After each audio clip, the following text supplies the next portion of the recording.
Welcome everyone. I hope you all are doing well on this very getting a little cold, getting a little chilly out here in the good old Pacific Northwest.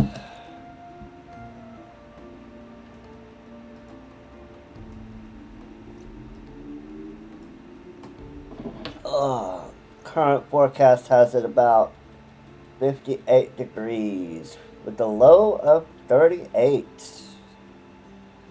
So we're near the high. The high is supposed to be 59, so around 60, 50, sub 60 in the daytimes and high 30s in the night times. So getting a little chilly. Getting a little fall weather. But today is likely going to be kind of a shorter stream. I only plan to do the 3.4 MSQ today and then do the ending of the MSQ tomorrow. So that's the first thing, the first bit. The second bit is my back is killing me. I somehow tweaked it or something when I was between the end of stream and when I went to bed. I tweaked my back somehow and really sore, so try to go as long as we can, but the ending point will definitely be at the end of the 3.4 MSQ. So we are pre-positioned.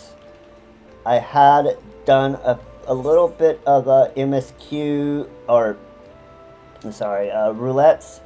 So we are up to 92 on our paladin. We are inching ever so closer and closer to that 100 mark. If I keep this up, we will definitely be 100 before we get to Stormblood, which would be crazy. But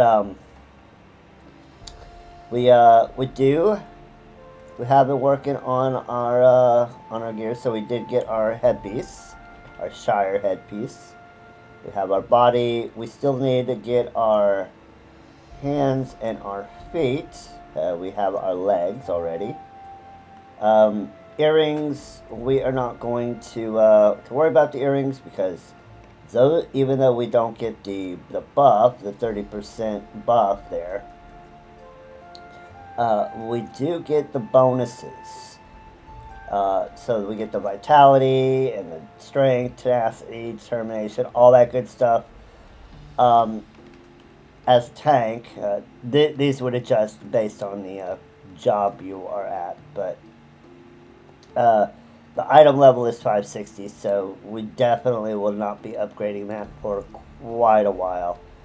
But we do have the necklace, we have a bracelet, and we have a ring. We still need one more ring, so the only thing left before we have full Shire gear, 270, is to get a hand and a leg piece. And a ring.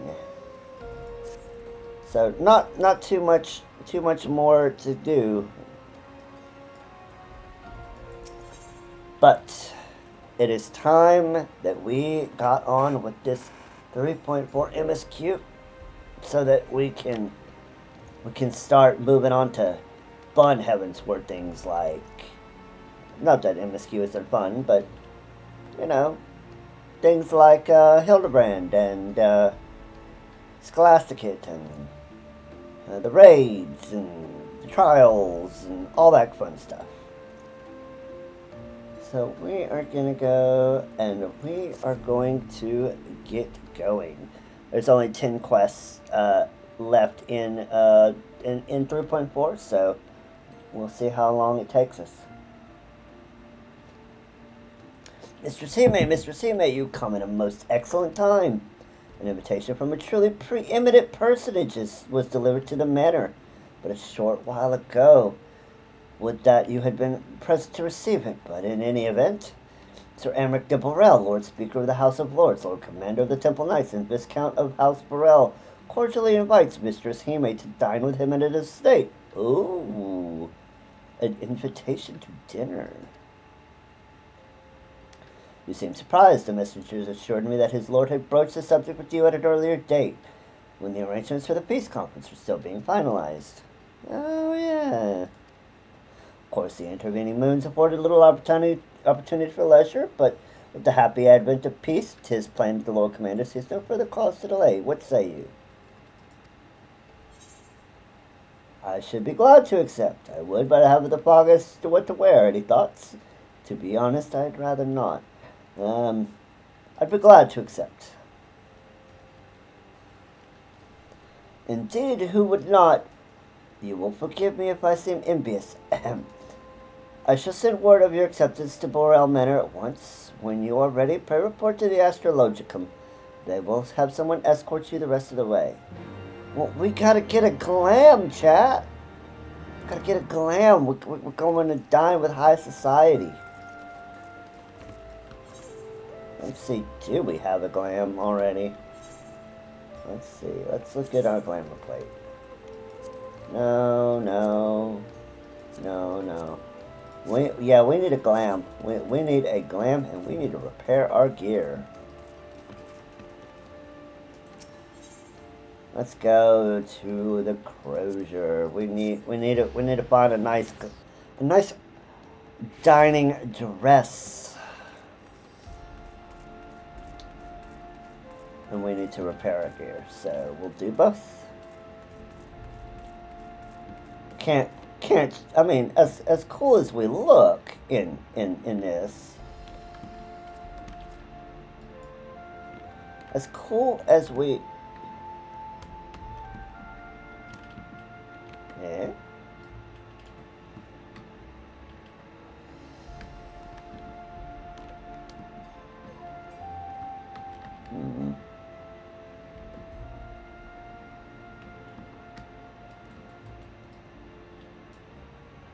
As cool as we look in this gear, we should dress up for a dinner party.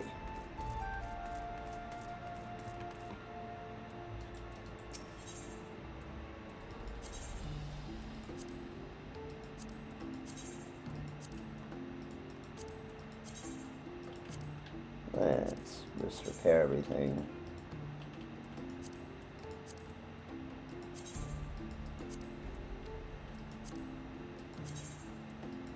Some of this is pretty crazy. Alright.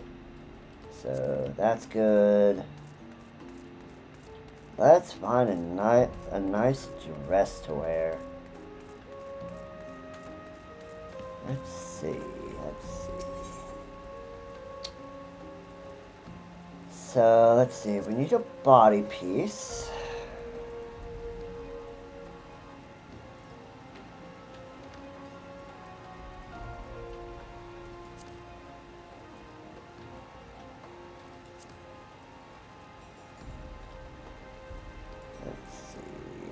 No, something.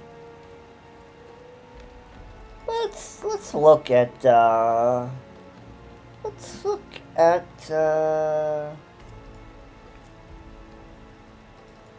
where is the collection, shall we? Find something nice, I should think. Let's see. What can we get really quickly? So this is going to be my or this is the basis for what I think I'm going to do for my level 60 glam. I think it looks rather nice, actually.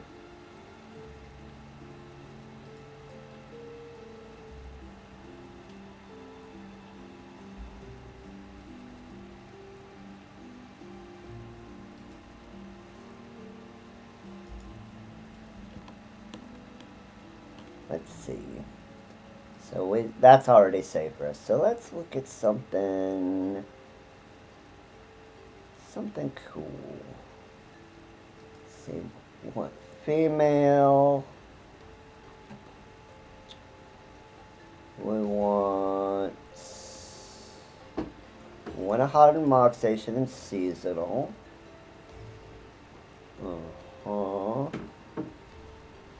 We want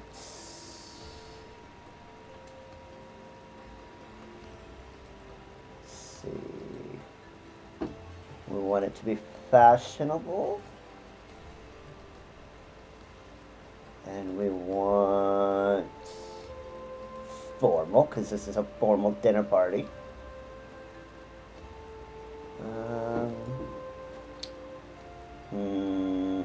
Let's go elegant.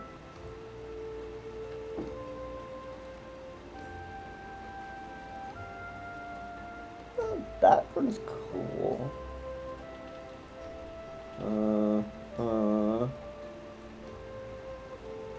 Okay. Let's limit it to what we currently are, which is 92. Let's apply the filter. Okay.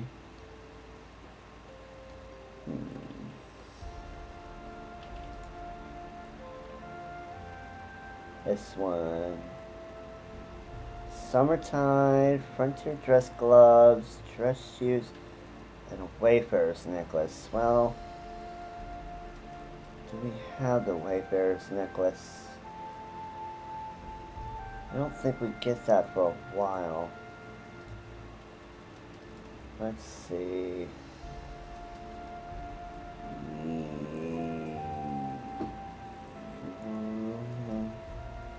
Yeah, that's an Endwalker piece. This, however, let's open that. Where could we get this?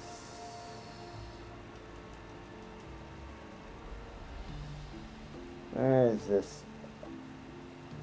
Where can this be obtained?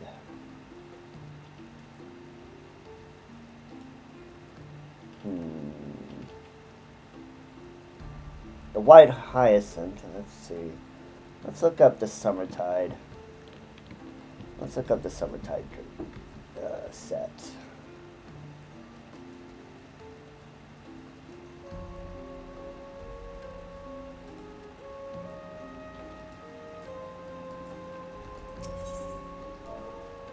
Summertide.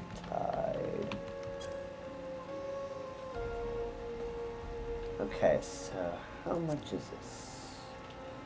It's expensive. And we're only going to use it for a gram, so we don't need high quality.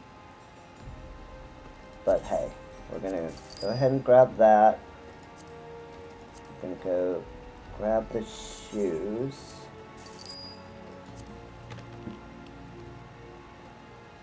Okay.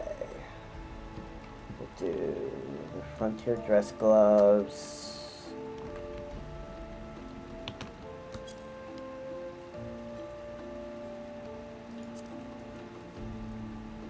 We'll do one of those. This is going to be an expensive outfit.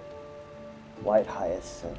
Well, I'm going to go with the different color. Can I dye this? Yes, I can. I'm going to go red. Red.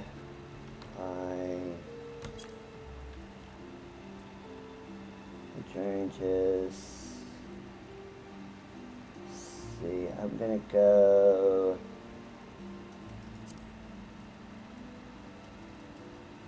Okay, let's try this on.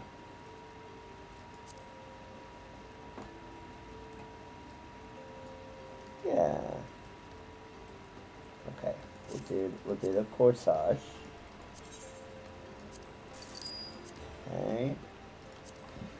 And then sign a good necklace.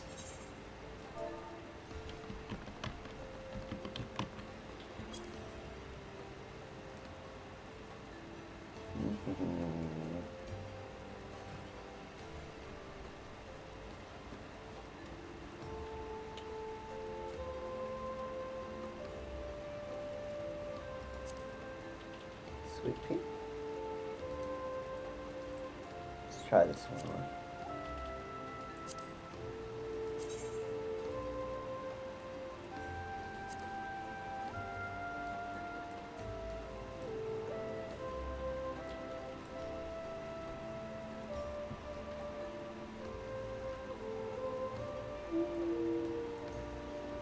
Oh, not the black one. There we go.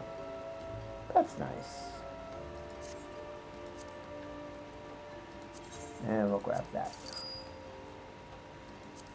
Alright. Let's go to the in room and let's put on this stuff. Oh, we need to get some dyes.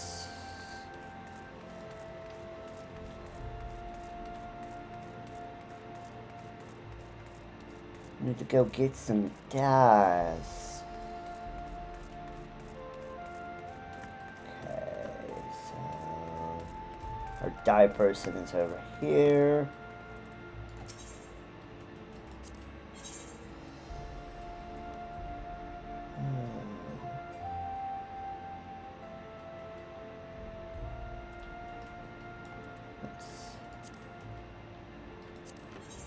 Let's see what dyes would look good on this. So we can do 2 dyes. Which one? Okay, so that one dyes all of that. Golden berry red, that's nice. Salamid red. Wine red, rust red, wine red. Wine red is pretty dark, but I like it. What does this one dye? Okay, it dyes the flower. Okay. So that dyes the floral element. Okay. I think I want to keep that white. I'll keep that white. So let's see. We want to get some wine red dye. Okay. And then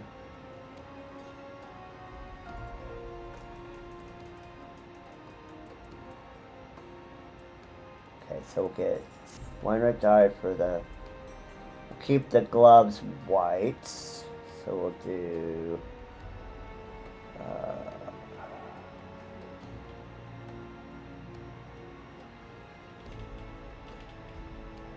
What did we say? Wine red?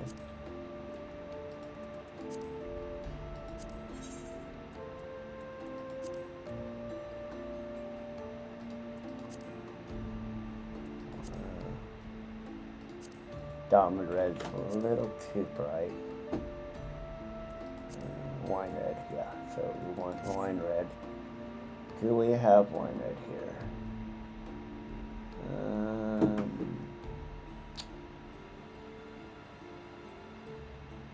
We do not. Okay, so we need to get 2 things of wine red.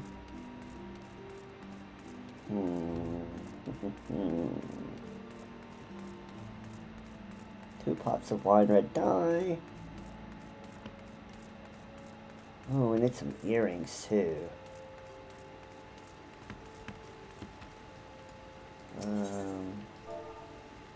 Wine red.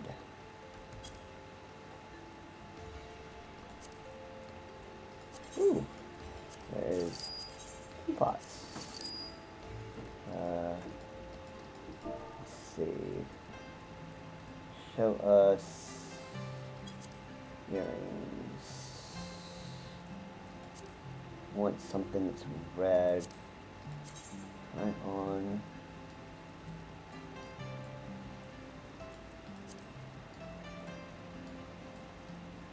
Can we see them?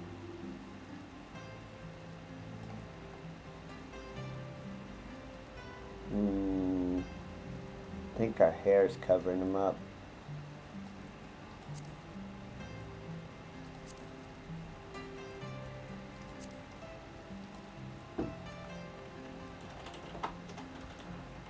That's not cool. Yeah, our hair's covering them up, so we can't really see them. We could always put our hair up. Yeah, let's grab this and we can put our hair up. What else?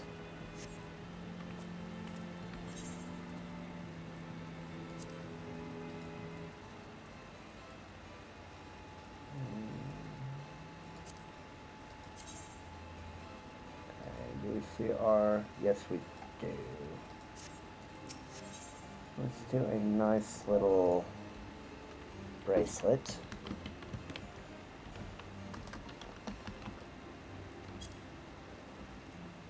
Let's see. Something not too chunky.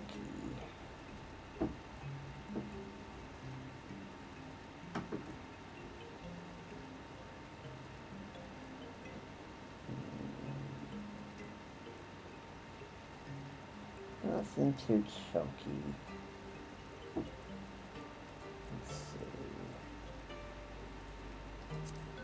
Bracelets.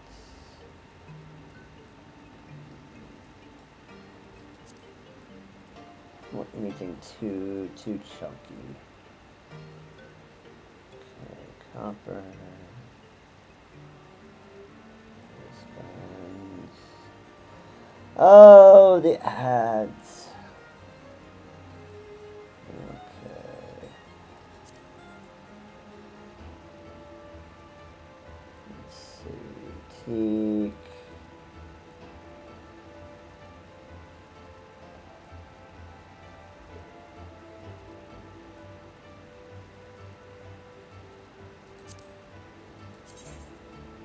Let's see. How do these look? Not bad, not bad. But we don't have. They don't have any stock.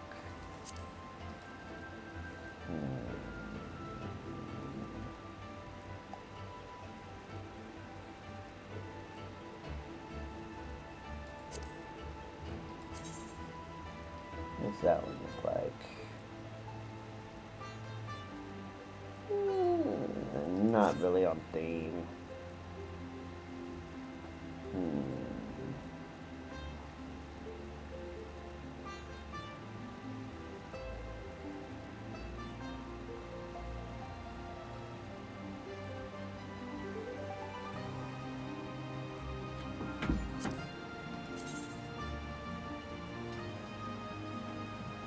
Those are way too good.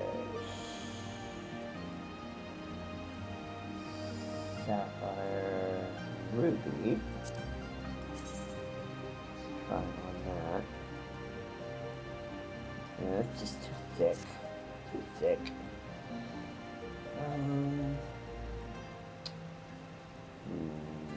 Amber.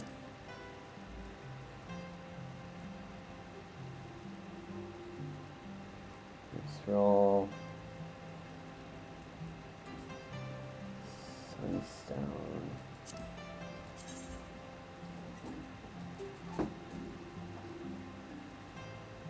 It's again just a little too thick. It's a little too thick. Alright, we won't worry about bracelets. Alright, let me go put together an outfit and I will see you back after the ads. I'm gonna go ahead and run it now, and then I'll put together an outfit and see you back here in 2 shakes.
Alright, we are back. So, we did want to show off our earring, but we've gotten dressed. I didn't make a glamour plate or anything, I just equipped it. Because we're not going to really be doing any fighting in this quest, so why not? Let's see. We want to see the earrings.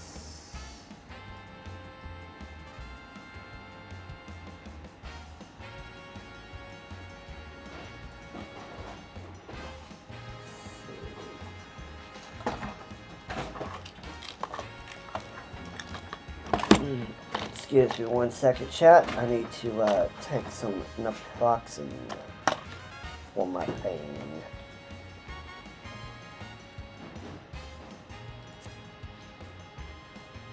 It's kind of pulled back.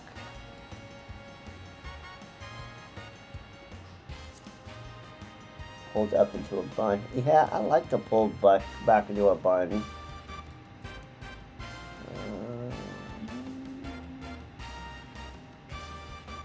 No.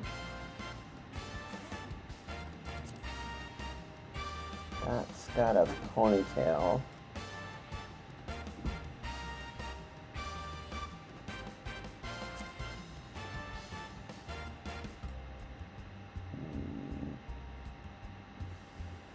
No, I don't want the... I'm gonna go...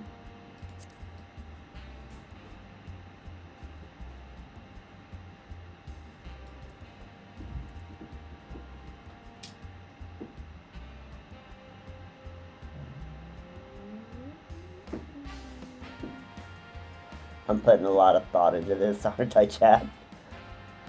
Let's see.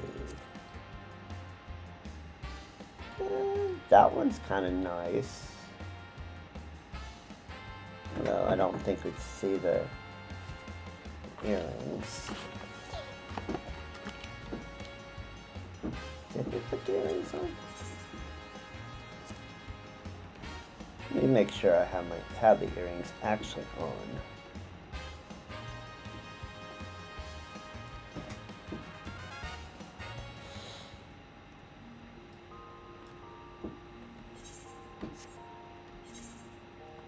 Yeah, we did. Okay. Guess they're very subtle. No, not the summoning bell. Crystal bell.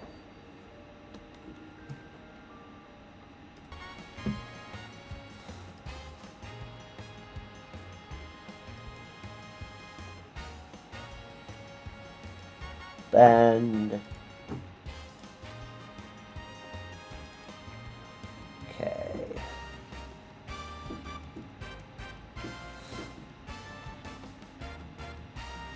I guess we just can't see it in this one. Okay, hairstyle. We want...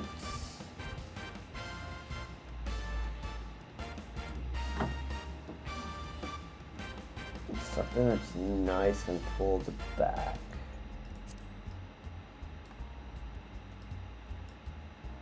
That one's cute. I do like it. But I think I'll do the one that's pulled back into a bun. Yeah, we'll go with that one. We'll confirm everything. We'll do the one that's pulled back into a bun. Pay the requisite gil to Jandalin.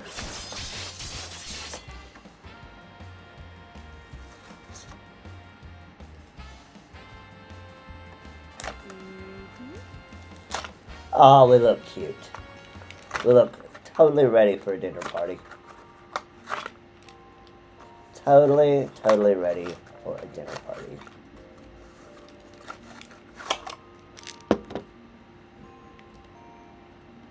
So there's the look.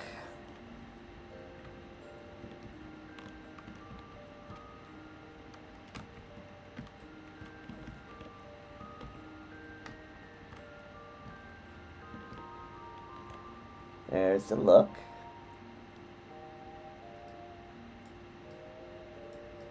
A nice pair of shoes. You know what? We're going to take off the...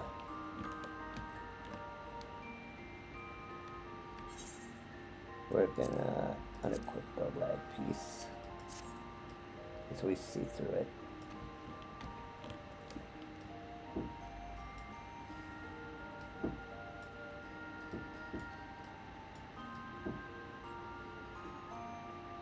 There's our... There we go.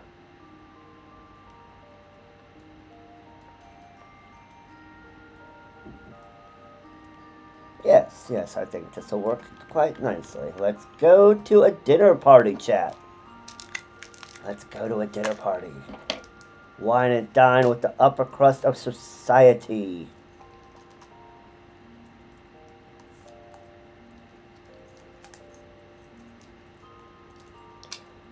And my cat is very, very interested in what is in this bottle.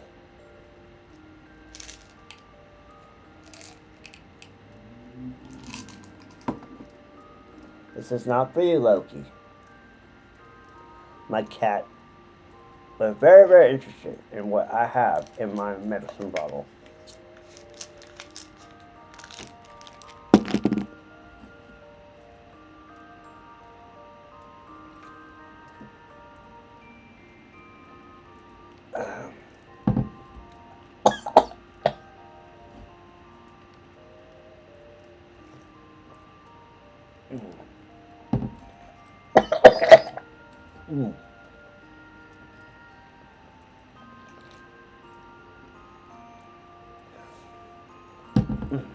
It needs to go down the right way.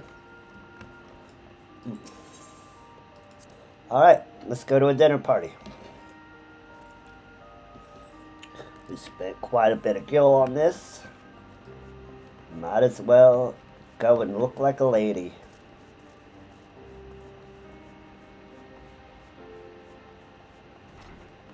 Got the whole red and white thing going on.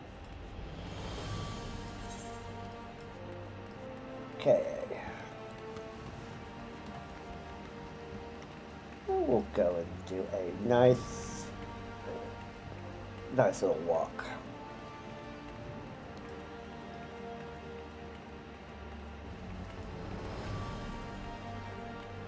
Brisk walk through the streets.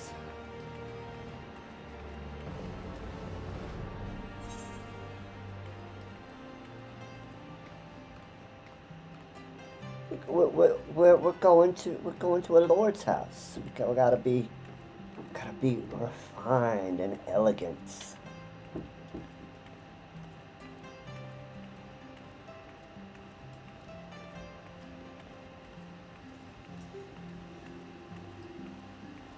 Although our shoulders would probably be pretty cold in this until we get inside, but hey, why not? And we have a dress that we can use for other formal occasions that might crop up in cutscenes or in other places.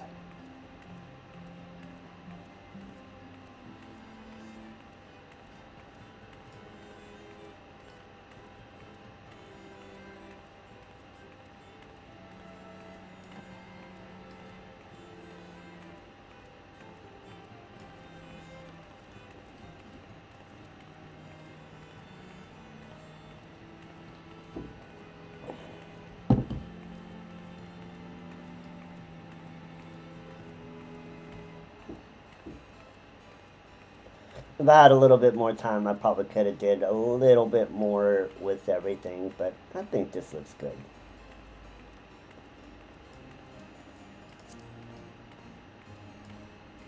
Dr. Stewart.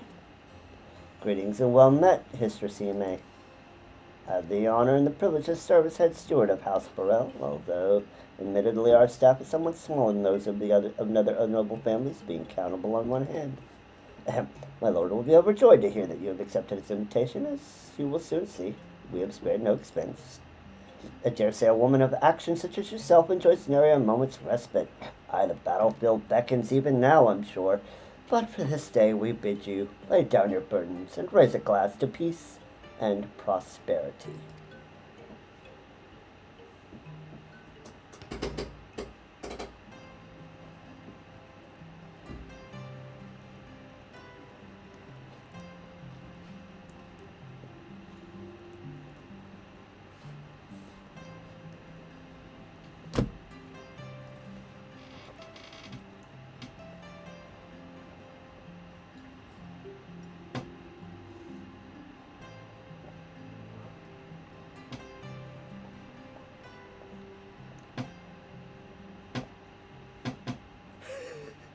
To think the Mughals would prove such harsh taskmasters.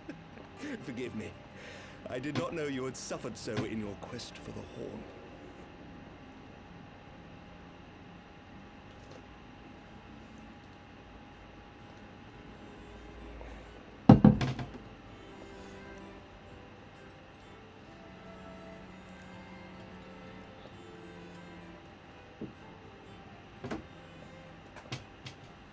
I must say, your spirited accounts always come as a welcome change from the arid reports which fill my days.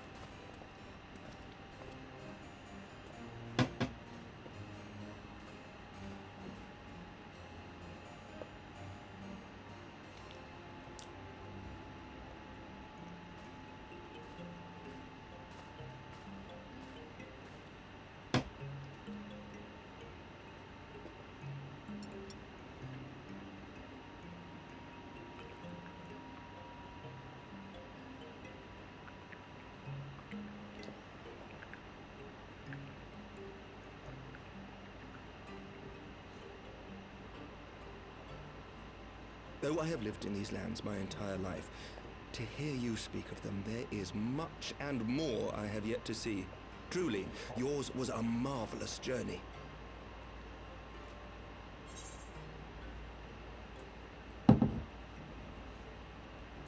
How else shall we answer it? Though perhaps a bit long for my liking. Why not join me on the next? It wasn't all sunshine and lemon cakes. Why not join me on the next?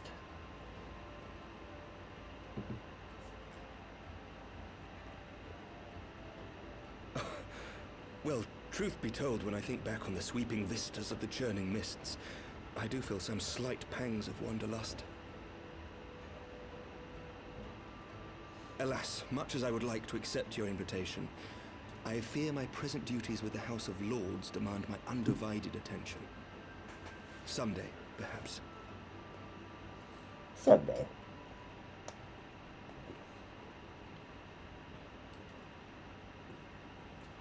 By your deeds, you have helped us to lay the foundation for lasting reform. The formation of the Republic is but the beginning, for it is not only our system of governance which must needs change. We, the people, must learn to let go of our hatreds and rise above our bloody past. I only pray that I live long enough to see us achieve some measure of success, that I might know the lost did not die in vain. I can still see you there on the steps of faith, striding fearlessly towards the worm. If you could do that, who are we to balk at the challenges ahead?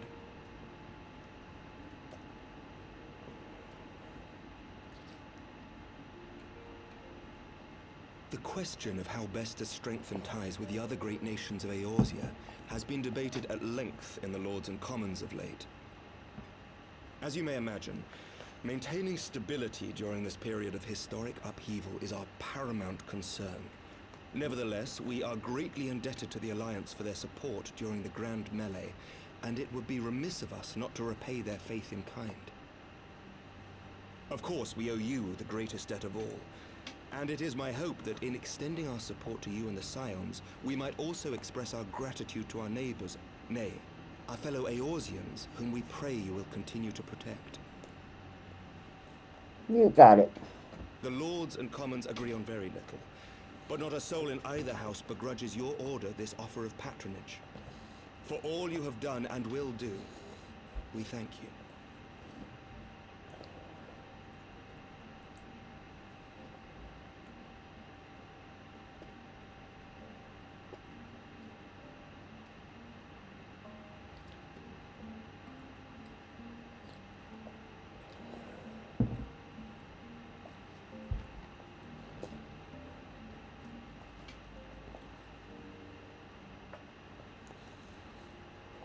May I ask a personal question? You've earned it. Now that the dust has settled, what will you do? Not as a scion, I mean, but what do you want for yourself?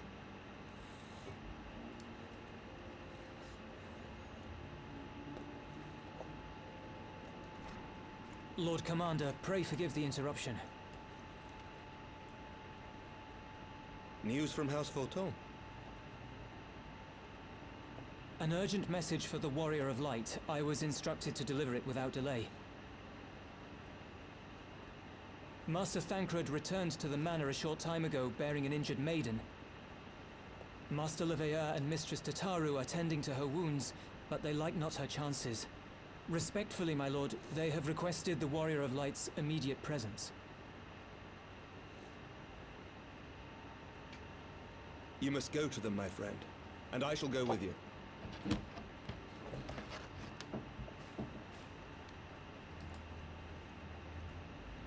Uh-oh.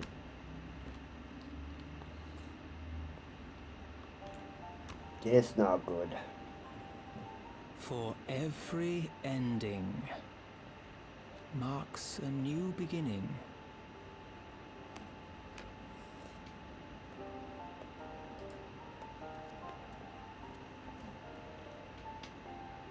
From tragedy and sacrifice, we rise to greet a new dawn, as did she.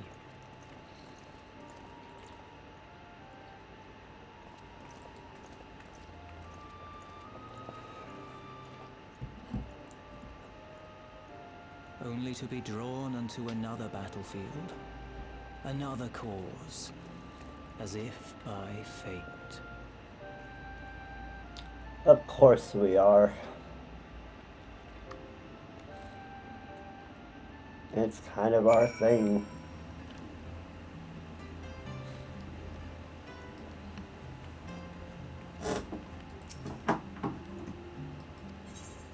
Yeah, let us in.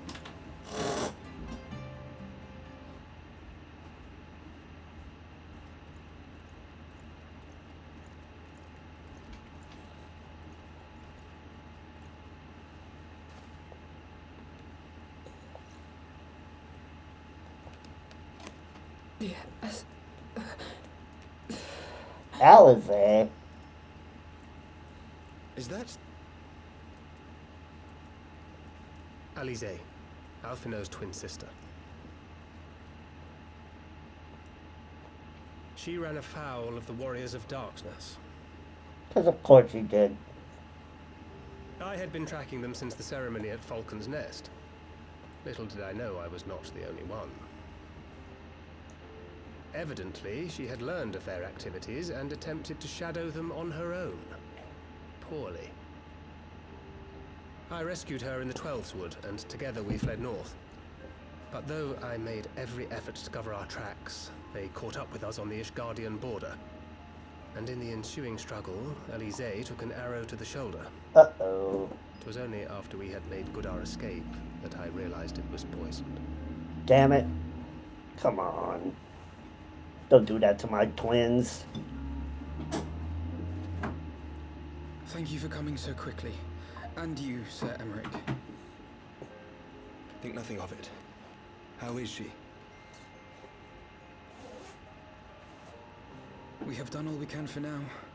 Although the immediate danger has passed, the poison yet lingers in her blood.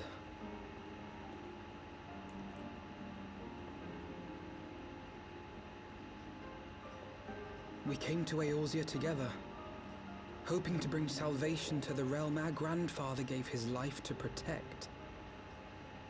But when confronted with the bitter realities of its politics and its petty powermongers, she was driven to anger and to doubt.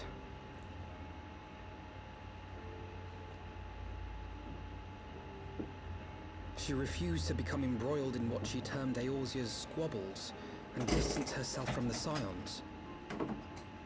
Though she remained hopeful of a brighter future, she would walk her own path. Would that it had not been so perilous.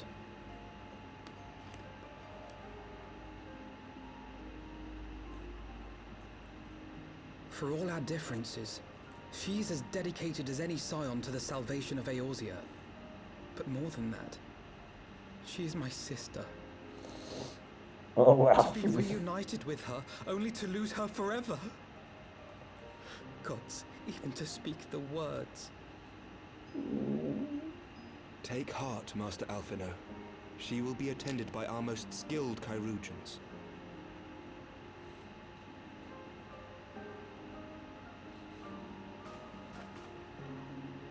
Bear Mistress Leveilleur to the infirmary at once. Apprise Captain Whitecape of the situation, and inform him that she is to be treated as my personal charge.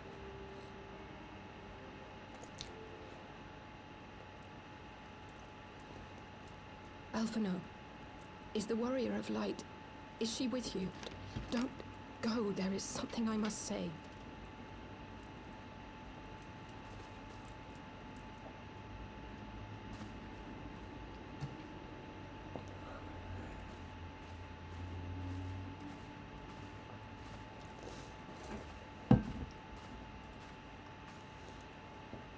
The Warriors of Darkness are in league with the Ascients.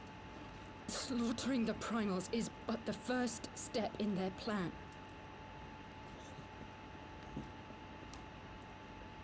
They make for Zelvatol to bring about Garuda's summoning and to kill her.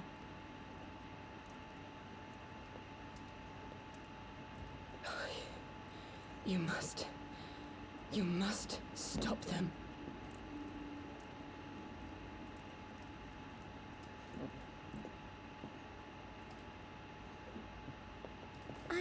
I shall inform the others at once.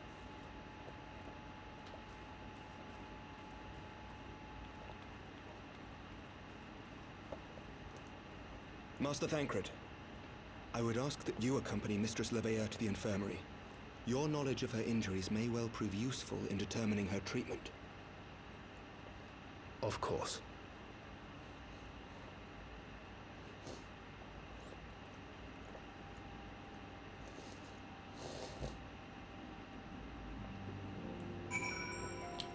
Well.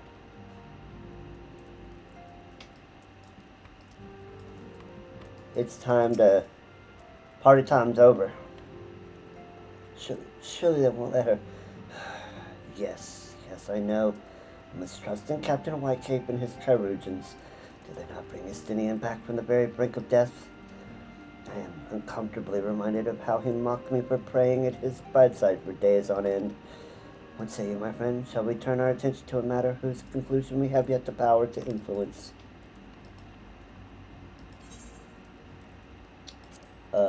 Yeah.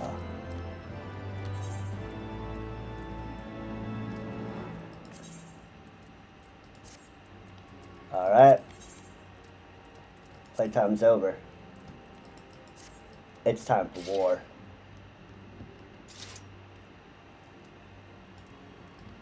I am going to keep my head up and my hair up in a bun now.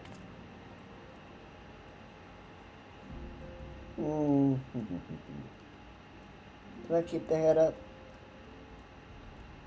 Yeah, I'll keep the hair up for now. Shadows of the First. So the Warriors of Darkness and the Ascients are conspiring to bring about Garuda's summoning, and they might put her to the sword. Then, when we first encountered them in Lost Astanath, they were confronted with Ravana. Gods, has this been their aim all along? What do you intend to do, Master Alphino? There is much and more I do not understand, but I know this, a primal summoning cannot be ignored. Alizé risked her life to uncover this plot, and we squander her gift at our peril. Zelda, will you accompany me to Zelvatol and help me stop Ixal's ritual? Yeah. Yes, I will. I still need to get some matching gear, but hey, one thing at a time. Given that Ishgard shares a border with the Ixali homeland, we have a vested interest in the outcome of this ritual. We have been willing to suffer the beastman's intrusion into Corson lands to a point, but the summoning of a primal is an escalation we cannot abide. You shall have our fastest airship, Master Alphino. The mountains of Zelvatol are not easily traversed, and this endeavor demands all haste. The gesture is most appreciated, Sir Emmerich, but I fear an aerial approach is destined to fail. This is their homeland after all, and exotic dirigibles are not to be underestimated. No, experience tells me the only conceivable approach is by land. I believe it would be wiser to cross into Zelpatol by the way of the mountain pass east of Camp Dragonhead. In that case, I shall send instructions for contingent of the camp's knights to be placed at your disposal. They will secure you safe passage through the mountains and escort you thence to Zelpatol. Though my men are unqualified to confront the primal, they are more than capable of contending with the Ixal. We would be glad of their assistance, Lord Edmund. In the event Mistress Alize regains consciousness, we will share with you any additional information she may provide. May the Fury watch and keep you safe. Yep. Then let us be off. We can procure any additional supplies we require in Camp Dragonhead. From the ballroom, or from the banquet hall, to the battlefield.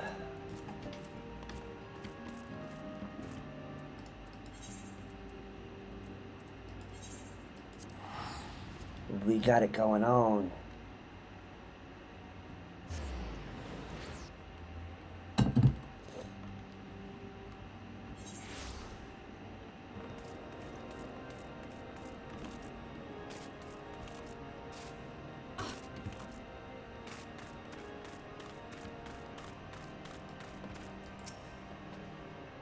Have you everything you require then? Excellent. The entrance to the pass is north of Natalan and due east of Camp Dragonhead. Though it is normally guarded by Skolmovik trolley warriors, I have been informed the house with Tom Knights have already dispatched them. The enemy's gate lies open. We need but to walk through.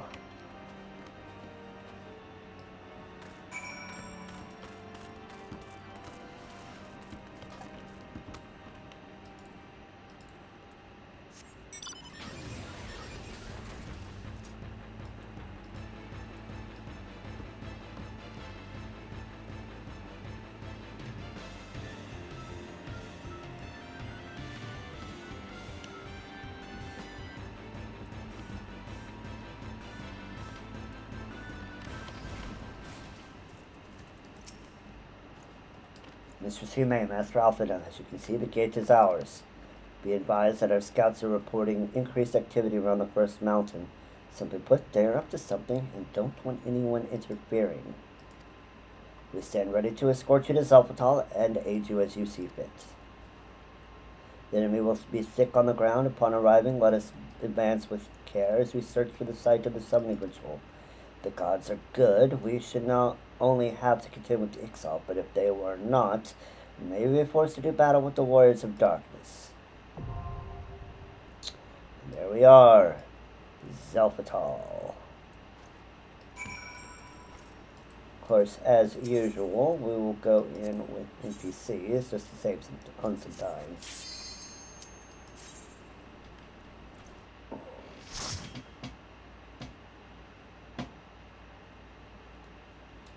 But before we get into the dungeon, it looks like we've got a...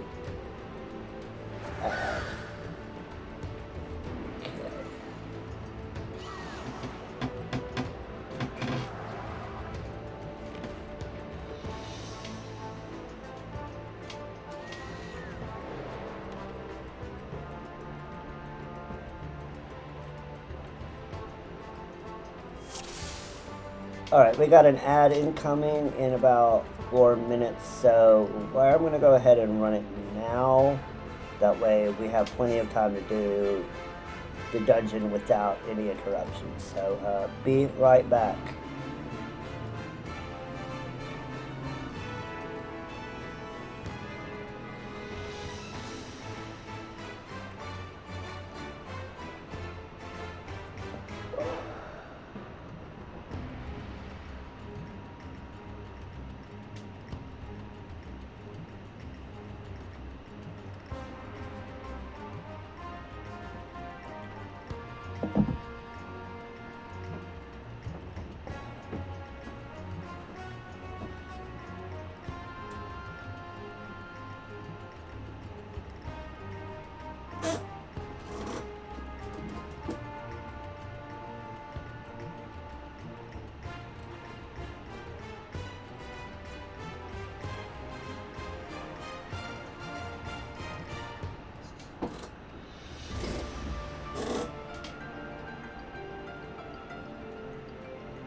Alright, we are back.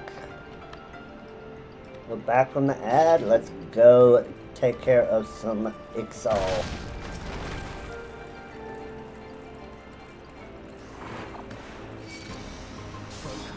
Release!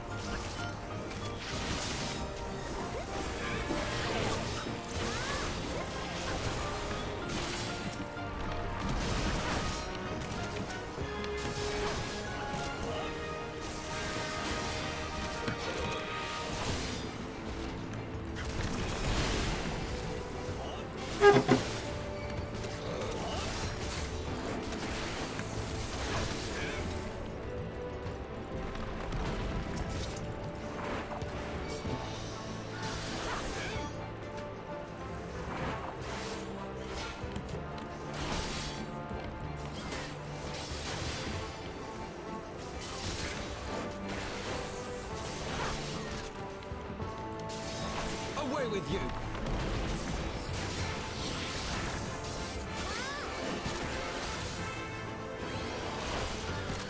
Let's not forget on our tank stance.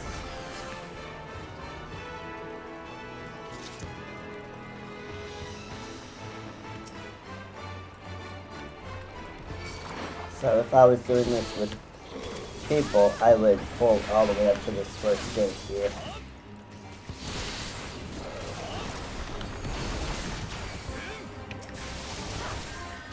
Away with you!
Okay, that pack is done.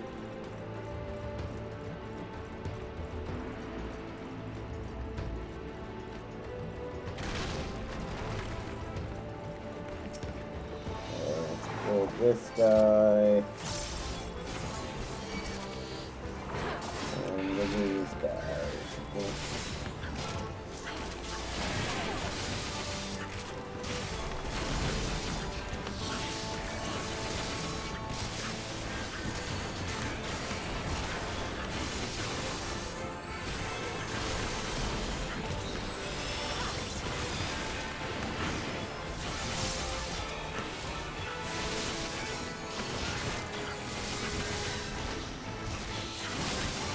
Okay, second pack is going good, going good.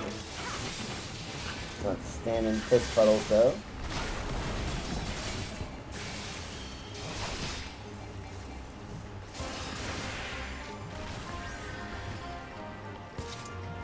Alright, I think, are we getting up to the first boss? I think we are. Nozal Hulak.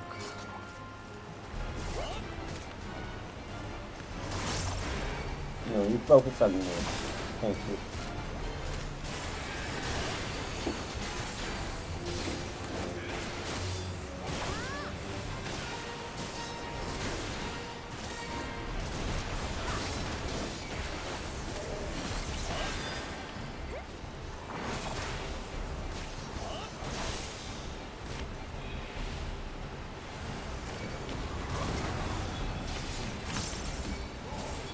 Away with you!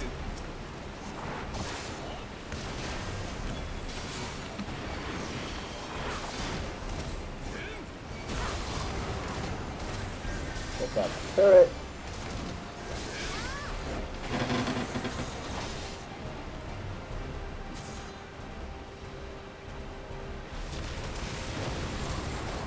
And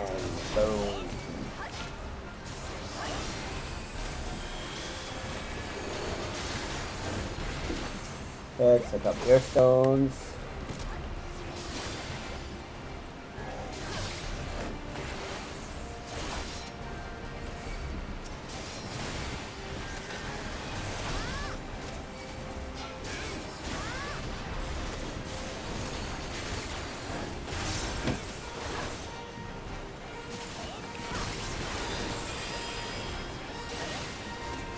We're kinda over geared for this, but I ain't gonna worry about it.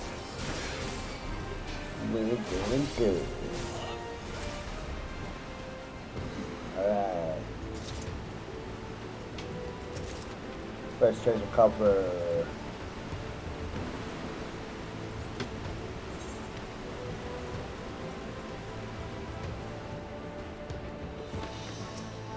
Alright. Second stage.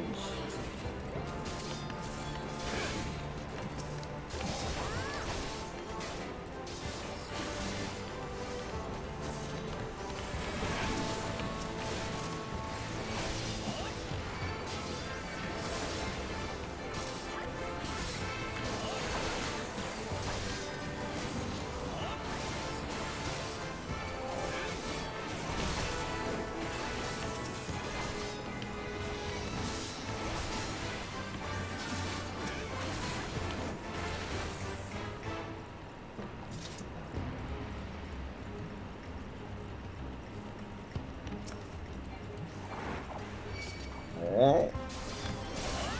This pack. I'm just chilling. Just chilling. Let's take out the boo-boo.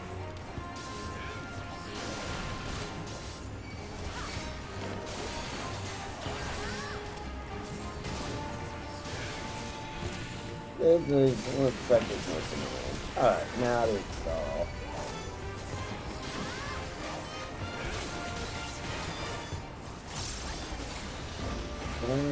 Garbage balls. And we can press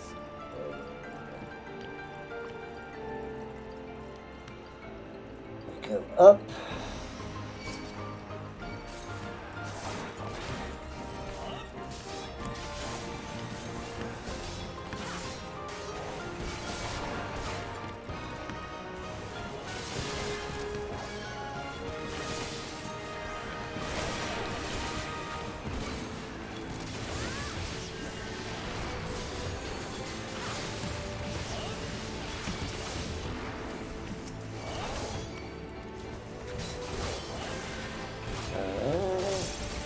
Good. And slow.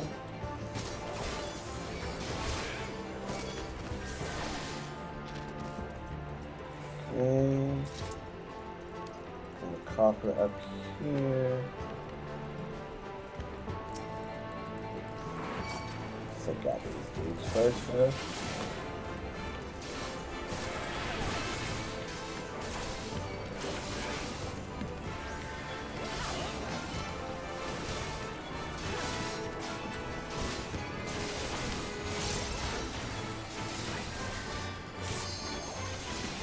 And let's kick their winged asses. They're not nice like the Echotoll 9. They don't want to just make dirigibles so they can reach the heavens. No, they wanna fuck shit up.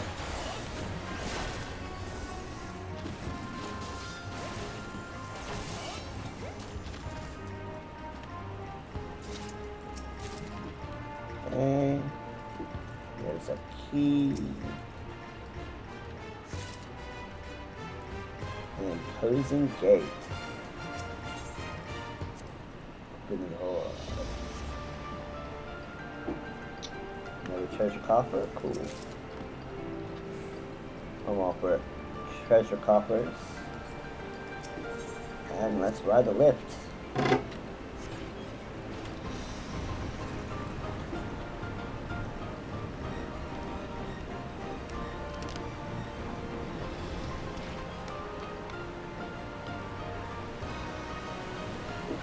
And we continue up.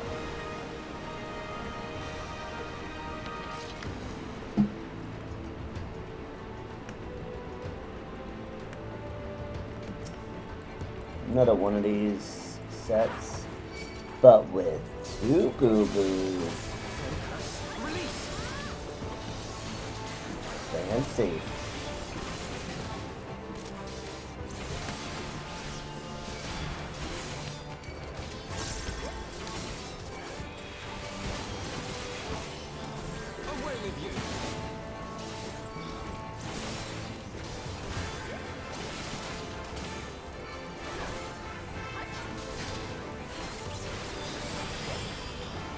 Give everybody a little help, little barrier. I'll do it. Help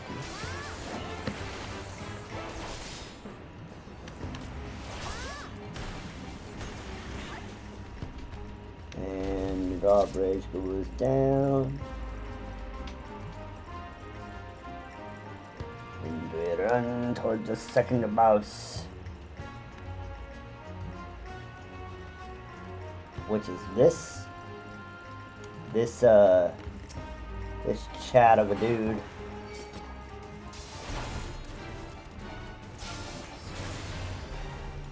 Okay, let's see that. I can see a little bit better.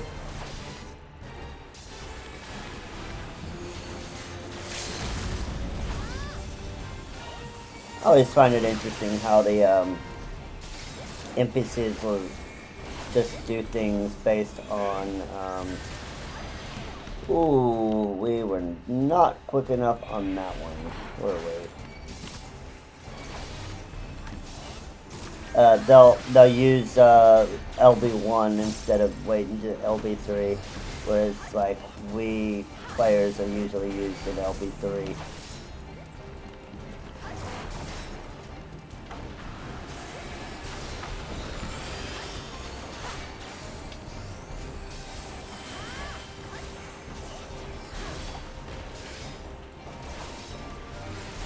I kind of love how we, as a paladin, have a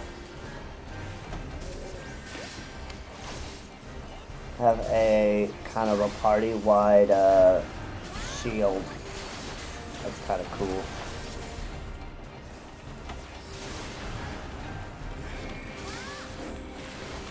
Okay, yeah. Okay.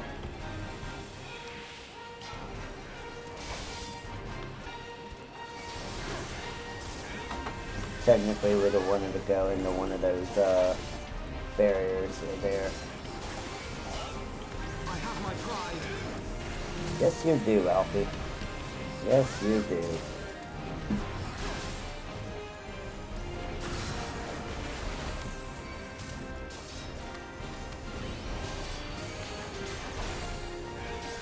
Alright, almost got him down. And there we go. Second boss is down. Get a bunch of Valkyrie stuff. First Mountain.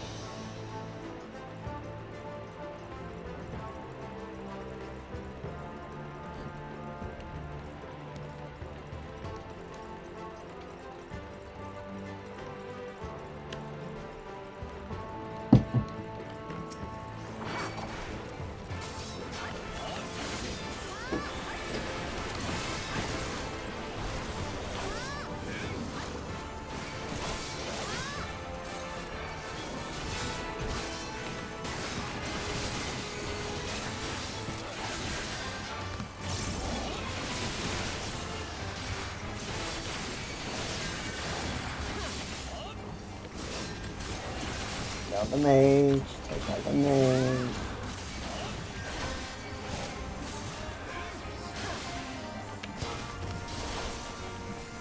I really do like how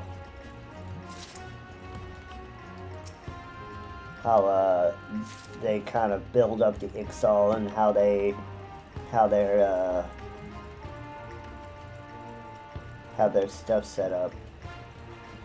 It's like, it definitely feels like this is the heart of their territory.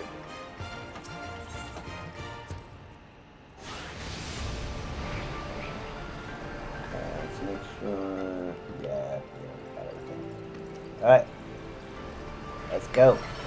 Yeah, this really feels like we are in the heart of Ixaly territory.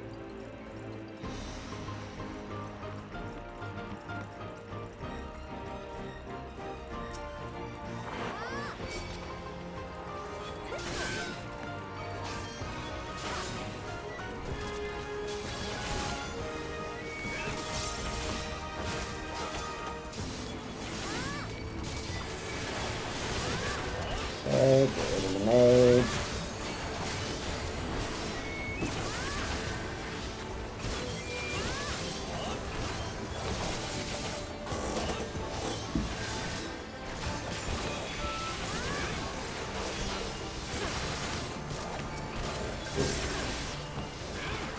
And we drop the airstone. Oh, yep, we got more. Got more dudes incoming.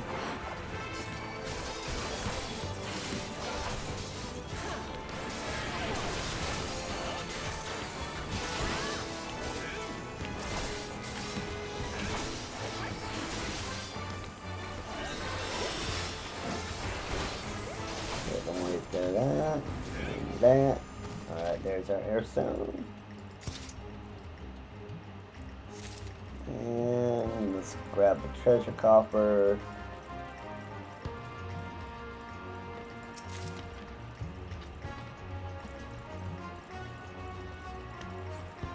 And let's operate the relic.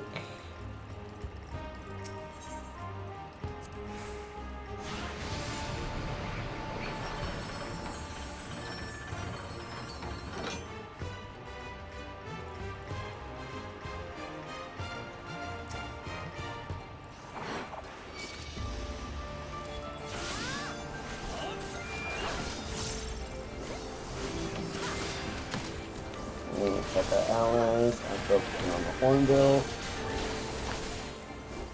So we will do that.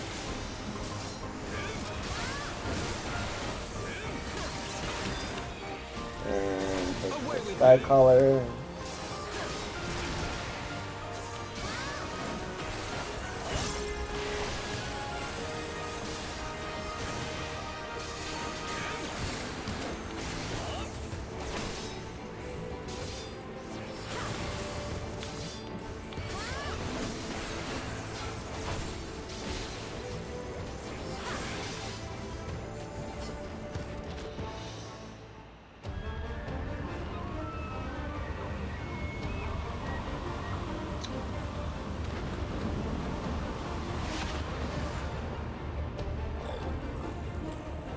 Who is this big bird? Jeez. He is ugly. Toes all Putalo. Alright, we have mapped the realm Zelfatal.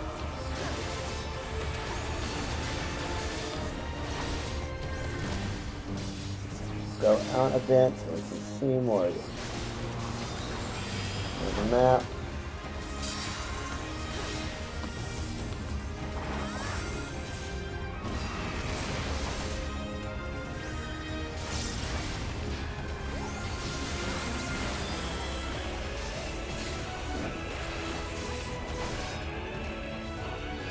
Finally. Stack.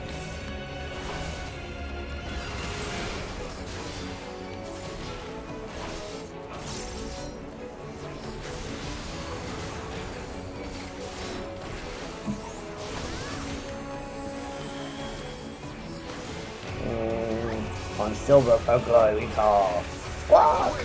Oh, he's trying to summon? No, let's not summon Garuda. Let's not do that.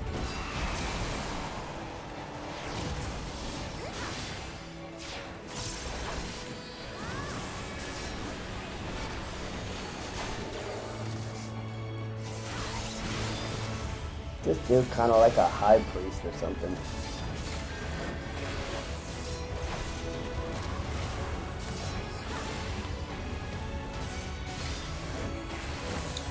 And another stack.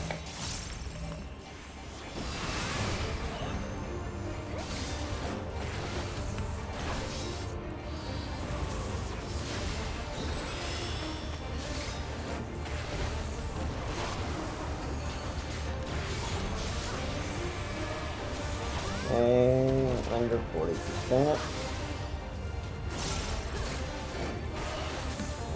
Mighty Garuda, there's lots. They're gonna summon her again. Okay, one come here. Hitting her. The Reckoning comes. No. To the goddess of glory operation or dominion.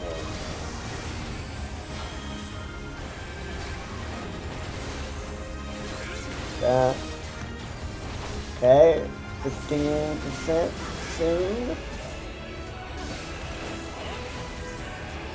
Okay, we aren't doing it really well. Okay, let's stack.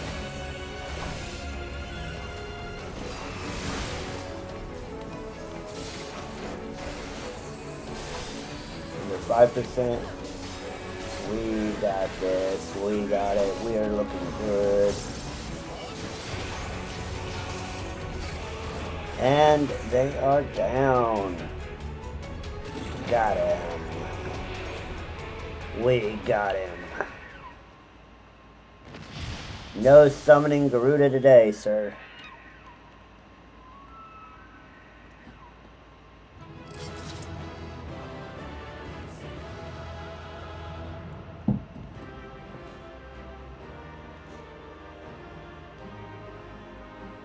No summoning of Garuda today. And grab the treasure coffer. Coat of casting.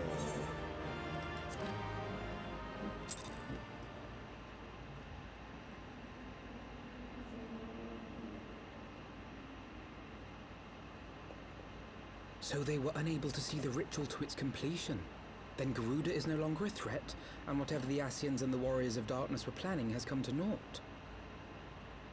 But we should not tarry. The Knights have secured our path to safety. Indeed. Well, what do we have here? You'd better not have killed the Primal without us. We prevented it.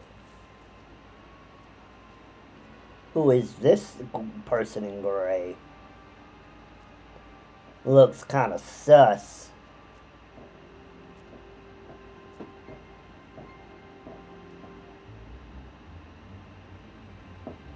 You! Wait, I know you.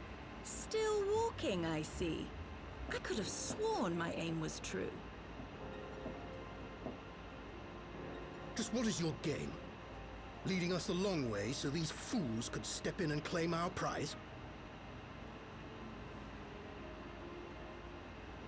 No, now. Let's not make hasty accusations. By the look of things, the ritual was proceeding as planned. We arrived at the appointed hour. It was they who erred. It is hopeless. We cannot face them all. Do mine ears deceive? A boy! So that's the way of it. Twins! You had me worried for a moment there. Know that I will happily make it quicker for you. If you just stand still. Uh-huh.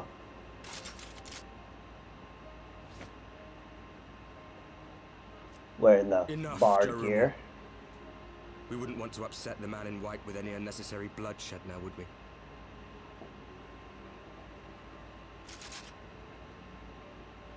Wearing the bard gear, huh? You've been awfully busy since we were kind enough to spare your lives.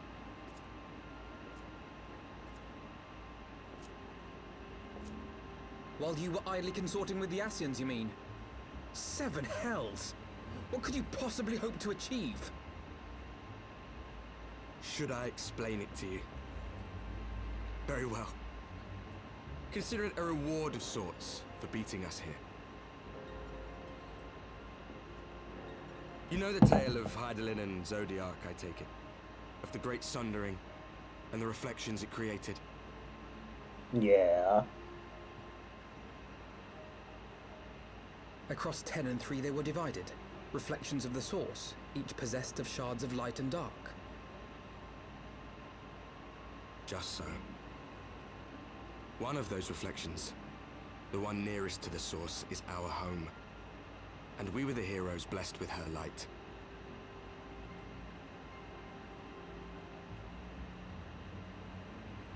But not all worlds hold light and dark in equal measure. In ours, the power of light was greater by far. Uh-huh. I see, I see. So the Ascians, who once threatened our home, were no match. And they fell before us, one after another, till none were left. Victory, we thought. And then came the light. A flood of pure, blinding radiance, annihilating shadow and color and life itself. Ere long, it will consume our world, leaving naught in its wake but blank perfection. That cannot be. Do you honestly expect us to believe such a story? It is pretty fantastical. Believe what you like. But it has happened before, on a world far removed from ours. The 13th, which was swallowed by the dark and transformed into what you call the Void.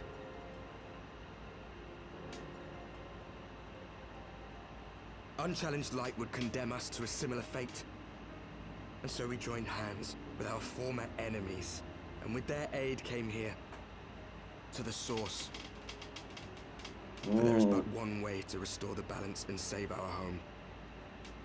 The Ardor.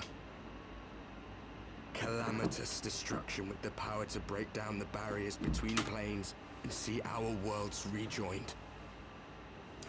Rejoining. You would doom our world to save your own? What would even become of us? Of you? Enough. I tire of talking. You know our cause. You know what is at stake. We are prepared to do whatever it takes. Are you?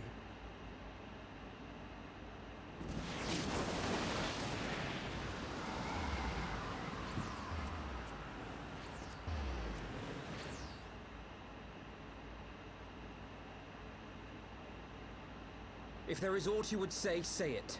Otherwise, be gone. You have no friends here.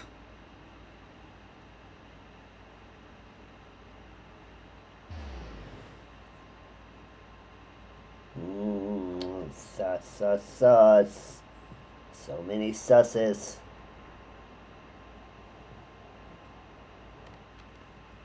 So many sussy things going on, chat.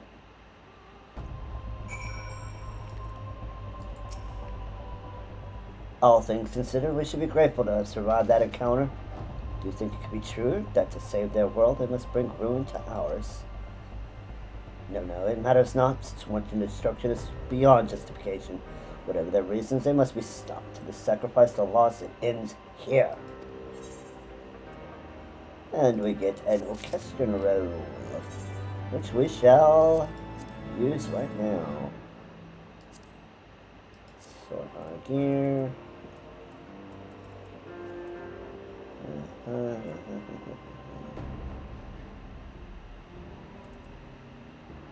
Valkyrie. Pangris, Viking. Drudanian. Okay. Alfie. Two sides of a coin.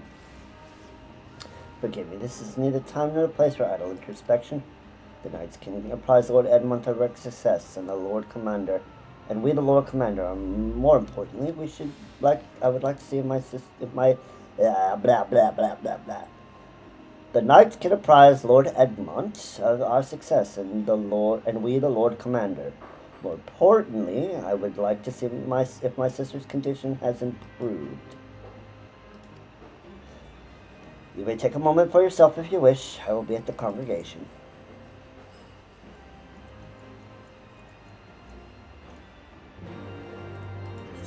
Well, back to Foundation we go.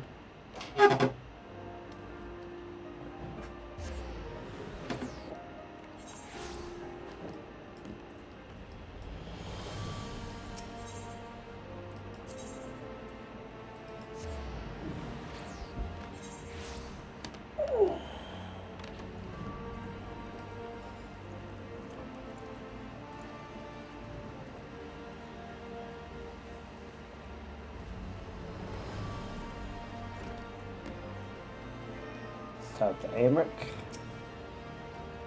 It brings me joy to see you safely return to Zelda. What news from Zelfatal? Well, we got there, prevented the summoning, and met the Warriors of Darkness. But we were not too late. On behalf of Ishkar, to offer you my deepest thanks. As for we who remain behind, Mistress Stola has been tending to Mistress Alize in your absence. I am pleased to report that she has regained consciousness. I imagine you have many questions, especially with your recent encounter with the Warriors of Darkness. I know I do. Come, let me show you to her room. Do not worry, her condition is much improved. She is a resilient one, much like her brother. Yes.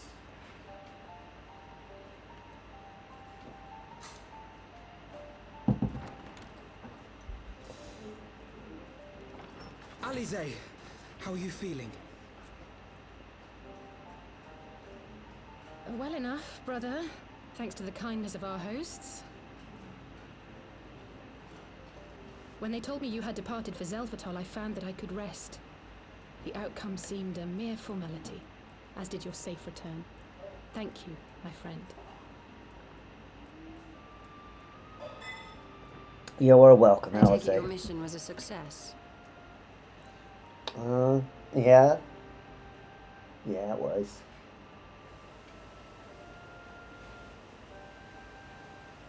As if we needed any further confirmation that they are in league with the Ascians. But to save another world?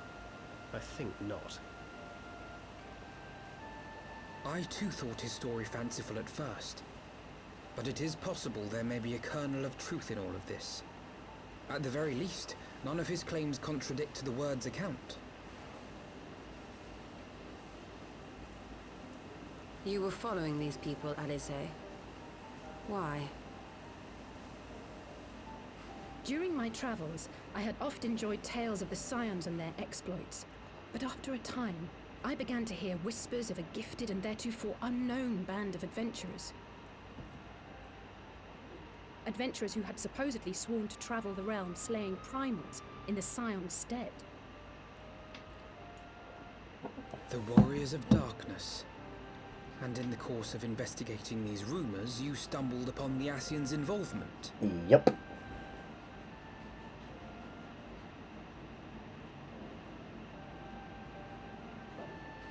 Yes, exactly.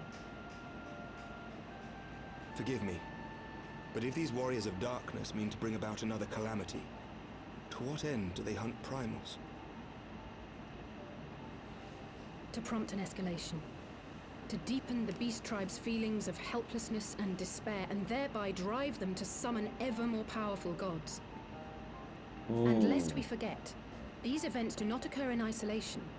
With their patron deities being slain left and right, the news of man's victory over Nidhogg must surely have sown panic in the minds of the beastmen. 'Tis no wonder they wish to defend themselves.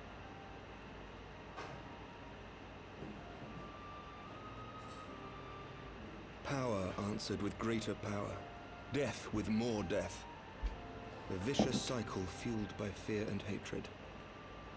I know it's like all too well. Indeed. The Ascians sow discord and desperation, and the Warriors of Darkness reap the harvest. And so it continues. Yet that is not the extent of their ambitions. The Ascian himself observed that once the powerless realize that the old gods have failed them, They will have little recourse but to look to a new one.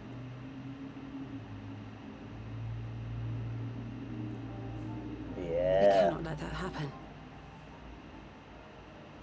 It should come as no surprise, but Alize and I have uncovered evidence that the Ascians have been manipulating certain parties to ensure that a constant stream of crystals flows into the hands of the beast tribes. If we sever these supply lines, we should at least be able to slow the escalation. Agreed. Kral and I shall journey to Zelfatol and learn what we can of the Ixal's source. Then I, for my part, pledge to lead a similar investigation into the origin of the Nath supply. Sir Emmerich? As a member of the Eorzean Alliance, Ishgard is honor bound to play an active role in maintaining the security of the realm. However, I make no secret of the fact that my knowledge of primal beings is scant at best. As such, I should be most grateful if one of your order were to assist me.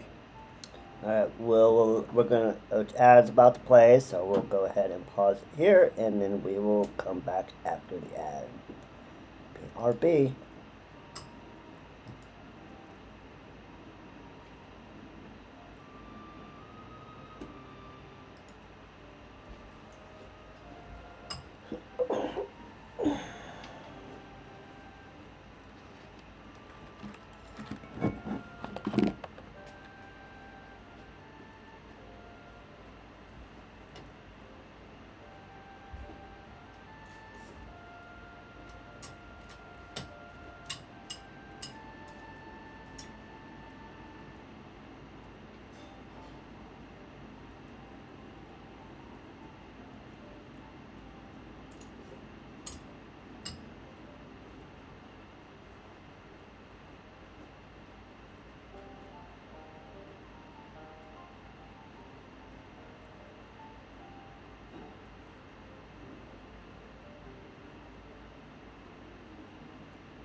No, you bet it's already. No. No, no truth.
got you all riled up.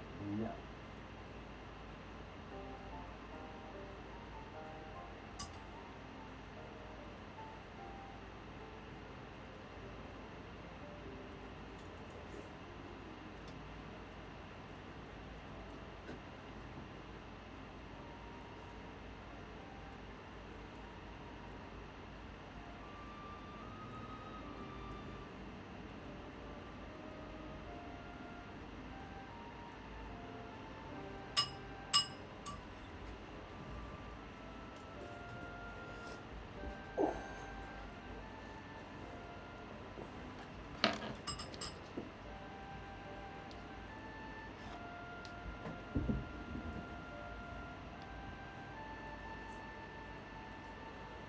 Alright, we are back.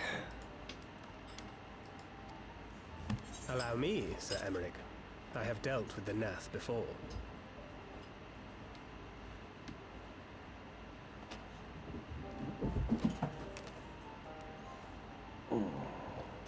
Let us consult with Orianja then.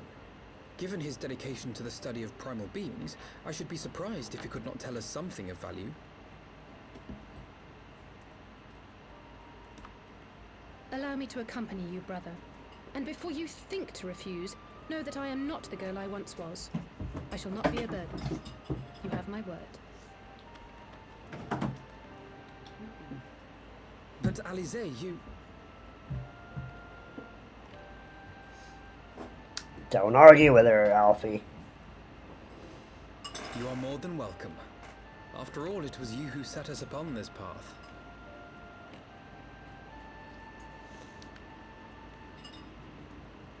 Wait a minute.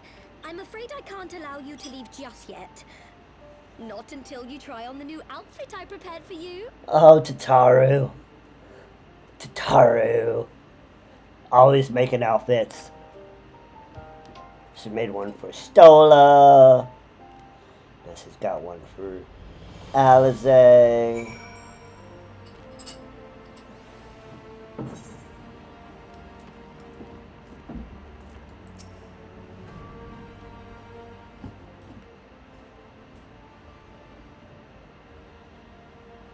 To think that the three of us plumbed the depths of the coils and confronted Bahamut himself. Had I not been there, I would struggle to believe it.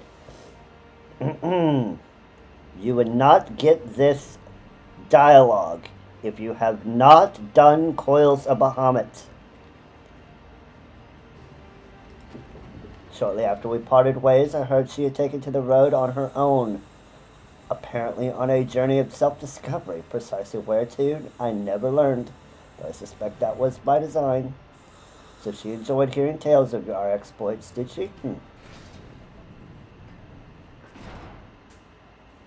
My apologies for keeping you waiting.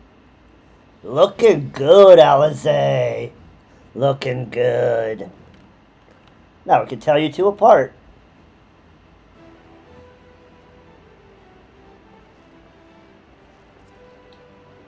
Right then, shall we be off?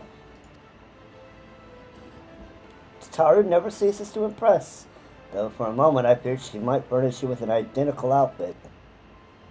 Price of 12 she did not. Mother and father were rather too fond of making us wear matching clothes. Do you remember the time at the studio when that girl of yours crept up behind me in the hall and whispered, "Sister, please, she was not my... Can we not have this conversation in front of the Warrior of Light?" Everybody dunking on Alphado. So be it. Another time, perhaps. Everybody's dunking on him.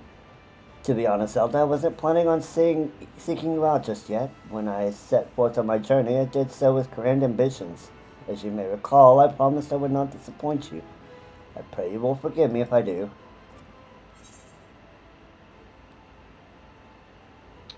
Pleasure to have you with us. I've been meaning to ask about the carriage. Welcome to the fight. We'll say something about the carriage. Ah, yes, the carriage that so fortuitously arrived to spirit its way from Ul'dah after the banquet. The driver informed me that I had my sister to thank for its presence in Ul'dah. How did you know to send help? Oh, drunken brass blades are even less discreet than sober ones. Unfortunately, by the time I learned of the plot, it was too late to do anything more.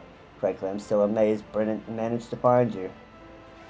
New garments aside, I must say that you seem different, more resolute than when we last met. You have the look of a woman who's ready to fight for the future of Eorzea. To the extent of my abilities, perhaps, but I have no delusions of grandeur, nor will I pretend to have bound myself on or any such thing. I'm here today because I would regret it if I weren't, that is all. Fair enough. Let us depart for the Waking Sands and see if Oriage can be of assistance.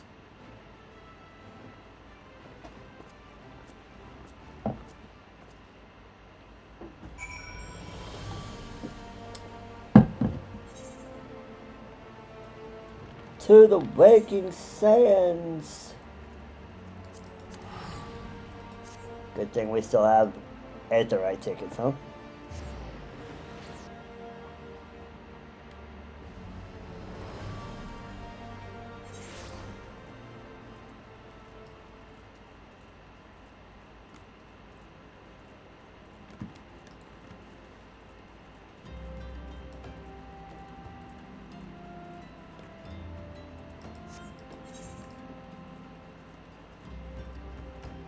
Into the Waking Sands. Up, down the stairs.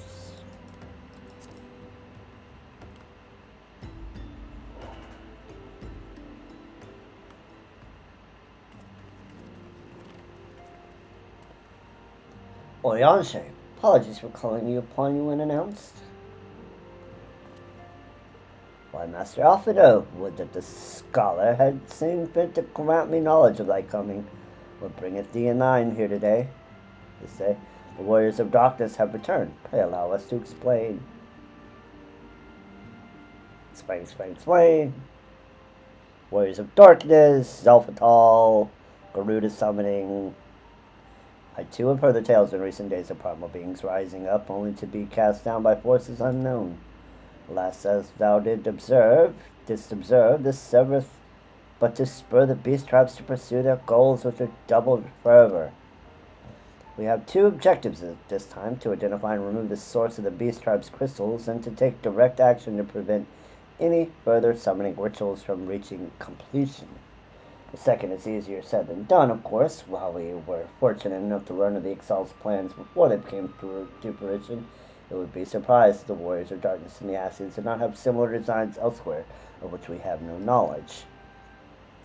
Thou wert wise to come hither, for this very day I did receive tidings most troubling from across the Strait of Melthor. Ogolmro stirreth, and there are whispers that the Lord of Crags neareth his return. Mere rumors, mark thou, but in light of thine own discoveries, thou canst still afford to turn a deaf ear to their claims.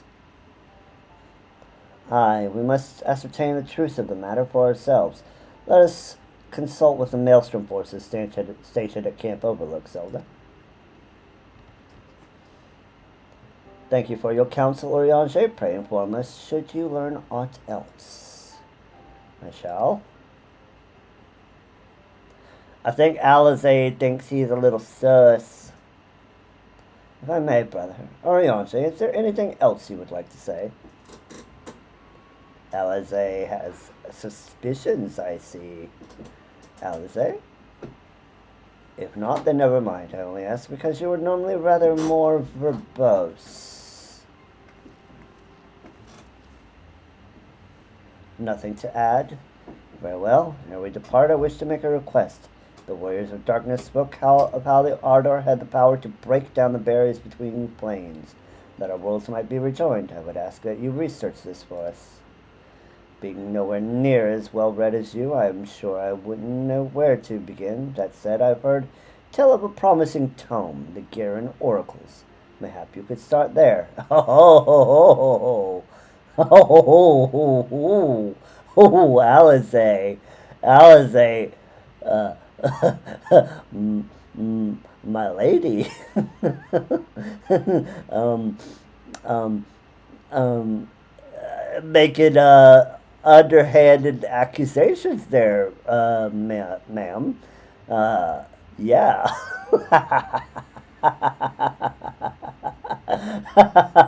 god, that's so hilarious. But I leave. Look at her face. She knows. She knows something sus. Camp Overlook, was it not? Very well. She knows something is sus. That look on her face. Oh. Mmm.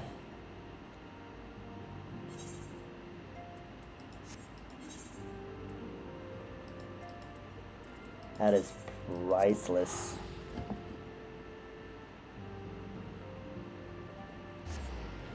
That is priceless.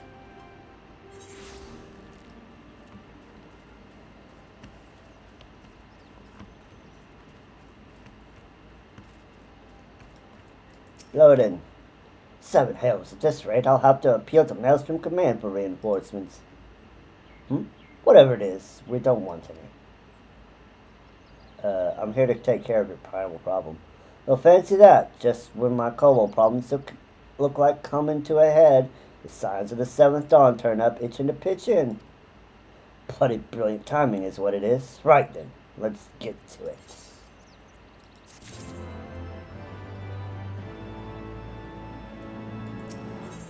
Unlikely allies.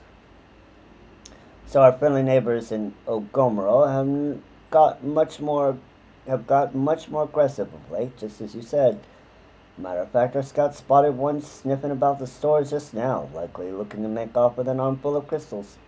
I'll be damned if I'm about to let that happen. Lend a hand and help us search the camp for the little bugger, would you? Sure. Let's let Alpha know. Let's Alphino know. Our Maelstrom friends seem notably more agitated than when we first arrived. Do you happen to know why that might be? Well, somebody's sniffing around their supplies. Kobold in the camp, you say?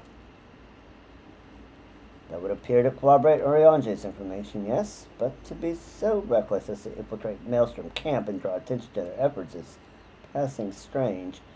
Well, there will be time to think on this later. For the present, we must do everything in our power to prevent Titan summoning, and that means finding and questioning this kobold. Well, we split up and look. Likely not over there. Mr. Scholar.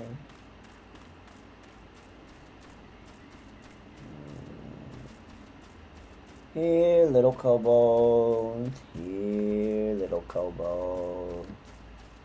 Nice little kobold. Where are you? I see a little kobold. Gasp! And he runs off.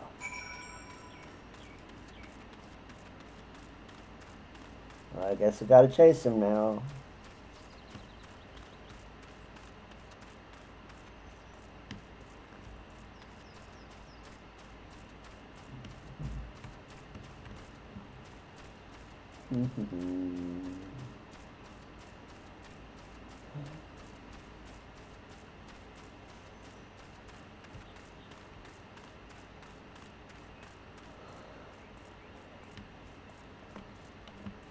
If I were a kobold, where would I go? Under here.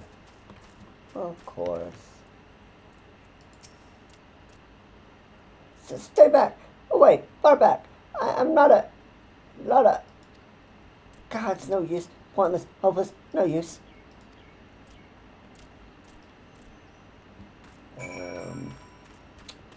Clearly he's a little flustered.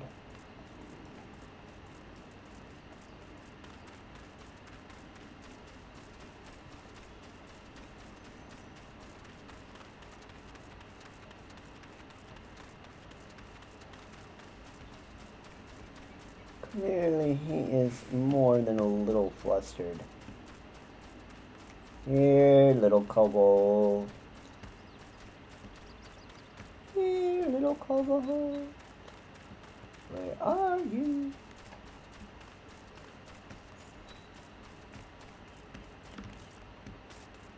You're hiding somewhere, I know it.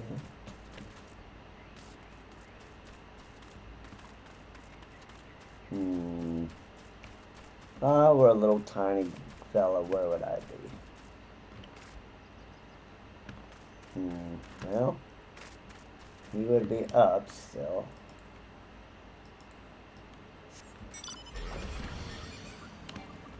There he is. Please don't hurt me. I only wish to talk. Yes, just talk. Gah.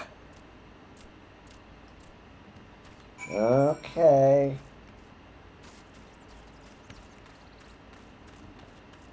Number 4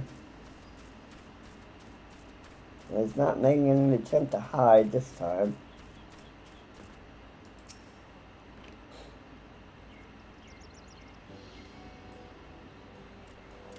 This was stupid plan.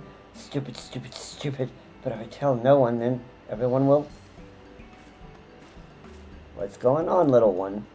God, she found me again. What to do? I come in peace, only to talk, speak, say, talk. So please do not hurt me. So this is our wily kobold infiltrator, is it? You know, one of the soldiers were on the edge. He could very well give one a bruised knee.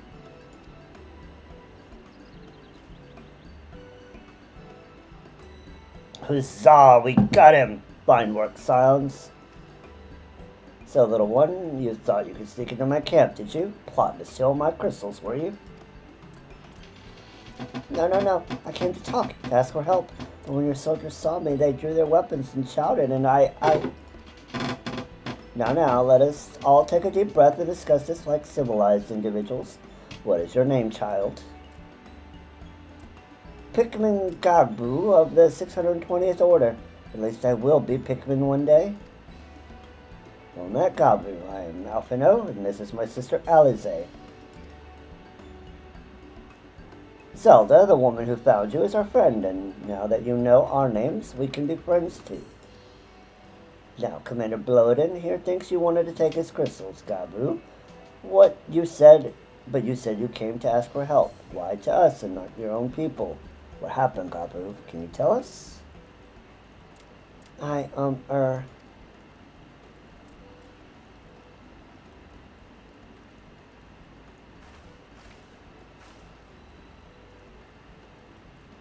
No one's gonna hurt you, alright? Not while we're here, I promise.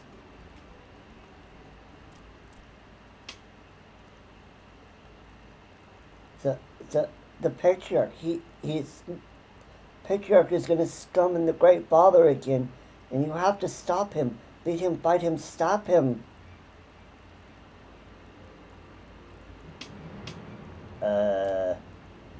Gabu's parents said they didn't want it, along with many others, but the Patriarch wouldn't listen.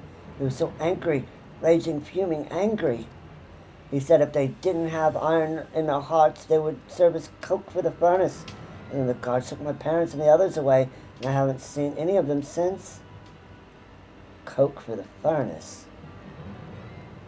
I did not want to believe it, but I've heard tales of foci fashioned from the bones of beastmen, which worshippers used in their rituals, hoping to summon more powerful incarnations of the gods. The links back to the extremes. By the 12, that is sickening. No one listens to Gabu.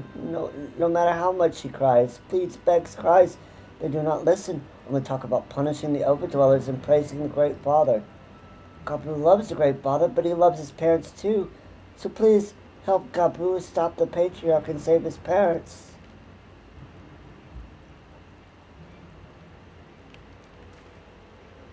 Commander, advise Maelstrom Command that Titan summoning is imminent. Should the worst come to worst, we will acquire their support. Time being of the essence, we three will attempt to infiltrate the Kobold stronghold, secure their crystals, and free the prisoners. Well, if you're sure, you'll forgive me if I don't seem optimistic. We'll make ready just in case.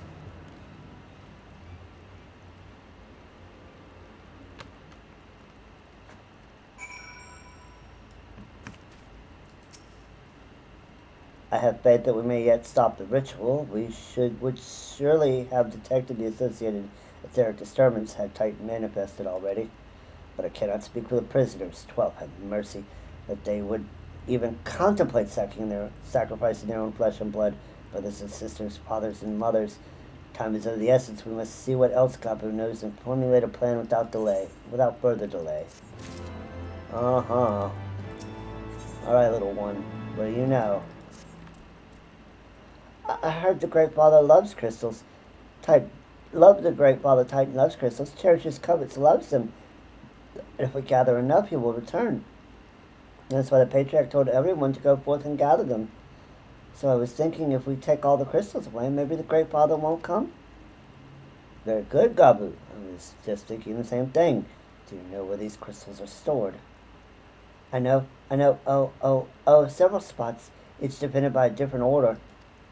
Gabu wanted to steal them, but he was too afraid to go alone. Yes, too afraid to go alone. But further, together we can take them away and hide them. Come, Gabu will lead you to the first cache.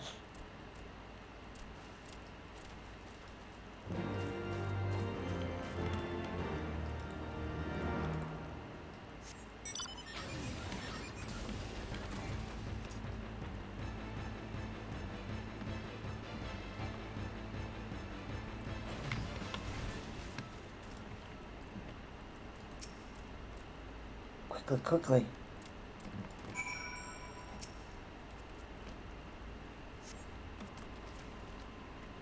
Do you have them all? Good. Lead on, Gabu. This way.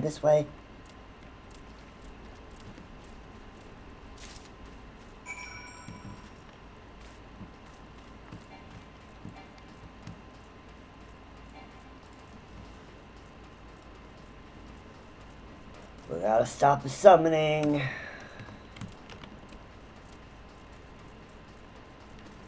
Gotta stop the summoning.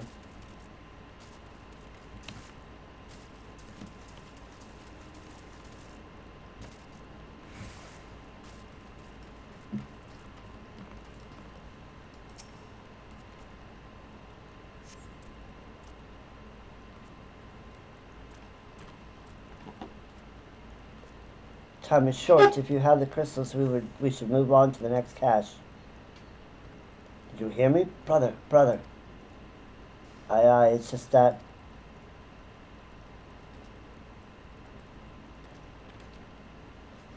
I'm quite certain the crate once bore Ishgardian seals. Someone took great pains to remove all traces, but enough remains to make out the pattern. See for yourself.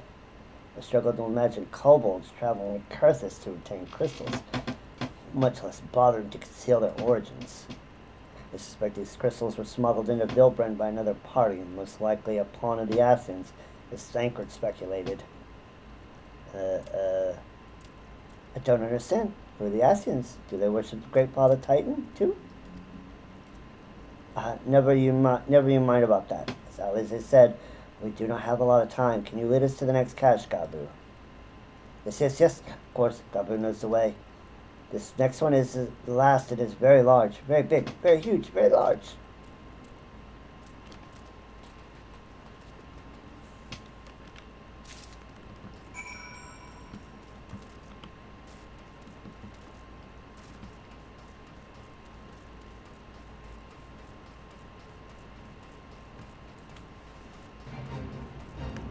Oh, yes.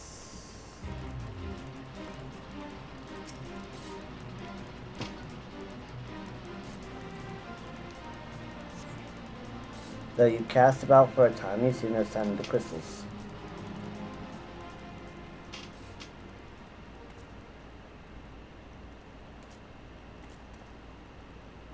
Confound it.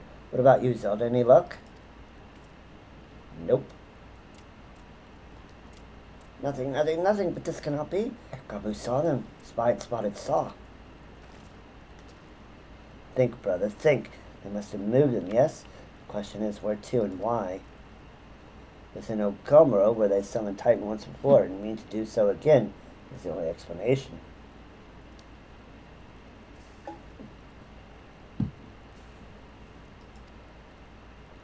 What about Mother and Father and the others? We have to help them. And we will, Gabu. We will. Stay calm. We still have time. They have yet to call the remaining crates. Call for the remaining crates, yes. If they had, then they would have found the other caches empty and sounded the alarm. Nevertheless, I believe the time for stealth is past. We must breach the navel and seize the remaining crystals. There's no other way to prevent Titan summoning. But first, give me your crystals. That might deliver them into our Commander Bloden's custody. We dare not take them into the bowels of the mountain. Good call, good call. The crystals, Zelda, if you would be so kind. Give over the 2 caches of crystals. Thank you. I shall deliver them to Camp Overlook for safekeeping and brief Commander Bloden on the situation. Pray go on ahead. As I recall, there is an aetherite within the Gomerel mine since your delivery to the naval. Gabu doubtless knows the way. Wait for me there. I shall rejoin you anon. Strange. I would have thought you eager to remain in the thick of the action. But if this is what you would prefer, then Godspeed, brother. This way, this way.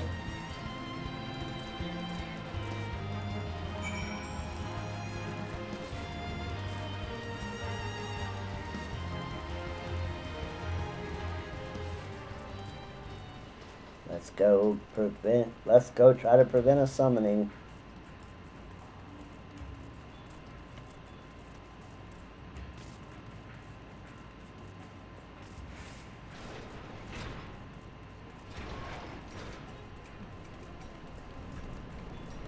Okay, we can't go. We gotta go around.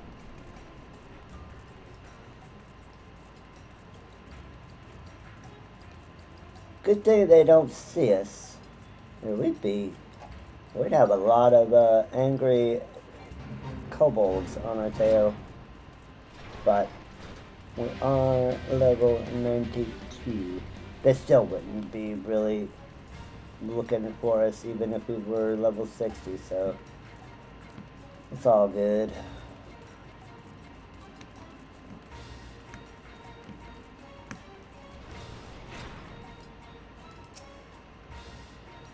I take it that this is the aetherite we seek, right? Right then. As soon as Alphino arrives, we go. I trust you're feeling suitably heroic, Zelda. There's no telling what sort of resistance we'll face in there.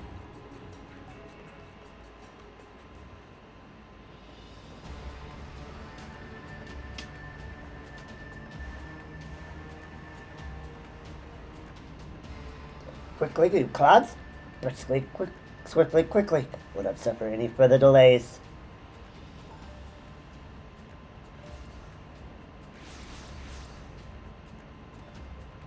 Lay down your arms and surrender. We have your crystals, and there will be no summoning this day. Overdwellers? Here? But how did you... Where are my parents, Patriarch? Where are they? Uh-oh. I don't like the look of this.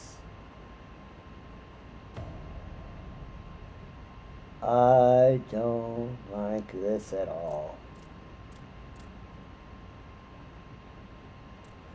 Father? Father? Coke for the furnace. You monster, how could you? Yeah. We are but servants of the Lord of Crags. We are his, that mean he may drink of our blood and partake of our flesh. That he might draw upon our strength of his children and defend them from the tyranny of the overdwellers. No, let's say, not yet.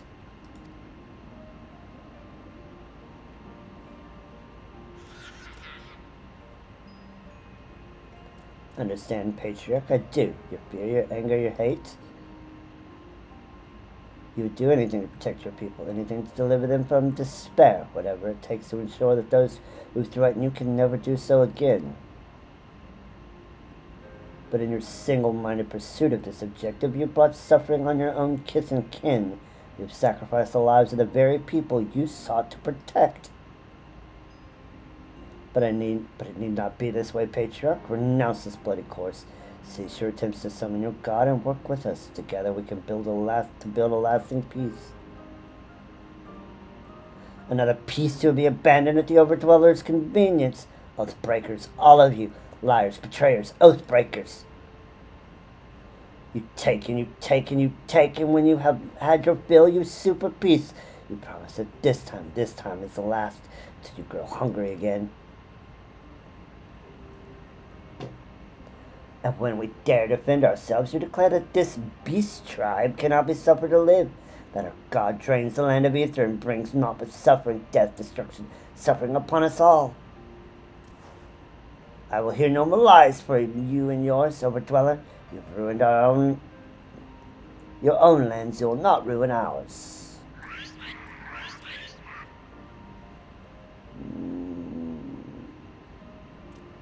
I said I'd come for you, and I did. I'm here. I'm here. I'm here. Oh no. Say something. Please. Please. Yeah, they're never gonna say anything ever again. Please. Oh, Gabu. Oh no. Oh no. Oh no.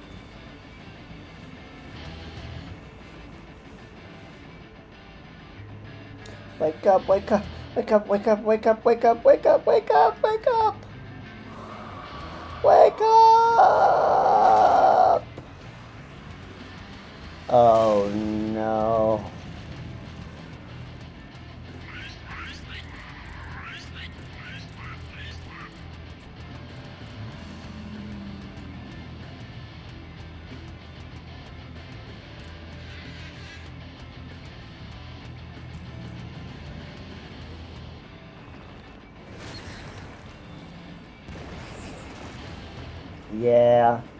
Yeah, the kid summoned Titan.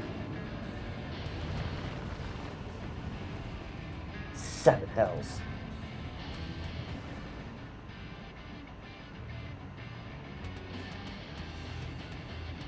I'm here. I'm here. I'm here.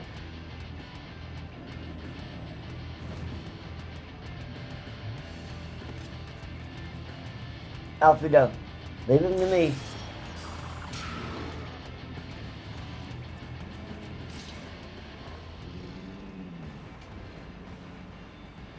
We must away.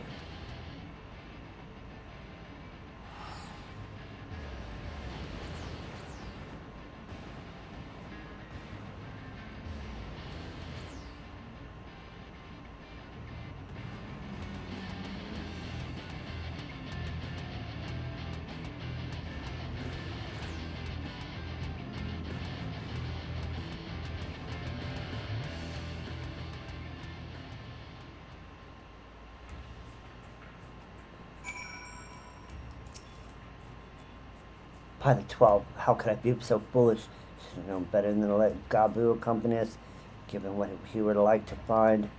His anguish despair served to birth the primal just as surely as would the supplications of the faithful. Worse, being born of such tumultuous emotion, his incarnation of Titan seems incapable of naught but violence. If we have one cause for optimism, it is that while many crystals were present, they represented but a mere fraction of the quantity intended for the summoning ritual, meaning the Titan must be far weaker than planned. Be that as it may, he is yet a primal, and the longer we leave him to bleed the land of Ether, the stronger he'll grow. And should Titan be permitted to leave Agomero, more lives will be lost, the Maelstrom will rally their troops, and the cycle will continue. Zelda, you know what must be done. Will you face the Lord of Crags once more? Is that an actual question? Thank you, my friend. Alice and I will tend to Gabu. When you're finished with the primal, look for us in Camp Overlook. We will be expecting you. Alright, we gotta do Naval Hard. I'm gonna go ahead and run an ad, and then we will probably do this unsynced. So I will go ahead and run the ad now, and I'll be right back.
Alright, we are back from the ad. Let's go and do the naval hard. And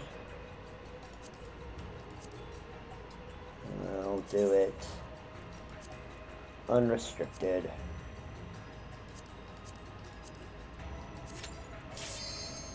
Let's see if we have the capability to do it with the gear and our level.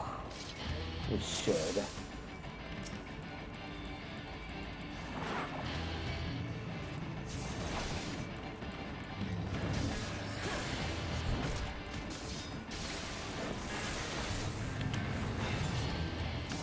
Not stand in the line. Okay. Crush.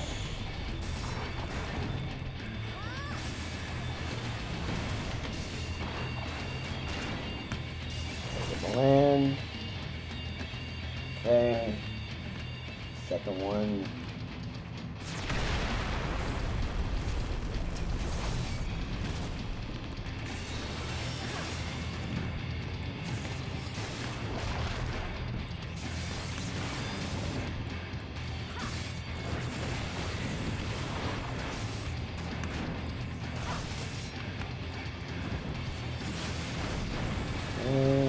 Bomb boulders.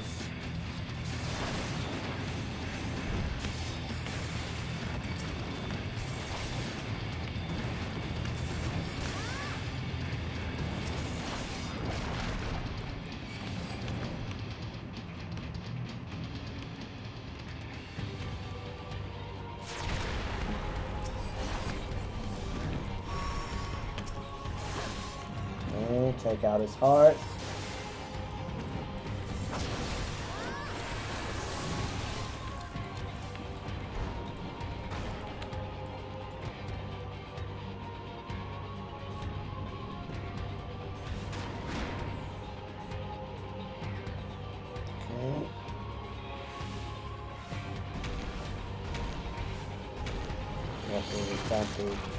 Yep, we got it. Alright.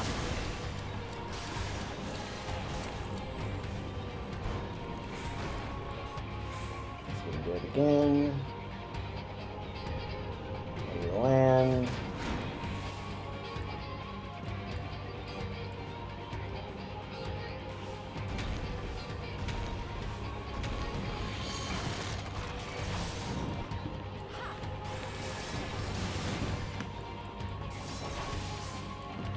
Alright, got his heart.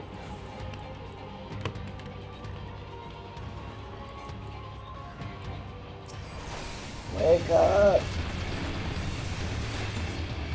Okay.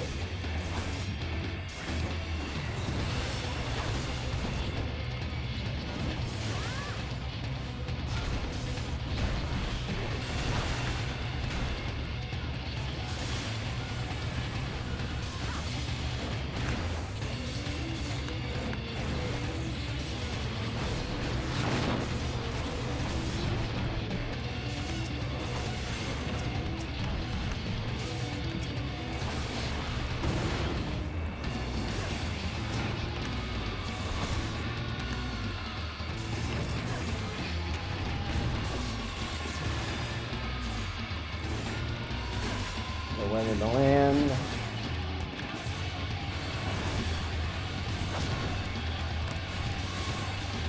And gonna do this. We're gonna do another sepulcher.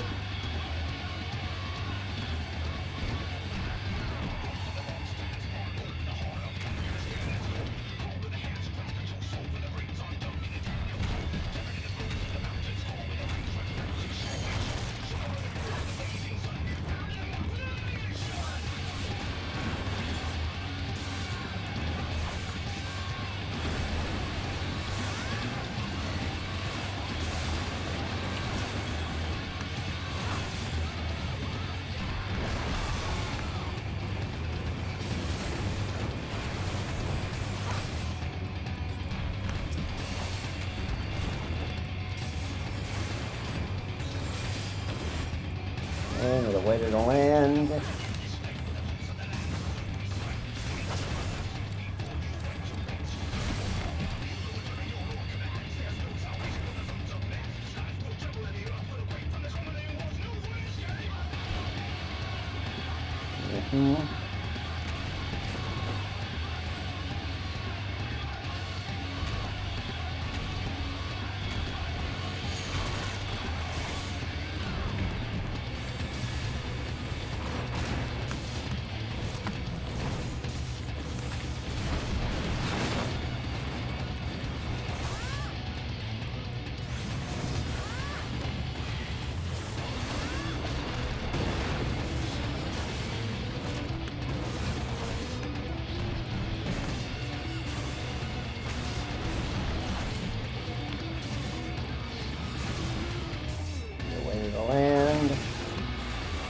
Land and 10%.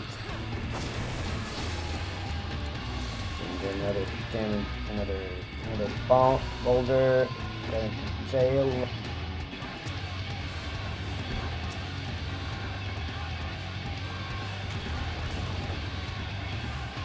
Kind of see us in there if we get in the right angle. That's kind of cool. All right.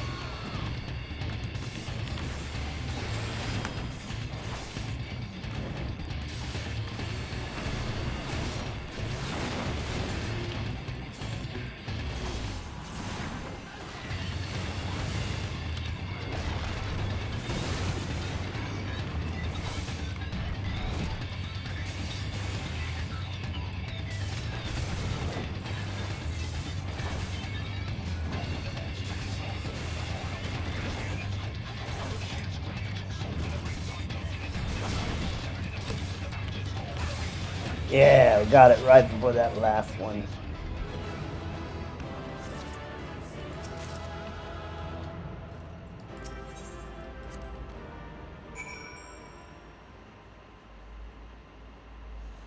Wasn't a cakewalk, but we were fine. All right, back to Camp Overlook. This is GTFO.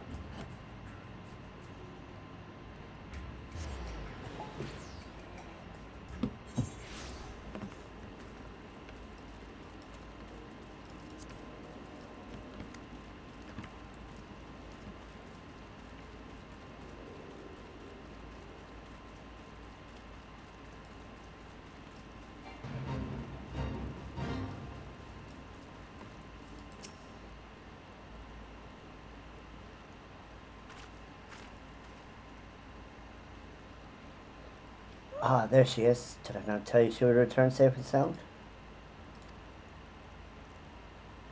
The deed is done then. Titan is no more. Yeah. Good. There has been enough tragedy this day. He has been like that since we regained consciousness. I believe we can hear us. He has made no attempt to respond. He is most certainly still in shock, but we cannot discount the possibility to succumb to the primal's influence, should that prove to be the case. He must be put to death like any other thrall, such as the Alliance's policy, yes? You have the right of it, but we must not rush to conclusions after all.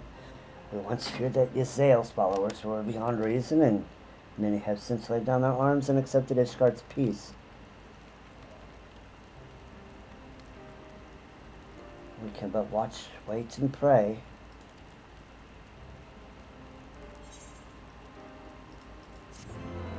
Oh, poor Gabu. Poor Gabu. Beneath a star-filled sky. There's not to be gained from dwelling on an eventuality over which we have no control, much less one which may never even come to pass. Let us tend to more immediate matters, informing Commander Bloated of Titan's demise, for example. You may be certain that he will be glad of the news. Would you be so kind as to break it to him? Sure. Poor Gabu. He just wanted to get his mom and dad back. He's so young, he doesn't understand. You're right. You're a sight for sore eyes, for the others came back without you. I feared the worst, but they said you had matters well in hand. All settled then, is it? I'm glad to hear it, but not half as glad as my men will be. Believe you me. Regardless of whether or not he was summoned properly, a primal's a primal. There ain't a soul in the maelstrom that hasn't lost a friend to one. Don't get me wrong, like we're all prepared to do our part, but we weren't so naive as to think we'd live to tell the tale. Thankfully, of course, it didn't come to that, which, my friend, sounds to me like cause for celebration. Now, I know you lot have places to be, but why not stay the night? We'd be honored to raise a glass to the triumphant return of Titan's bane. I don't know if I'm quite the mood for celebrations.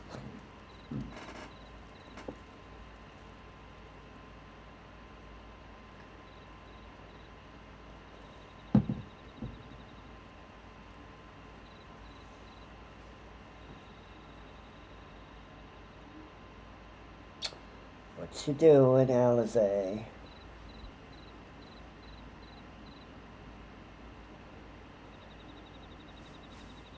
Who goes there? Just me. Just me. Oh, it's you. Forgive me for straying from the camp. He hasn't been feeling too welcome, to say the least. I thought a change of scenery might do him good. But, alas.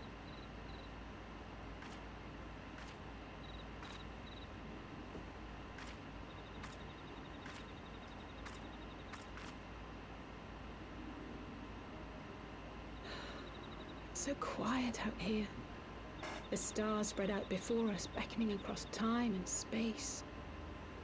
Dawn may banish even the darkest night. How bitterly beautiful, those words. I should be stronger for all my experiences. Yet my heart aches more than ever.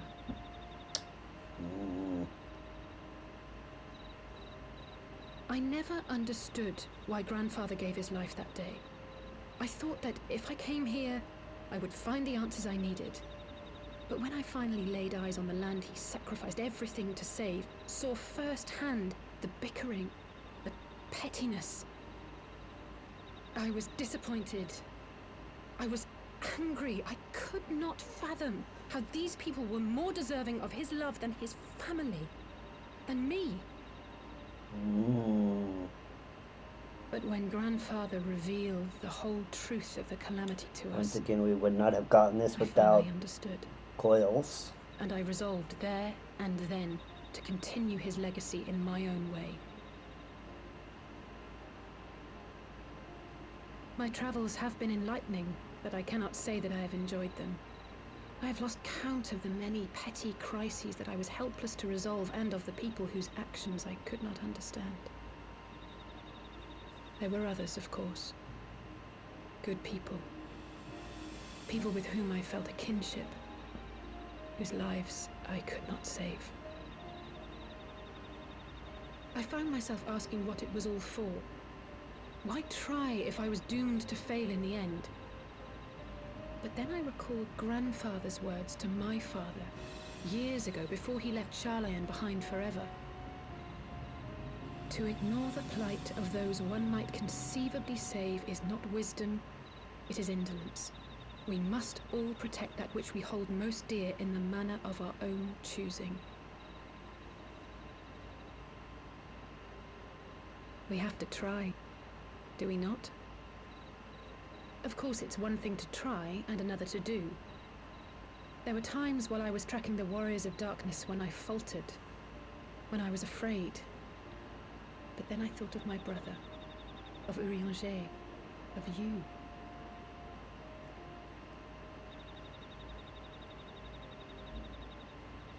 Oh, pray forgive me.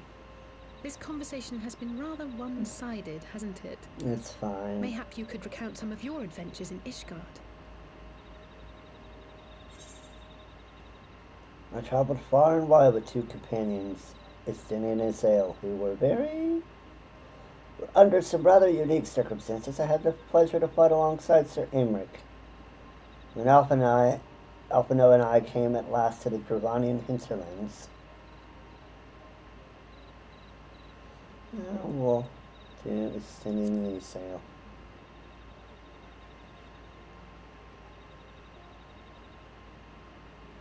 Gods! They must have been at each other's throats from dawn till dusk. Yeah. I dare say you managed to keep the peace, though. Merely being in the presence of the Warrior of Light is surely enough to shame anyone into behaving.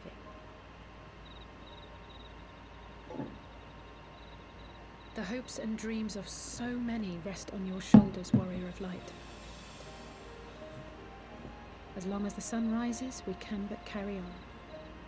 For the sake of those we hold dear. Mm-hmm. Yeah.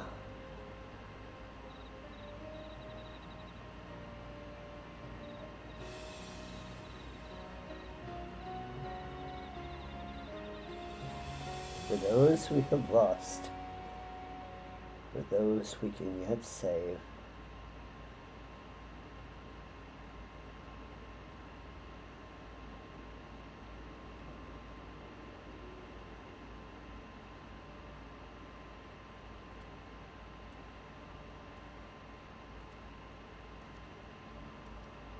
You look sus, dude. To what end dost thou cling to the tainted gifts of the Mother? Every tool has its purpose. Even this.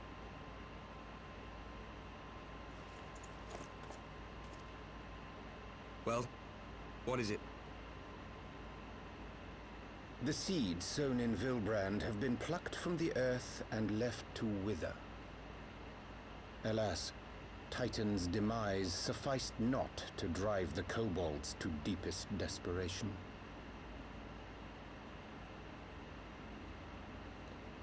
What did the man in white have to say? That we are to proceed as he did first set forth. Well, that's easy for him to say. It's not his bloody world on the brink of destruction, is it? Be thou well reminded that with an end to Ishgard's unrest, naught now remaineth to preoccupy the Scion's thoughts. Thus may they devote their every energy to thwarting thee and thine. I foresee only greater difficulties ahead. Foresee?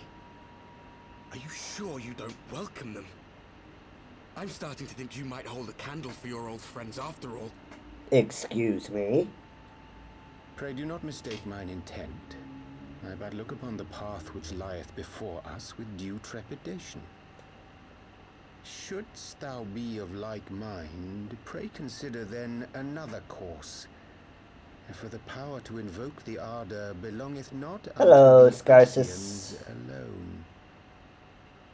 With thine own hand strike down thine enemy, the so-called hero who would see thy home lost to light.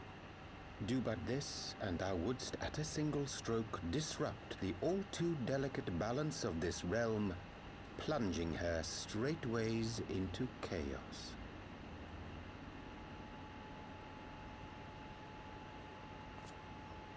You do realize what you're suggesting, yes? To ignore the plight of those one might conceivably save is not wisdom, it is indolence. The words of my teacher, and a creed I hold close to my heart. Ariane, you're being... You sussy man.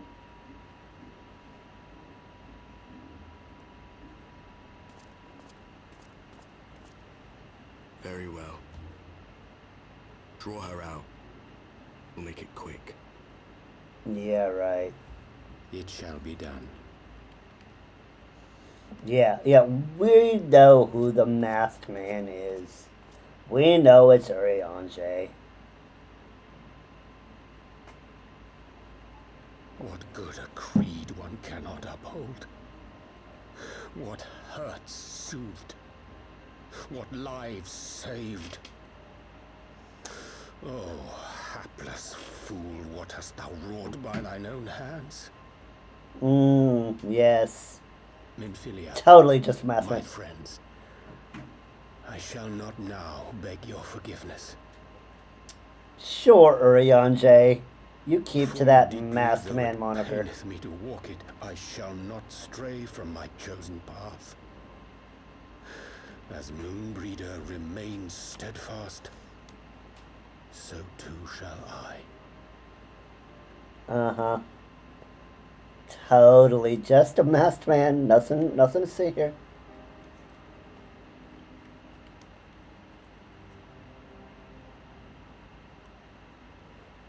Thy fool in thou hands. Could be anyone. Yeah. Yeah. Yeah. Could be anyone. Yeah.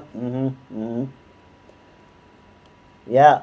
Someone who looks exactly like Urianger is a former friend of ours, according to the Warrior of Darkness, and knows Moonbreda and others. Yep, totally not Urianger.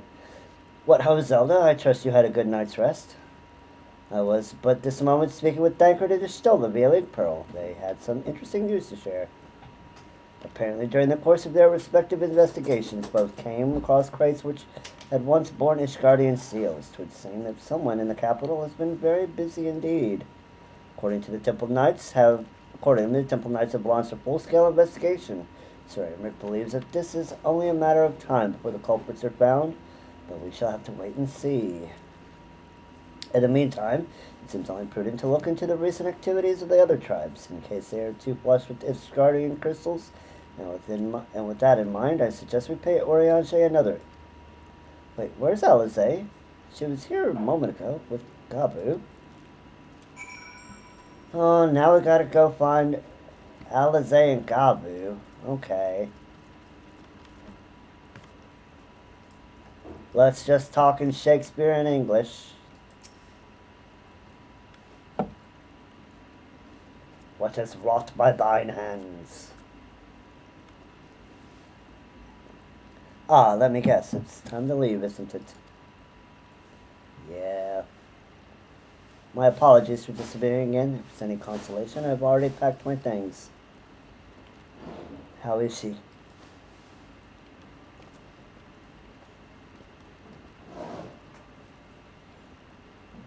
Brother, Commander Bloden, something tells me you're not solely here out of concern for his welfare. But to answer your question, there's been no change. He will not speak or eat. I'm not even sure if he slept. If he did, it seems none the better for it. He just shuffles about with that same expression on his face.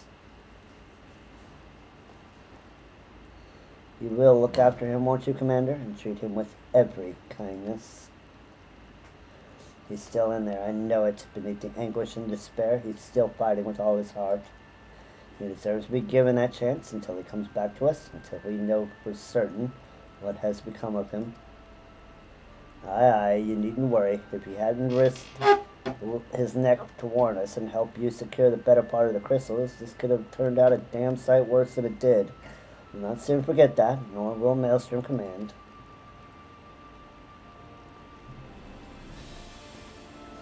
I'm so sorry, Gabu. I truly am. You should never have been made to. And I know I cannot possibly understand. There's nothing I can do or say. The pain, the anger, the helplessness. Hold fast to the memories of better times. Remember them as they were. And when it hurts so much your heart feels fit to burst, let it burst. Let it burst and fill up again with your love for them. And never, ever forget.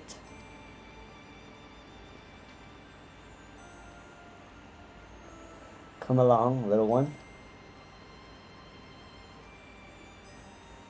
I will remember them. And you too, Alizé. Thank you.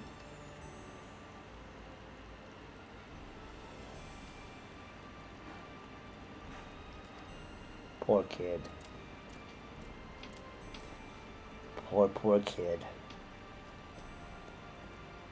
Have faith, sister. Your words have reached him. In time he will recover. And those who orchestrated these events will be made to answer for their crimes. You! Yeah! Yeah, they will.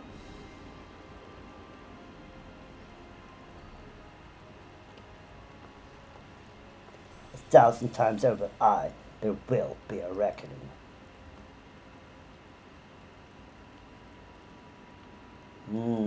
Yes. A reckoning indeed.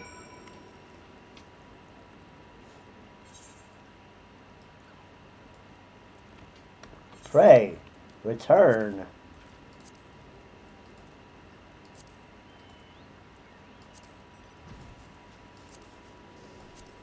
Did we get any new cards?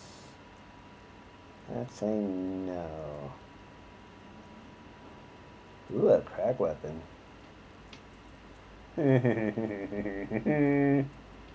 Alright. Use our Aetheryte ticket. We still have a few. Well, more than a few. Like, a whole bunch.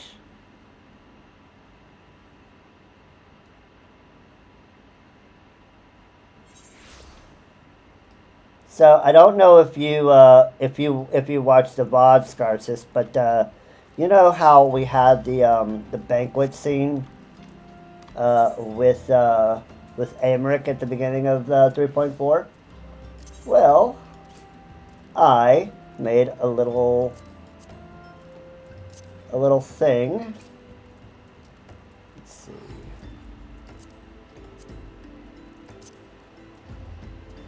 I had this as my glam for that scene.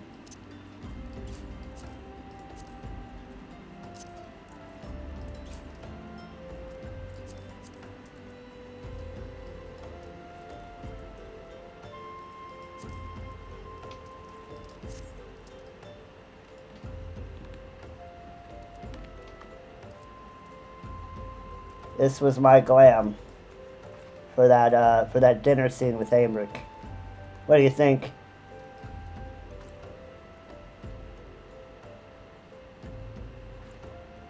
It is hiding my tail. There we go.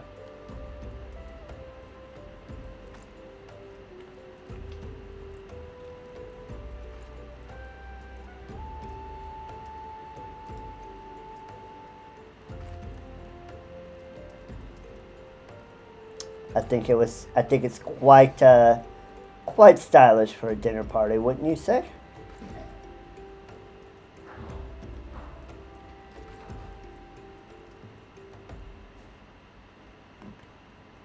Although the dress is hiding my tail.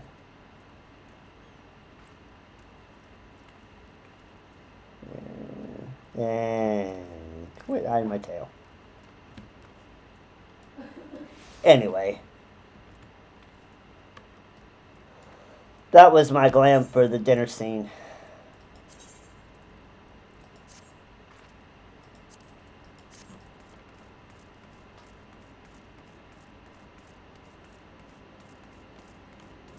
I figured when going to a lord's house, might not.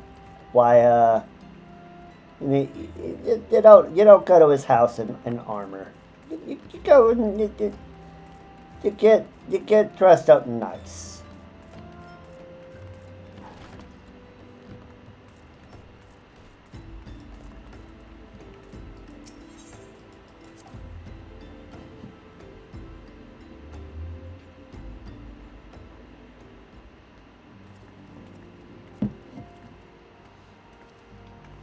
We have heard the glad tidings from Ogomoro, my friends. By the grace of the 12 and your most valiant efforts, the people of Limsilla may be rest easy. I should like to think so, yes, though we failed to prevent the Lord of Crags from manifesting. We did succeed in weakening him, enabling our friend to dispatch him before the warriors of darkness can make matters worse. It was by no means an unmitigated success, but it will have to suffice. Though let us speak of another matter, one which weigheth heavy on my lady's mind. As thou didst request, I sought out the Garen oracles that we might better understand the aims of the warriors of darkness. So, their copious use of allegory defies any single interpretation. The oracles paint a most disturbing picture. One of worlds parallel to our own, apart yet linked, reduced to ruin with every umbral calamity. 7 times have that succeeded, then of the 10 and 3, only 6 worlds remain. Aye, all is as my lady Menphilia spake unto thee. As for what cometh of these reflections when they in the Sois are rejoined, frail flesh undone in umbral fires, each soul sundereth to her call, to flow into the endless sea, there to endure as one and none. Then if the warriors of darkness succeed, everyone in their world will die? In essence, the verse spaketh of the renunciation of the flesh and the subsequent return to the life stream. However, this fate may yet be preferable to the alternative, for if the burst were to fall to transcendent light in the manner of the warriors of darkness described, it would give way to a void wherein none may know either life nor death. Far better to die, they reason, for the death there is life. The essence of the soul, which returneth unto the source, may be born anew, saved. Such as, at least, is their brief belief, I surmise. Then it is true. If that's true, then gods, no one should ever have to make such a choice. Ere we speak further on this subject, I would share with thee another recent discovery. It would seem that several sizable shipments of crystals have been delivered into the hands of certain Alamegan parties. Alamegans? Strange. You believe this to be the work of the same Ishgardian smugglers who supplied the beast tribes? I know beyond a shadow of a doubt. Unless thou wonder at their motive, I would remind you that the Asians did once attempt to bring about the summoning of Valgar. The individuals who took receipt of these shipments are refugees belonging to a group devoted to the cause of Alamegan liberation.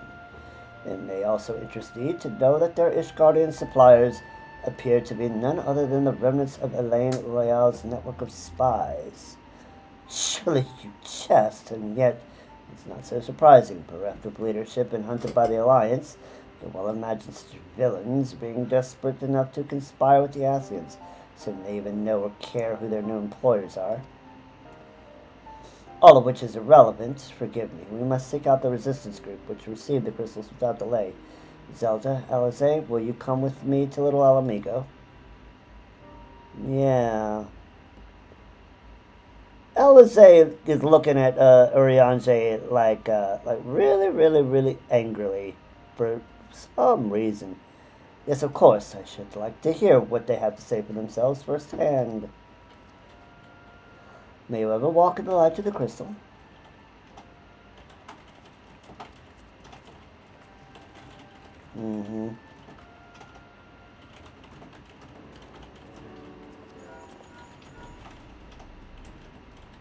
Alphina, Alize, and Zelda, are you listening?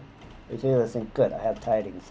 The Temple Knights raided the smuggler's warehouse less than an hour ago. A cursory interrogation of prisoners yielded confirmation that they were in the ploy of, and I hope you're sitting down, a men in black robes. Did you have them in the crystals too?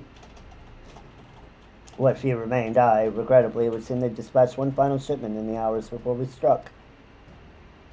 'Twas bound for Little Alamigo, we're told. There it will be received by members of a local resistance group. Since Sir Emmerich men no longer have need of my services, I have a mind to head that way. As do we. By happy coincidence, we learned of the shipments but a few moments ago. Ha! And here I was thinking I might actually finally be one step ahead of the Warrior of Light and her little helpers. Ah, wait a moment. There's more, and I defy you not to be surprised by this revelation. The leader of the Ishgardian smugglers was formerly in the employ of one Elaine Royale, the infamous Ivy herself. Gasp! Once again, Thancred, I fear we must inform you that... Thancred, with whom else have you shared this information? Well, the smugglers? No one. As I think I mentioned, the raid was less than an hour ago. I was planning to contact Y'shtola next, but there is someone else you have me notify first. No, there isn't. Uh-huh. So, Urianger is possessed of information he's technically not supposed to know. Alright, we will be back in about 3 minutes for after another ad. BRB. Starting to get spicy.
You're a little baby. Mm-hmm.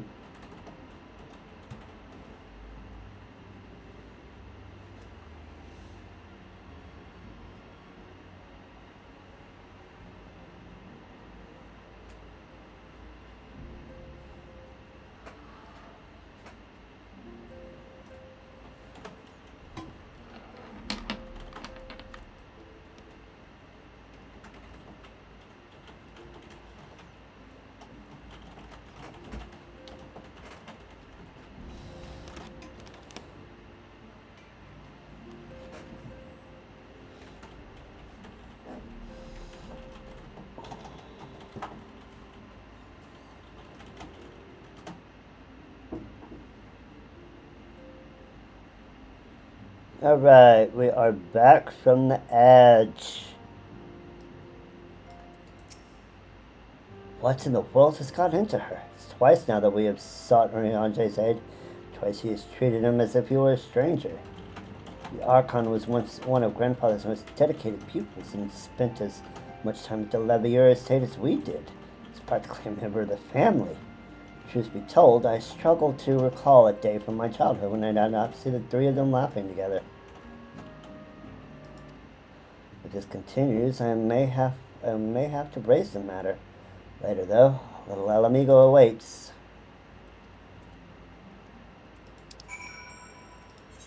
Ooh, the El Amigo. That is small.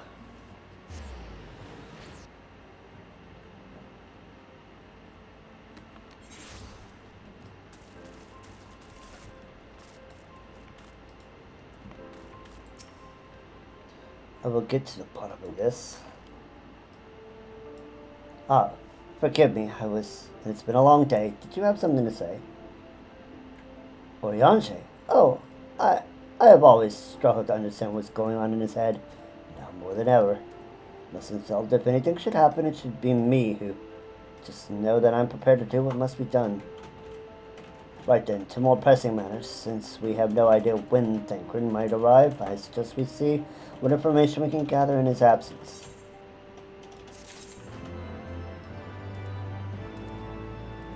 Our armed guards and our boots are certainly standing out now. When we were free.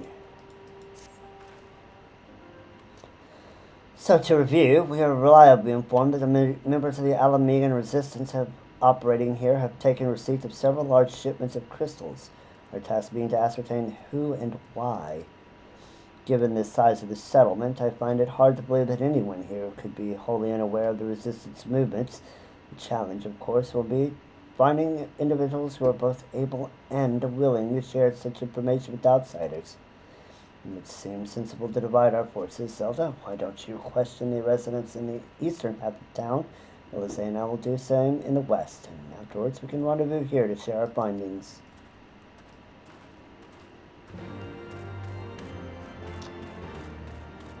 Alright, let's go hunt for some answers.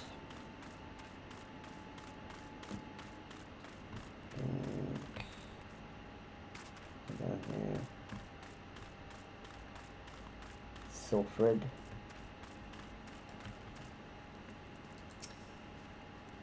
Let me guess, come to join the fight, have you? No need to deny, friend. You are not the first to answer the Griffin's call.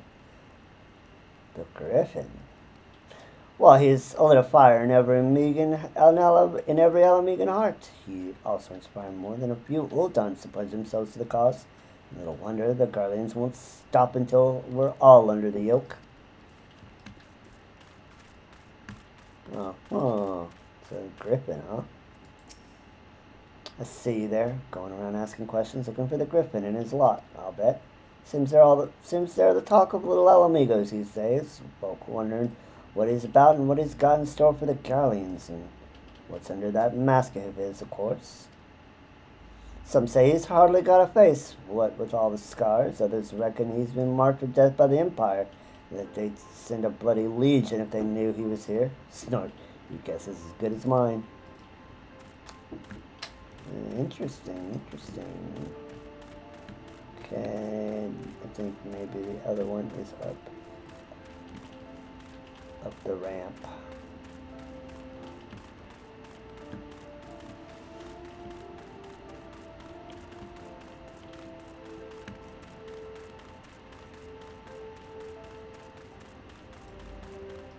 Oakland, what do you know about this?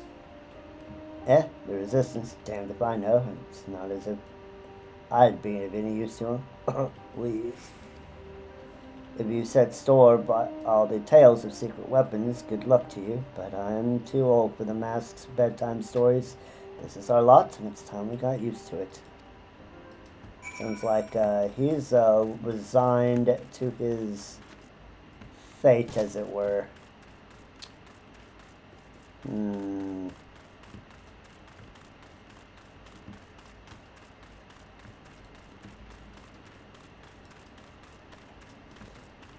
Yeah, let's go share the news.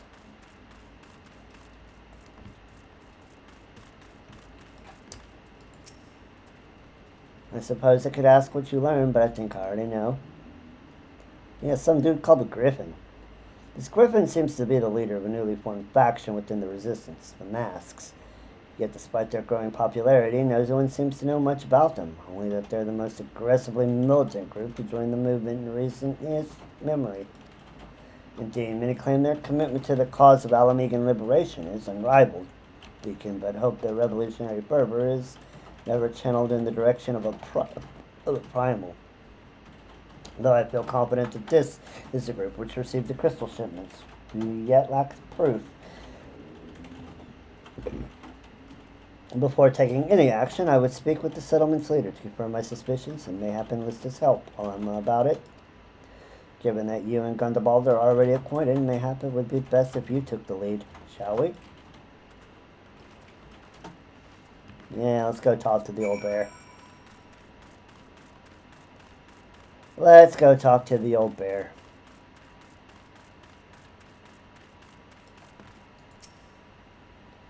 Much as it pleases me to see you again, Zelda, I cannot help but wonder if I should be worried. I hear you and yours have been asking questions. Yeah. Griffin. I know of him.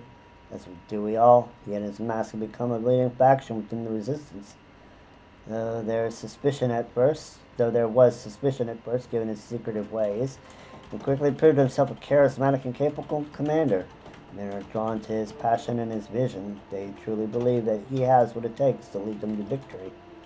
Even I cannot help but admire the man for what he's accomplished, but I have not forgotten Wilrid. I was blind to the danger of his ambitions, and you were not. The Griffin will soon deliver a speech to our people at the sunken temple of Cairn. Go and see him with your own eyes, weigh his words with your own hearts. How convenient. Just but a pity Thancred is not here to join us. You two go on ahead. I shall stay behind and wait for him.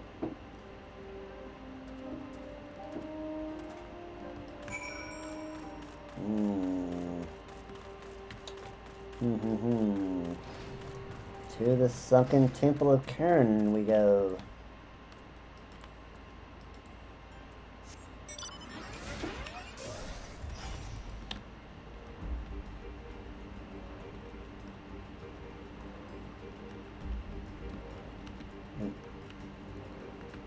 Need to go around the mountain, Zelda. Go around the mountain. There we go. Now we're cooking.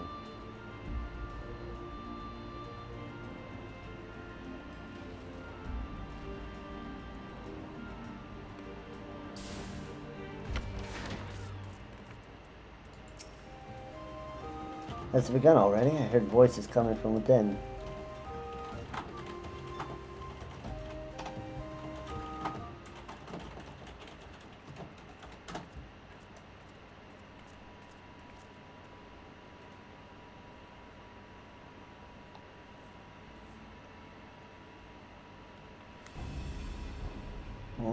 This is the Griffin, huh? Brothers and sisters, 20 years ago, Alamigo, our home, was claimed by the Garlean Empire. In our haste to overthrow the King of Ruin, we turned a blind eye to our foes in the north. With our glorious revolution, we but laid a path for a new tyrant to succeed the old. And when confronted with our failure, we fled.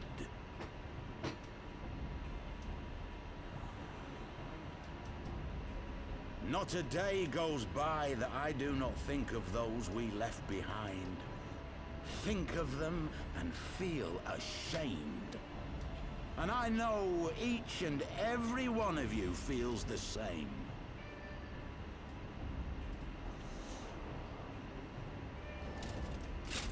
We abandoned them, our own flesh and blood, to labor till their backs gave in and their breath gave out, building the twisted steel ramparts which now mar our once majestic mountains.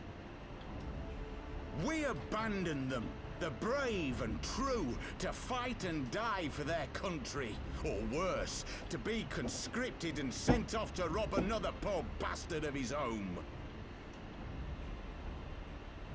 We abandoned them, the meek and powerless, to bow and scrape when the Garleans pass, to sully themselves that they might live to see another day of misery.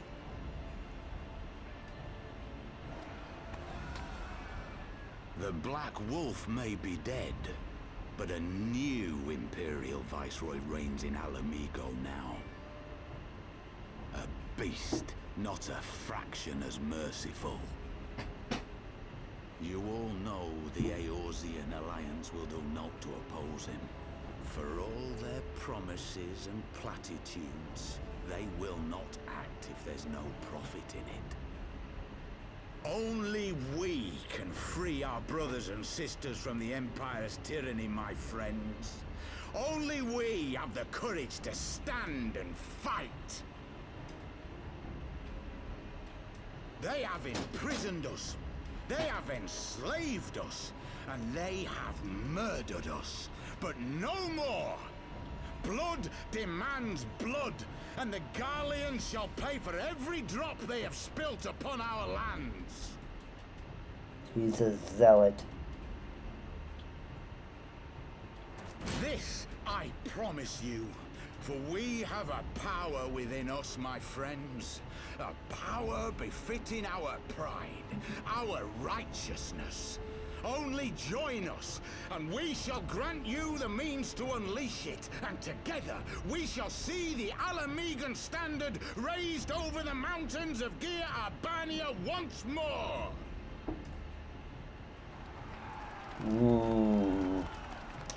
Well, he certainly is eloquent. A power befitting their pride. Not at all ominous, that. Yeah. Wait, is that...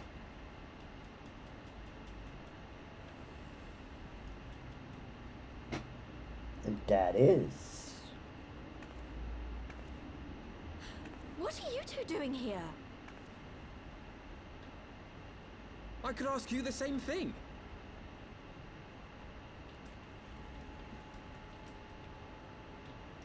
Well, this is quite the surprise. Hi, Papa. If you see what I see, if you feel as I feel... Might I suggest we continue this conversation in more agreeable surroundings? Yeah. Yeah, more agreeable. I agree.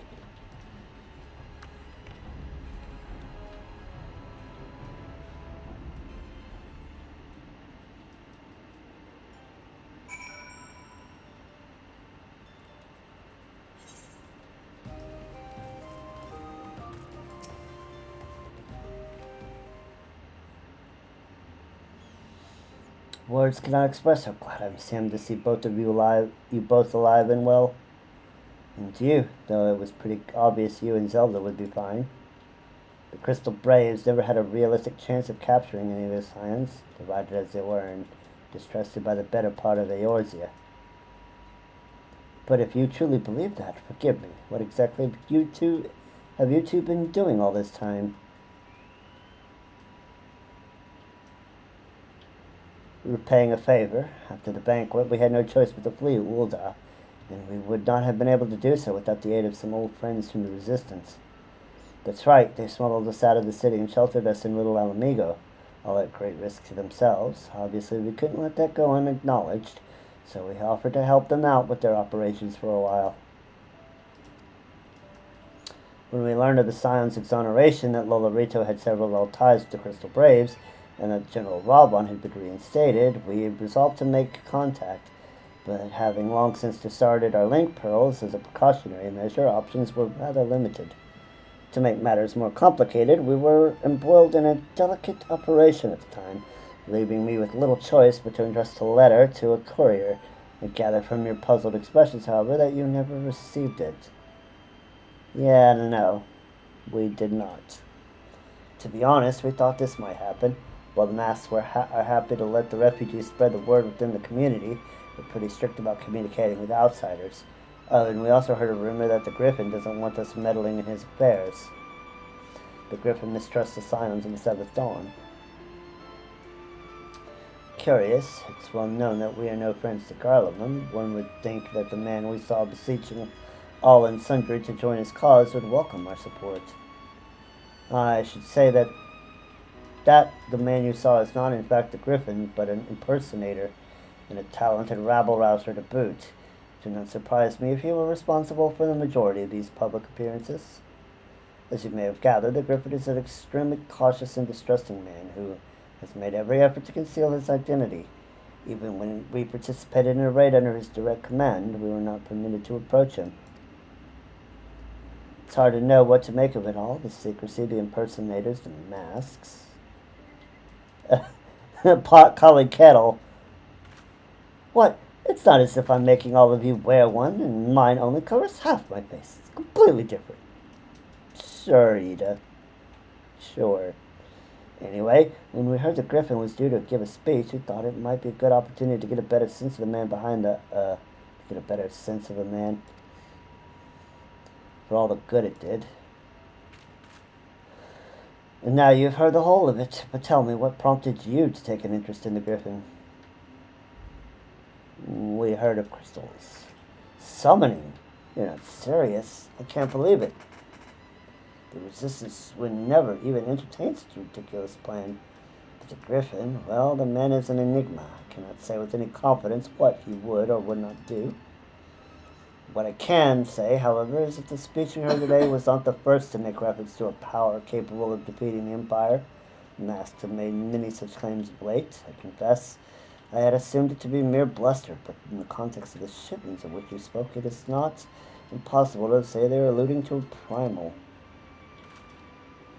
Whatever it is, we'll find out together, and if anyone tries to stop us, they'll answer to me. Yeah, let's go, Yuta.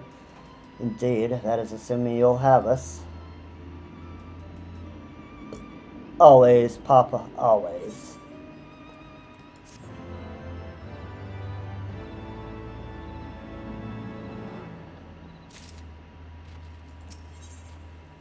Honorable heroes.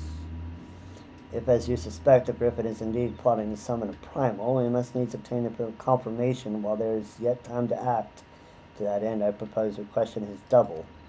Given his role as the group's de facto mouthpiece, I should not be surprised if we were one of the Griffin's closest associates.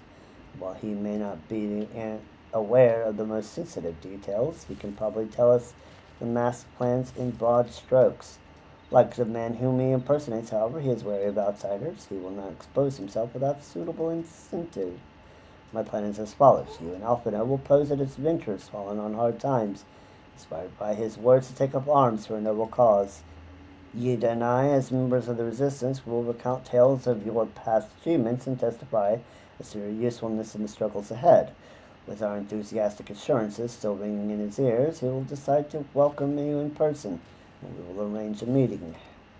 You will need to look the part, and that we might maintain the shroud until we have him cornered at least. Here, this should be enough to purchase suitable garments from Talbot and have him rub a respectable amount of dirt on them for good measure. Any questions? It seems simple enough. Thank you. And with that, Zelda, let us be off. Yay! We get to look like scrubs again. We get to look like scrubs again.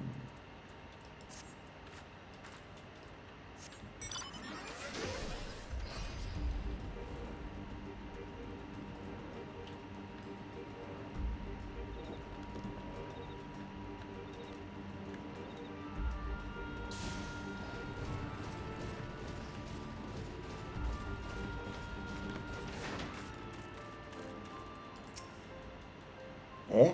You want to buy what? I don't know what you're up to, but I want no part of it. How about a nice sack of gill? Well, you're the ones with the gill, and seeing as you're your friends at Papalimo. Here, there, tunic and slops for the both of you, tailored and are treated to your taste. Now, off you with you, before someone sees us together. Clothes make it the man, as they say. Right then, I will go and change and see you at the spot Papalimo marked on our maps. Okay, time to, whoops, okay. So we need...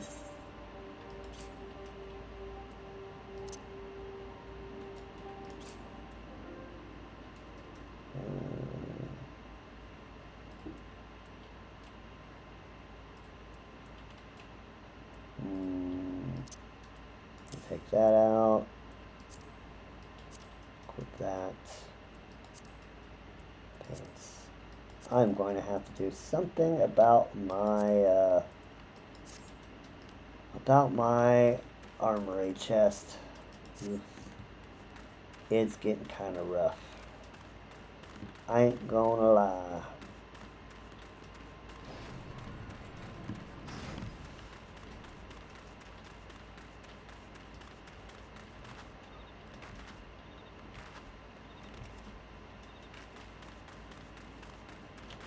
Ain't gonna lie. My my armory chest is getting really, really rough. Well, look at us, a pair of downward heel adventurers seeking a chance to recapture past glories. Yes, this should suffice. And now we play the waiting game. Once again, we're in Thanalan wearing this.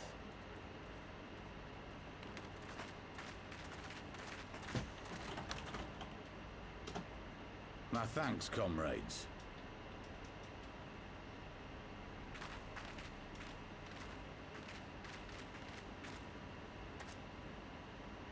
You must be the esteemed adventurers of whom I've heard so much. I understand you have taken an interest in our cause. Yeah.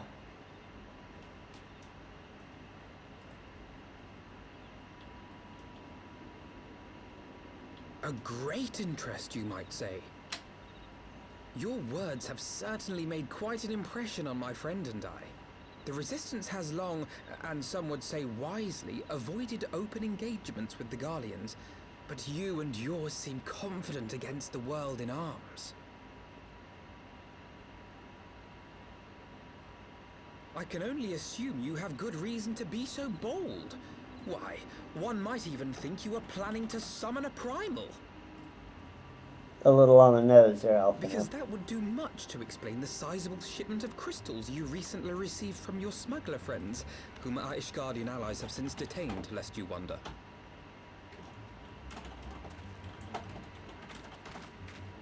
I'd like to hear more about the Griffin. The real Griffin. Your performance earlier didn't fool us. The famous scions of the Seventh Dawn. I should have known better than to think I could conceal the truth from you lot. You are right. I am not the Griffin, but I speak with his voice, and it was at his behest that we procured those crystals. Ooh.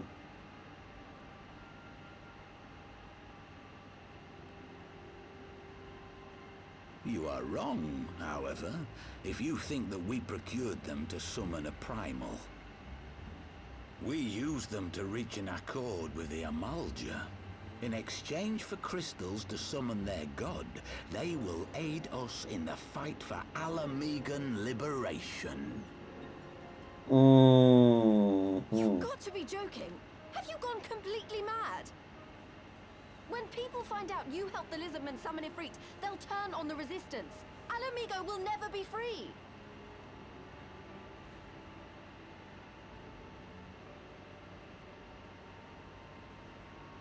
This isn't a fairy tale, girl. We don't have the luxury to play at being honorable heroes. It's because the likes of you wouldn't sully your saintly hands that Alamigo's been under the yoke for the past 20 years. But the Griffin won't stand for it, and neither will we. We're ready to do whatever it takes.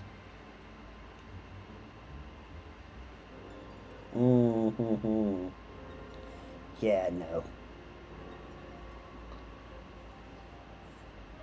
What proof do you have of this arrangement with the Amalja?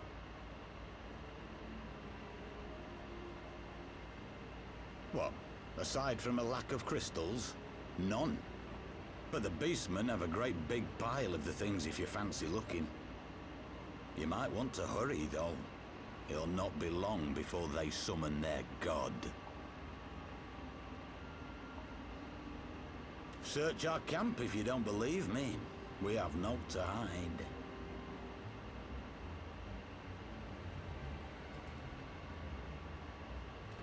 If there is a cache to be found, Ida and I will find it.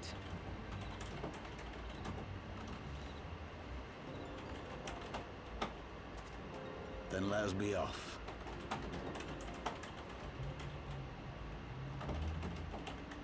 Are you perchance the Warrior of Light? Yeah.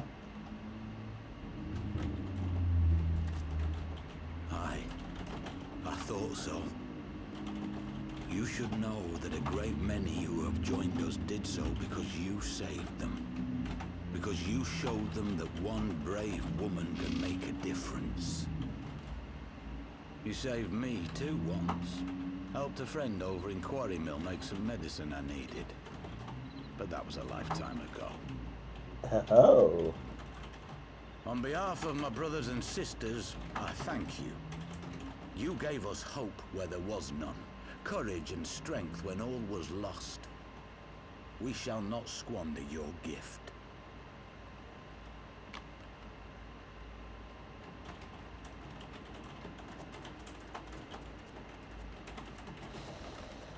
Interesting. I know that look, Ida, and I do not like it. You cannot seriously be contemplating taking up arms with that band of cutthroats. I just...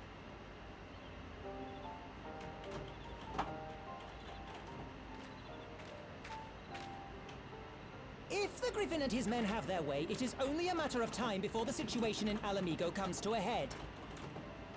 Your homeland's future teeters on a knife edge, and any reckless action, however small, could have irrevocable consequences. You mustn't lose sight of that, Ida. When the time comes, we must all make our choices, but we must do so in full possession of the facts. Now, let us away. There is work to be done. Papa being a word of wisdom.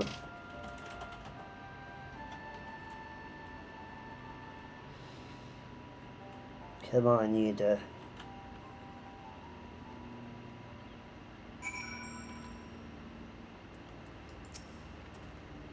Quiet, Millie said. Do you remember? Yeah. Forgive me, you cannot be expected to recall every name and face, and besides, it's not as if it matters. I've long admired how you live in the present, how you focus on problems at hand, always keeping moving forward. So let's keep moving forward together, Zelda. We must find and secure those crystals. This is no time for looking back. Silver. Let's get out of these clothes, shall we? Alright, we got another ad coming up.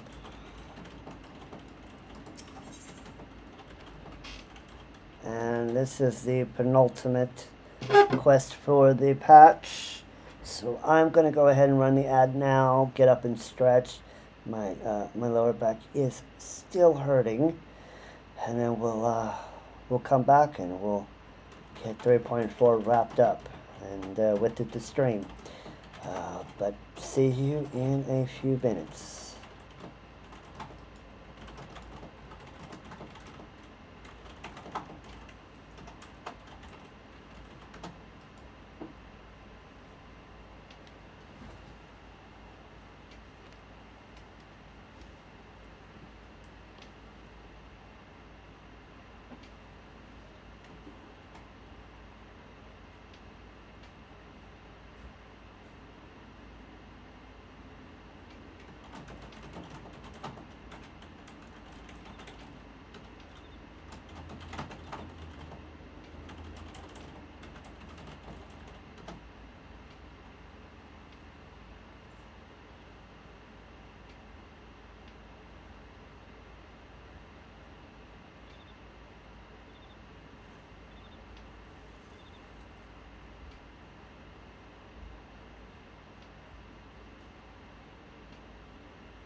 Alright, we are back. Second to last quest of 3.4. One life for one world.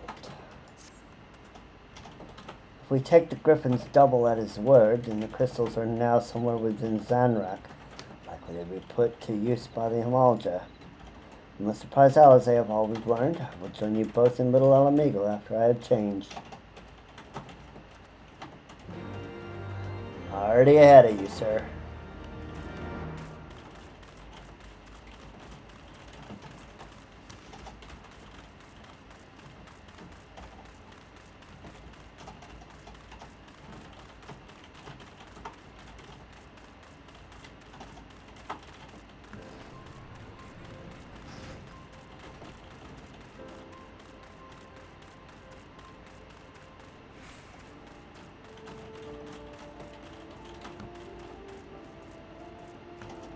Oh, it's Thancred. Hiya, boys.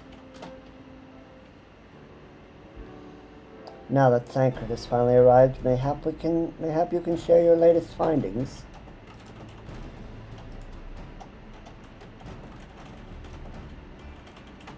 You mean to tell me that while we were worrying ourselves sick, you and Papalino were here all along? Well, your Stola will be relieved, and also angry. Mainly angry, I should think. Yeah. And as for the crystals, what choice do we have? We cannot very well leave them in the hands of the Amalza. For all we know, they could be preparing to summon Ifrit even as we speak. We must make for Zanrak.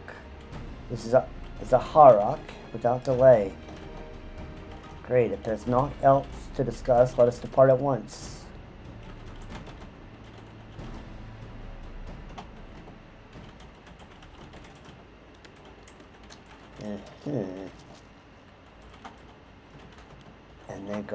And so they go forth in accordance with the Griffin's plan. Sussy Ellison! The players gather to assume their marks on the stage, wreathed in flame. Ere long the curtain shall rise, and the drama of which I am author, gods forgive me, shall at last be performed. Naught else remaineth save to stand at the ready and pray that the chance is seized, for never shall we know its like again. Sussy Ellison is sussy.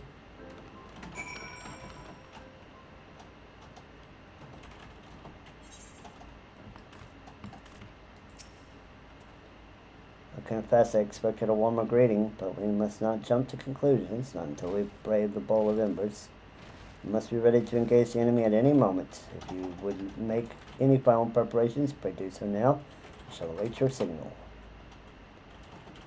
We'll get cutscenes. We should set time. We should proceed.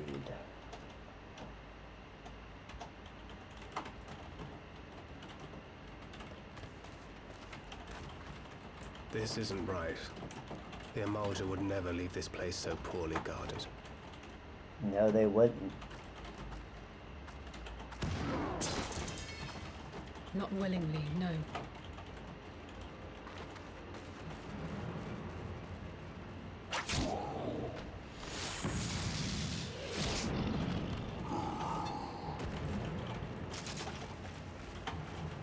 And it's a slaughter. The saviors of Eorzea. Slow as ever.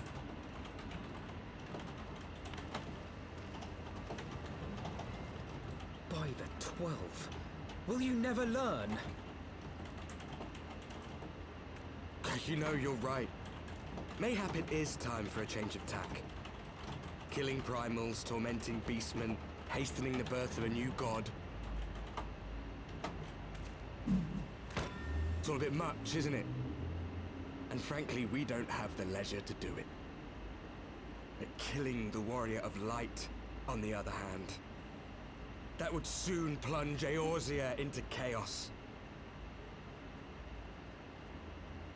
One life for one world. A fair exchange! Wouldn't you agree?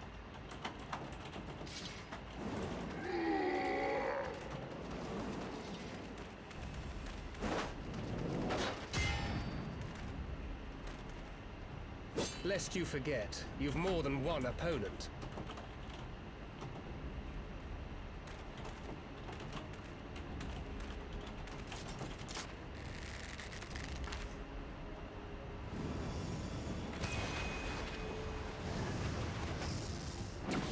Carbuncle, defend me!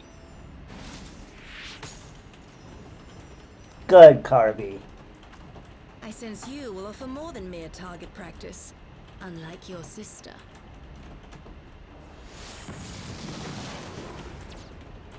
Alizé!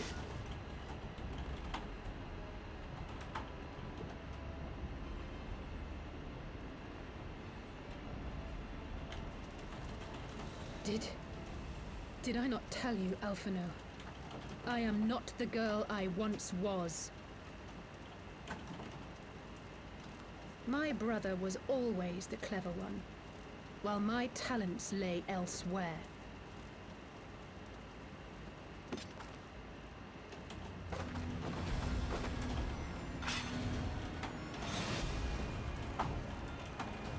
Let's go, Alizé. And a Ethereal Blade, huh?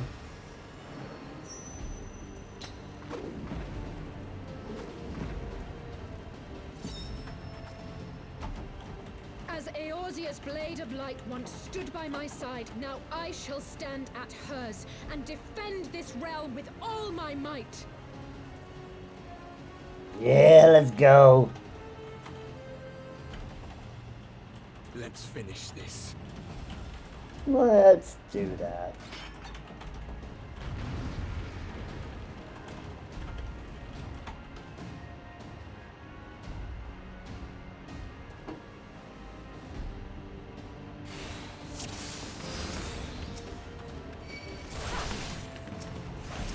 Actually, I'm gonna take care of the healer first.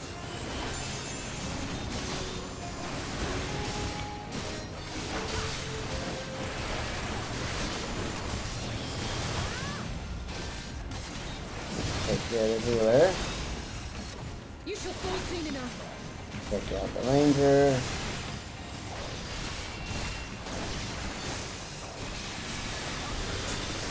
Take out the knight. There's no escape.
Okay. Take out these guys.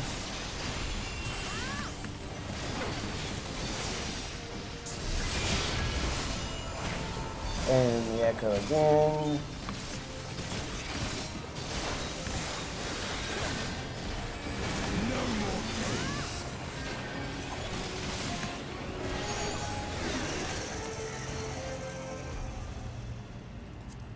We don't need that.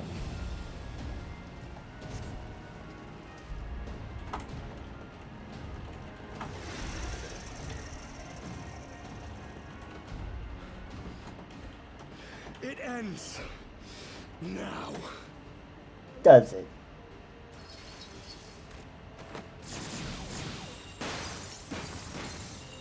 Hello. What? The Elezen of Sussiness.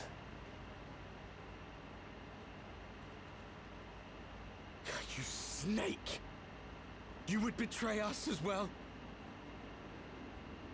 He that holdeth fast unto his convictions shall never count betrayal amongst his crimes, though all the world may call him villain. My path is unchanged, my creed sacrosanct. This I believe with all my heart. But say, warrior of darkness, and speak true, what dost thou believe? That rendering up the souls of thy world in service to the rejoining will grant it salvation? Nay. By the 12! Oriange! It is!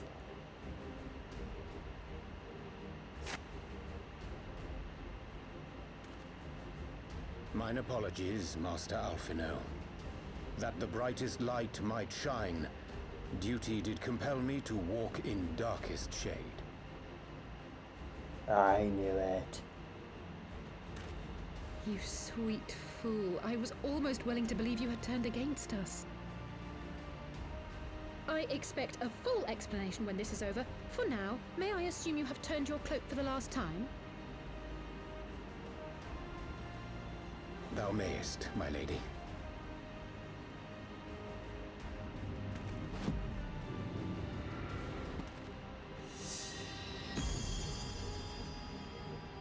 By thy leave.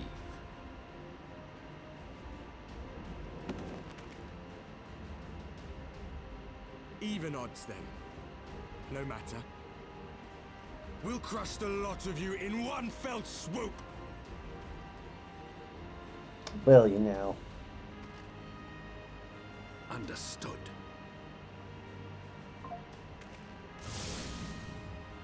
Hearken to me. We only have one chance. Channel your ether into my blade that I might strike before the mage casts his spell. I cannot do it alone, but together we can defeat them. Alright, let's do it.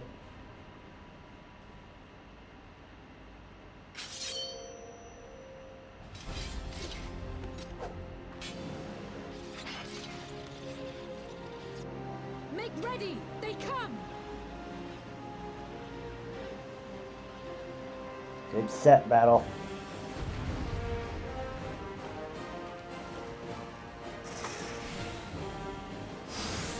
Alright, we gotta defend her until it's time to... I must have more ether.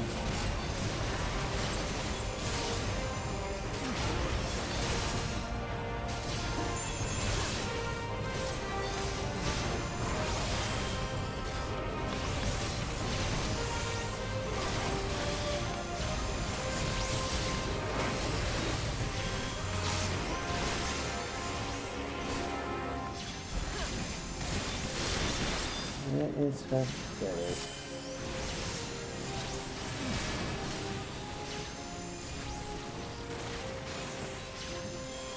The ether!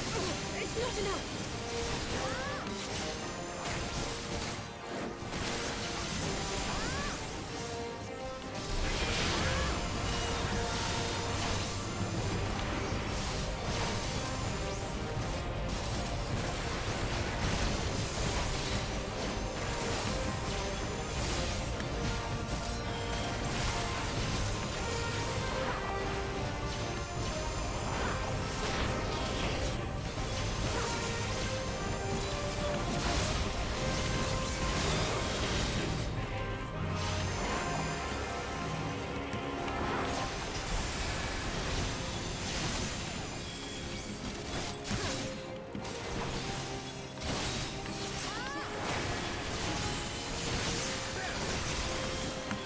Okay, let's channel our ether.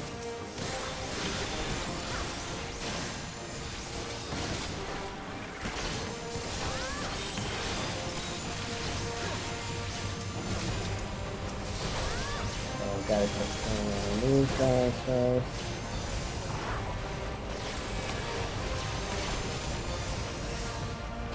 Okay.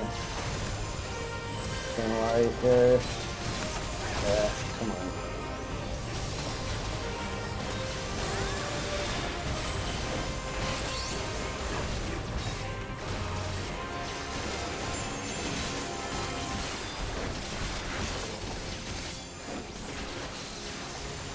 Okay.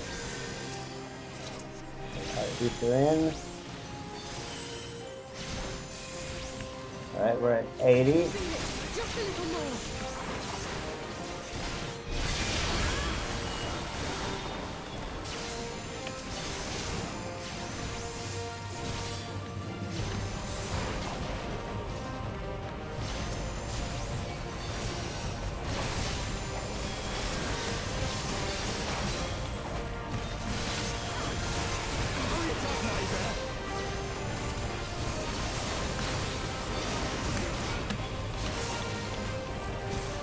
Alright, we got the ranger down.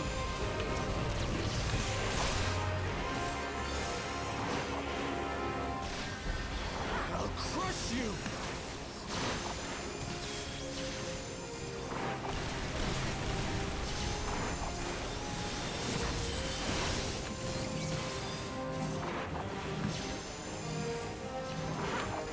Got one more good shot in.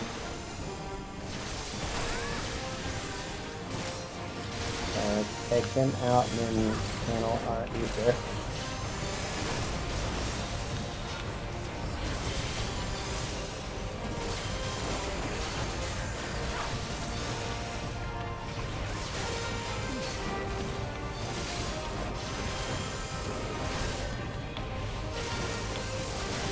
It's still looking good. Okay.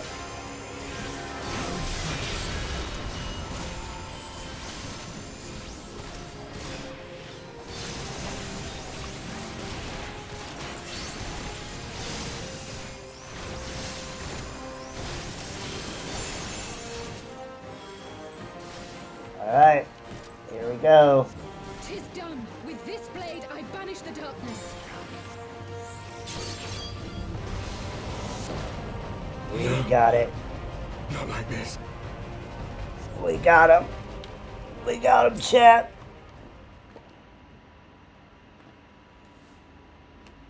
We did it.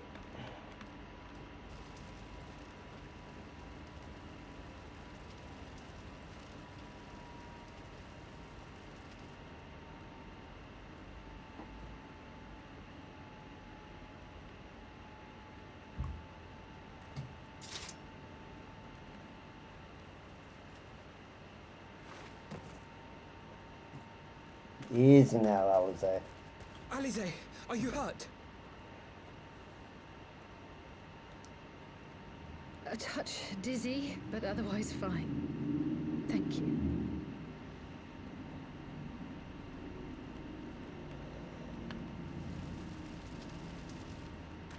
And there you have it. Our friend is too stubborn to die. Yep. We are far from finished.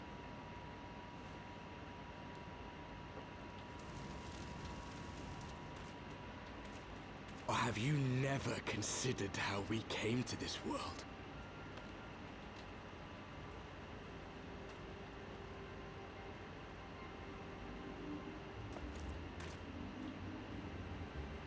Crystals? You mean, like the Ascians? No. Just so. As the Ascians flee unto the rift twixt planes with crystals of darkness, so did these warriors come hither with crystals of light.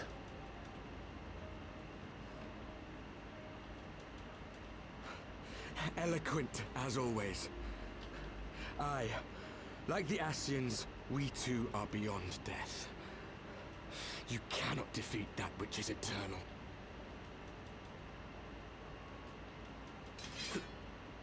Wait!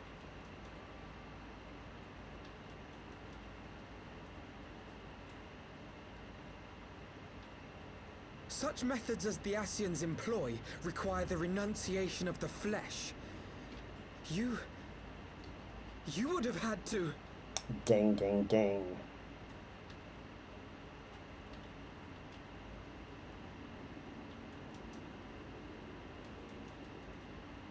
At long last, you see. To save our world, we gave our lives.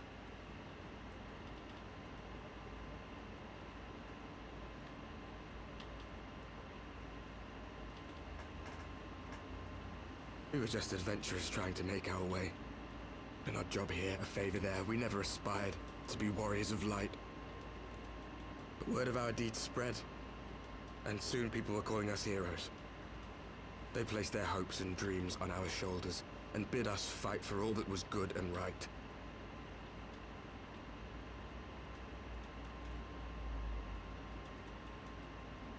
We fought, and we fought, and we fought, until there was no one left to fight.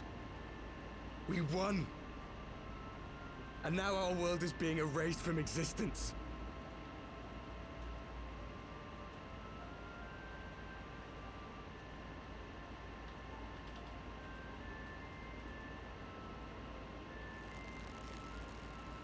We did everything right. Everything that was asked of us, and still it came to this. You were set You up. of all people should understand. We will not falter. We brought our world to the brink of destruction, and now we must save it.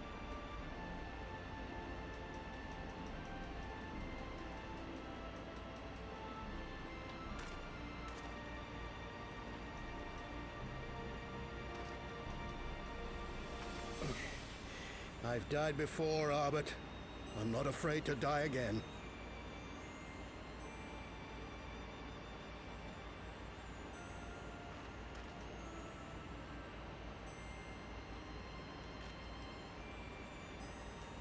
No matter how many times we fall, we must rise and carry on the fight for those we left behind.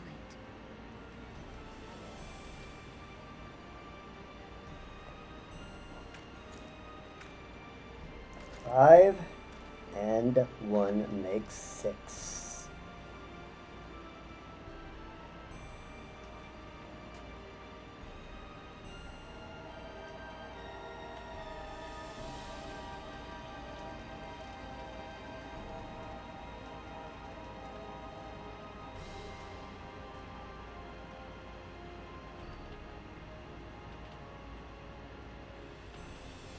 To have known the depths of sorrow and embraced the highest sacrifice. Nonetheless, Master Louis Sois, guide my hand, I pray you, as fate's thread spinneth upon this most capricious spindle. Quickly! Thou must needs invoke the power of thy crystal. My crystal. Okay. I mean, I got 6 of them, but sure. And it's blue. My blue rock candy.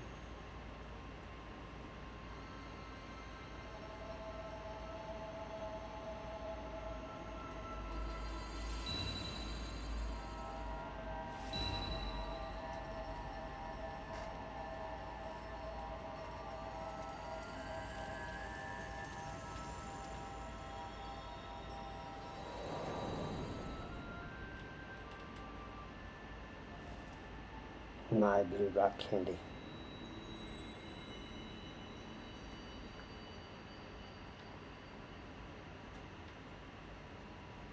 Hello. What is this place? It is the shore of the ethereal sea, Alphino. Such pain.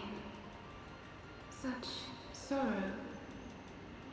Oh, my dear children. It can't be. It is. Mother Heidelin, hearken unto your children's plea. From 2 worlds do we gather, and from 2 worlds do we offer a bounty of light. In this desperate hour we do beseech your intercession. We beg an audience with the word of the Mother, with your chosen Minfilia. Hello.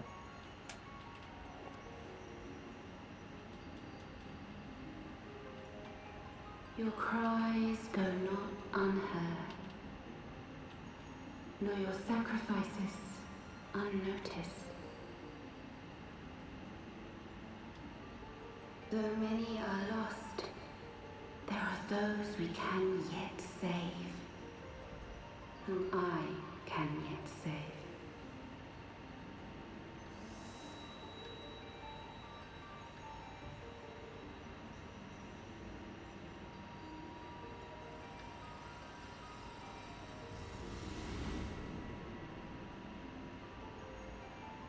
Minfilia.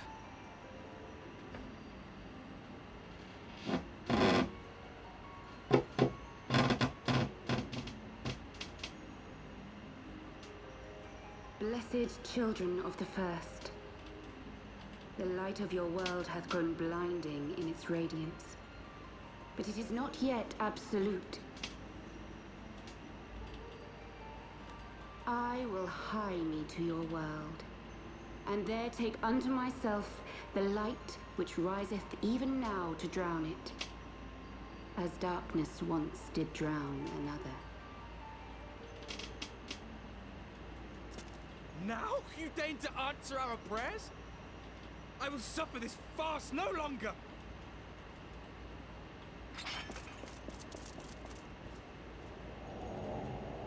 Yeah. Yeah, that's not gonna work, dude.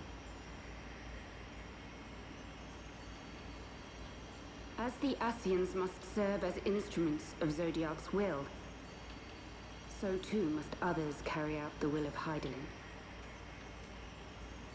But for the boon you have granted her, she has grown strong enough to set me free, that I might serve as her emissary. Your suffering, your sacrifice, your supplications, she has heard all. We will not let the first fall to light.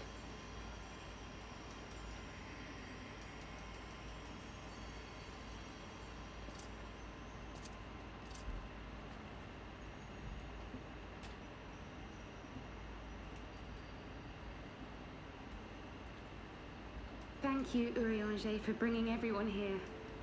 It fills my heart with joy to look upon the faces of my friends once more.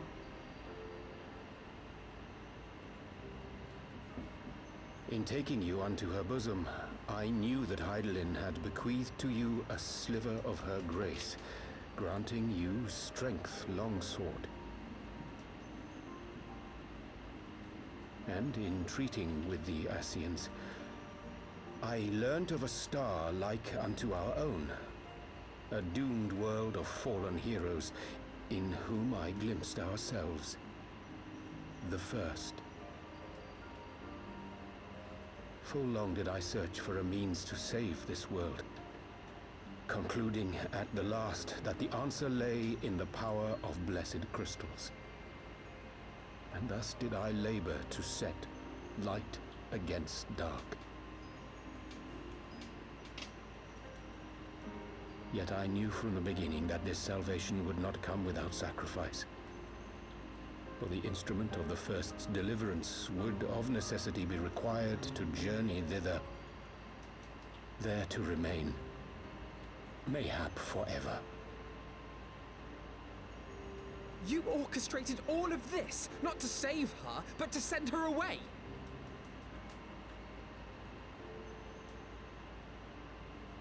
One life for one world. Such was the bargain, and you the coin, though it were not mine to spend.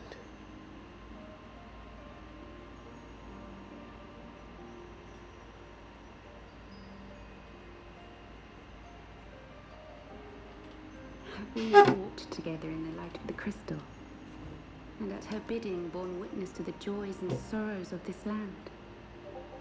Each and every one of you knows my heart. If this be the price I must pay, I pay it gladly. You would go alone, then? My dearest Thancred, you who have ever watched over me, I am truly grateful for all you have done on my behalf, as would my father be. Your kindness, your compassion, your love.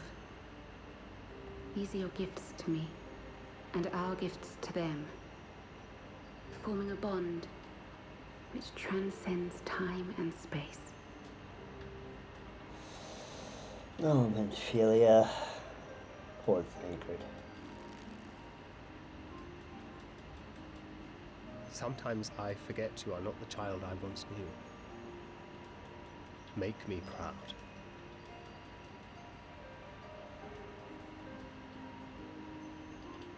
Long have I watched you from Heidelin's side.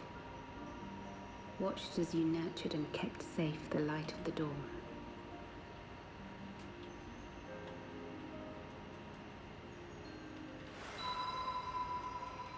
The dark recesses of the world hide untold secrets and dangers.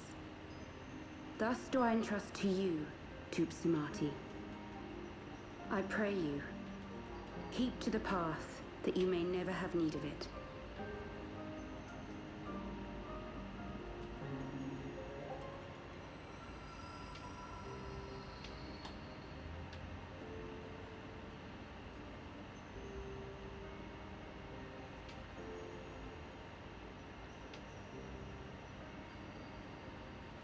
Twould seem the power of our crystals is all but spent. Perhaps, if there is naught else to be done.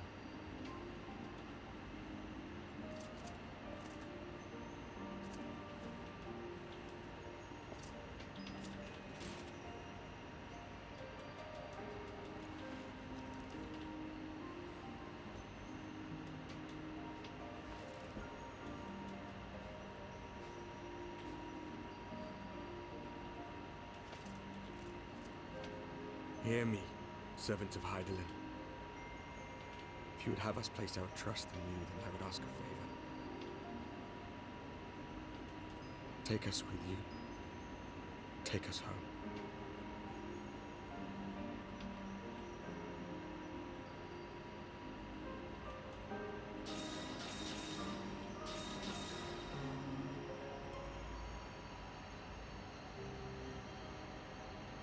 We were blind to the truth once, so I tell you this, as one fool to another.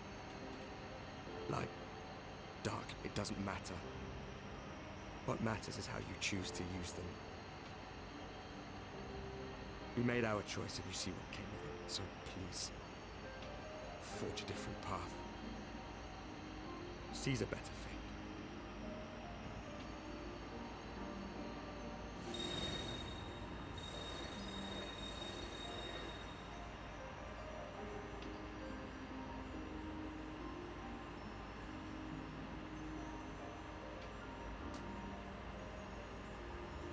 It is a strange feeling. So many times have I watched you depart, my heart filled with worry. And ever did you return to me in triumph. Someday, when I have found a way to free this star from her sorrow, I promise you I shall repay the favor.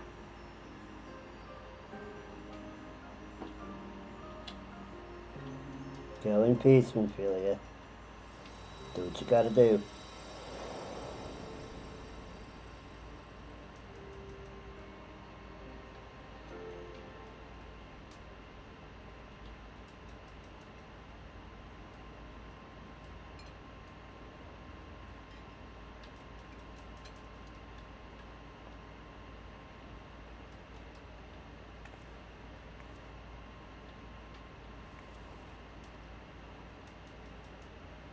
Thank you, Lemini, for everything.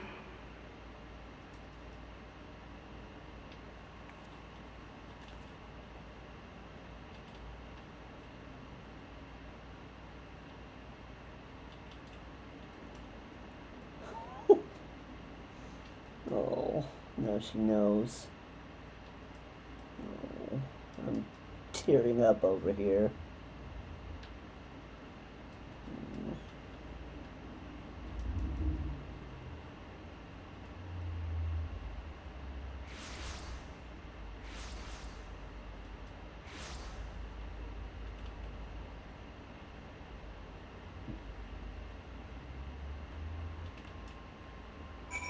Alright, I am going to go run an ad so I can use the restroom. We'll complete the quest and then we'll get on the last quest of 3.4. See you in a few minutes.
Loki, come here.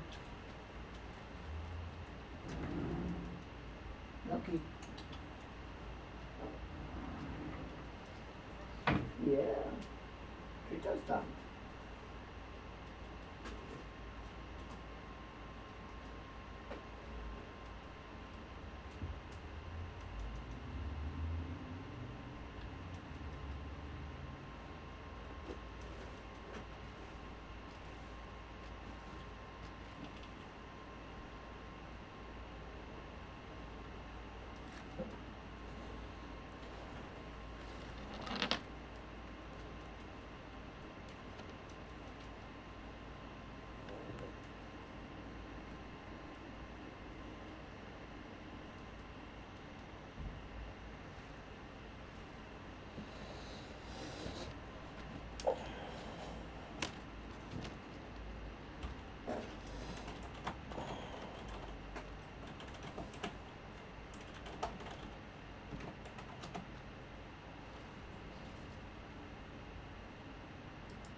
Alright, we are back.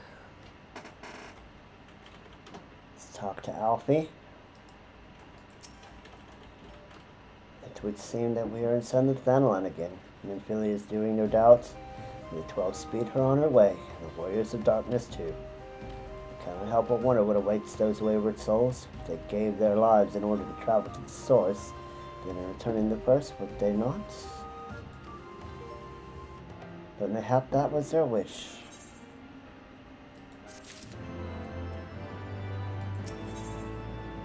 An ending to mark a new beginning. Ooh, a wind at Membrida. Forgive me, my thoughts were elsewhere. And this when I know full well that there's work yet to be done. The crystals. Leave them to me. I will go back to Zarok and secure them. Doom also will be in disarray after the thrashing the warriors of darkness gave them. They are not like to notice a lone bard skulking about. But Tancred, you don't have to do this, I know, but I want to. I'll see you at the Rising Stones. I should go and find Yuta and Papalimo. They must have finished searching the mass camp by now. Not that it matters anymore.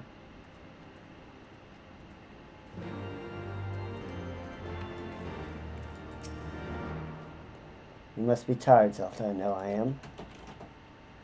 If thou would permit me, my lady, I would ask a question. When didst thou become aware of mine independent pursuits? When I saw you meeting with the Warrior of Darkness in the Ascian and White at the Great Library. I try not to think the worst. You've never been one to confide in others, so I knew that even were your intentions pure, you would not share your plans with us until you felt the time was right. But I cannot deny that part of me feared you had simply betrayed us. Would that there had been another way. Know that I took no pleasure in deceiving thee, and these sins will forever weigh heavy on my heart. I understand why you did what you did, that you but sought to achieve the greatest good while inflicting the least harm. Not many would have courage to make that choice. But even knowing what came of your actions, I find that I cannot condone them. I'm sorry. Zelda, forgive me. I believe the events of the day have taken their toll on me. I should like to rest for a while. If thou wilt grant me leave, I would early escort thee into a refuge of thine own choosing. Once my lady has regained her strength, we shall join thee at the Rising Stone. Until then, Warrior of Lights.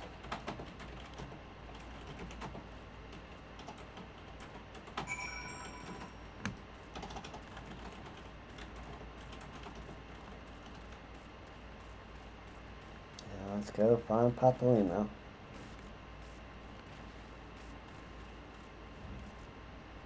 And I kind of prefer to just sprint a little bit.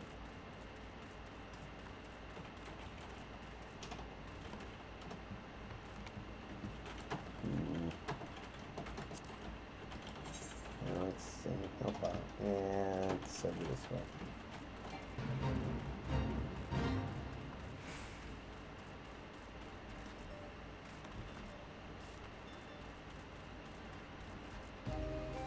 When we did a patch lock, this will be how we're getting everywhere. This or by Chocobo. Speaking of Chocobos, why not actually summon our mounts?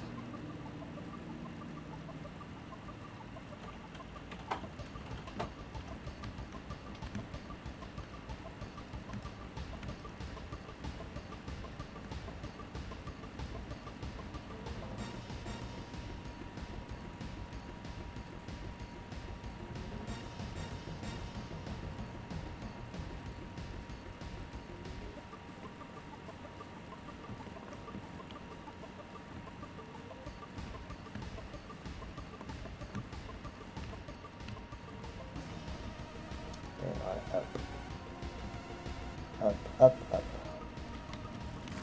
We are inside a camp. Let's go ahead and do these. Where are they? Oh, they're over there. Okay. They're outside.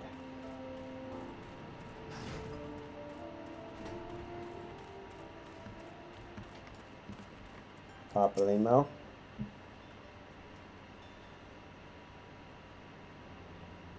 Well, met Zelda. Alphino said you'd be joining us. Seen the Griffin's double was telling the truth insofar as we've found nothing resembling a sizable cache of crystals in the mass camp. Do you perchance find one in Zarak?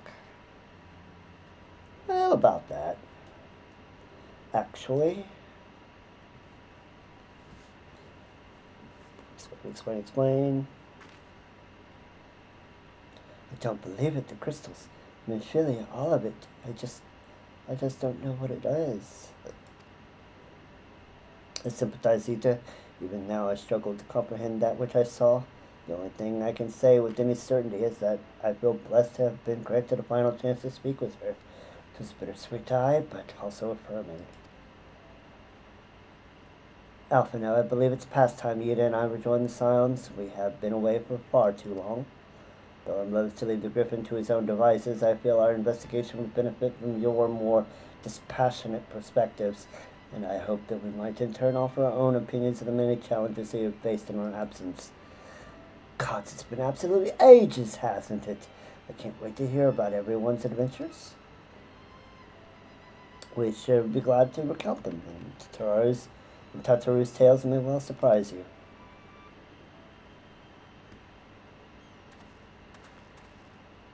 What's up, Gundabald? Ida? Rock be praised, it is you. Ida, alive and standing before me in the flesh. I can hardly believe my eyes. Oh, come on. Come now. Has it really been so long you don't remember me? It's Gundabald. I fought beside your father in the revolution.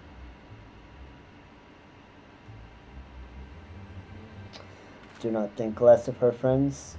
It's been 20 years since the occupation sent us our separate ways, but the resistance was always welcome in Little Alamigo. It gave us hope, and young Ida most of all. Ida here was always full of fire, ever the first to volunteer for a mission, till the day she up and vanished, that is. There were rumors, and we feared the worst, but here you are, alive and well, looking nearly a day older. Well, what can I say? I'm sorry for running off like that and making you all worry. It's a long story, you see. I got involved with my friends here, the Scions.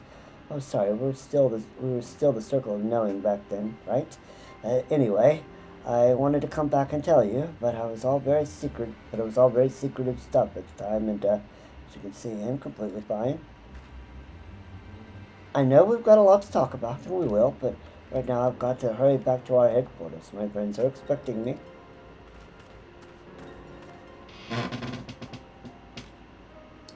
Pray forgive her. It's been a very long day for us all. I promise we will visit again at the first opportunity.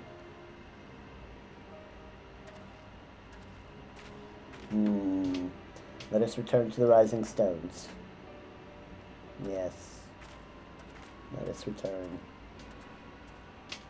Hell's take me for giving you that mask.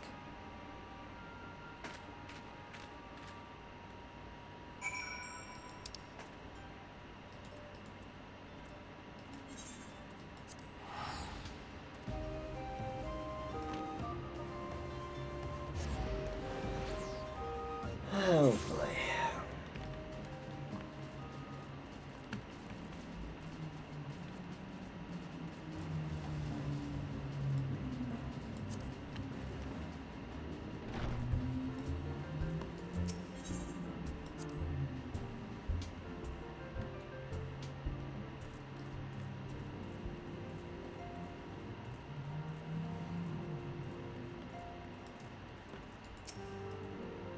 Welcome home, Zelda. I trust your journey was uneventful. You will be pleased to hear that Thancred has secured the crystals. He sent word a short while ago. Once he has delivered them safely into the Temple Knight's care, he will join us here. I can declare this matter officially resolved. While awaiting your arrival, I took the opportunity to contact Y'shtola and Kryl and brief them on all that has occurred. I also requested that they return to the Rising Stones at their earliest convenience. Now that our lost friends have been found, it would seem meet to discuss the future. Yes. Let's discuss.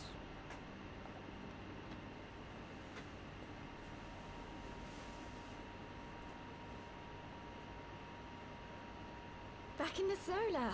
It's been too long since we were all together like this. Not since after Minbreda. Much has changed since then. We ourselves, most of all.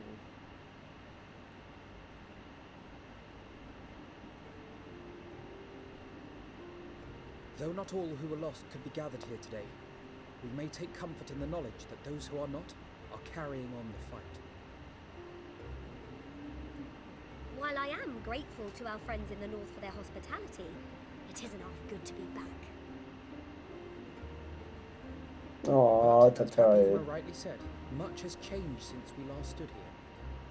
The scions of the Seventh Dawn are not as they once were, nor should we be. Our travels in the north brought us into contact with a host of fine and generous people, and their selfless deeds serve to show me that it is not lofty causes that should inform our actions, but our hearts. And I hope that the scions might continue in this manner, as individuals driven by individual principles. Provided we all sincerely desire to work towards Eorzea's salvation, I believe the paths we follow to achieve it need not, and should not, be dictated by any single ideal. Companions bound by a common purpose, free to go whither they will. The idea is not without merit.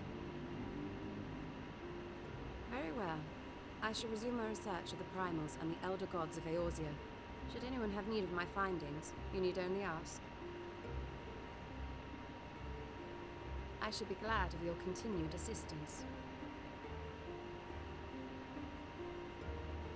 Well, my main purpose in coming here was to see the signs of the Seventh Dawn restored and my dear friend found.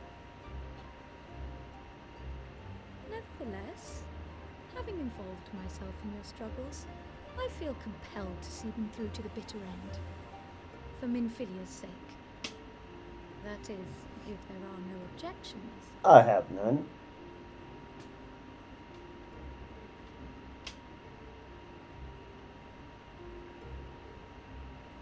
You will always be welcome here, Kryl.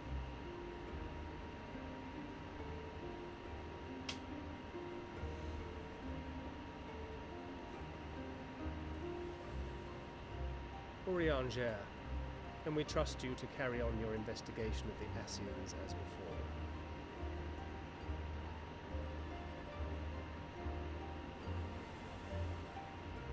Regardless of mine own desires, I am undeserving of your trust, having so villainously deceived you all.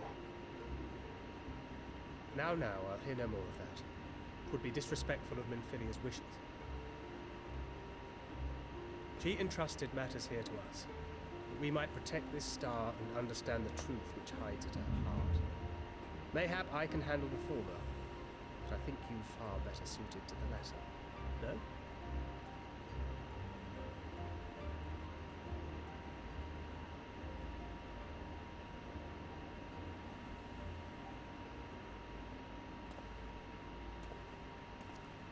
Very well.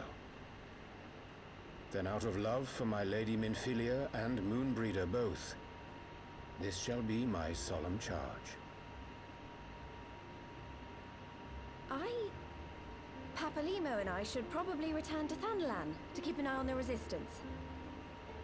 There's still the matter of the Griffin and the Amalja, not to mention the new Imperial Viceroy. That little lot must be worthy of our attention, right? Mm-hmm. And what will you do, Alize? You know I have no great love for organizations and formalities.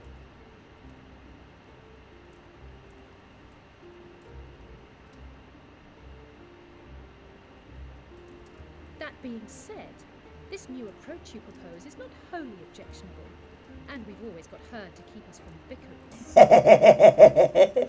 Yep. But I will suffer no titles. I am not here for House Leveilleur, nor to walk in Grandfather's shadow. Upon that point, we see eye to eye. If it please you, you may think of me as but another comrade in arms.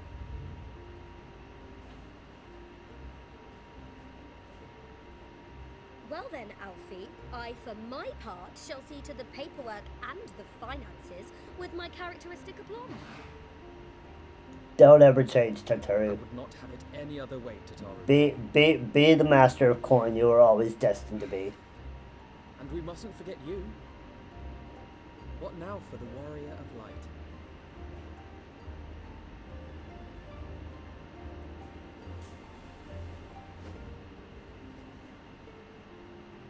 Things.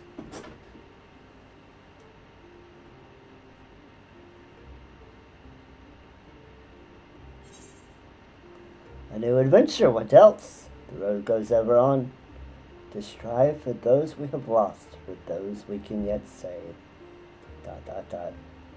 This one, obviously. To strive for those we have lost, for those we can yet save.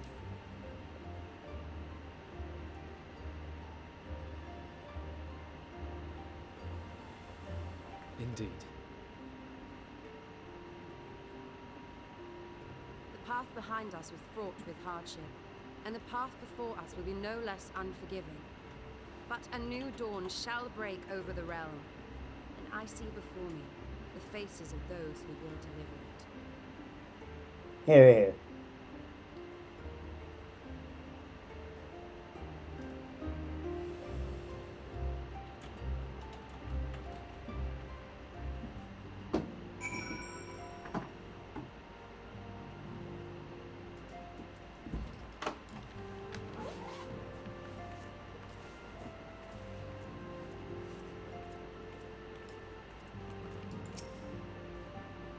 Look at them, Zelda, the scions of the seventh dawn. Look how far we've come. The people we've met, the moments we've shared, the losses we've suffered, the tragedies we've overcome. All of this made us who we are today. Where we go from here and what the future holds, only the 12 know. But I know that we will find out together.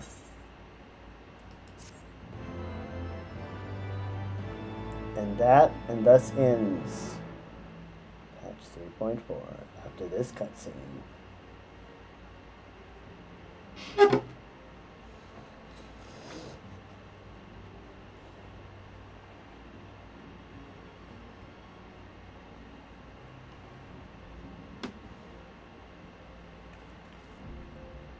One world's heroes are another world's villains. One world's loss, another world's gain. Where men go as one, there is life. And where there is life,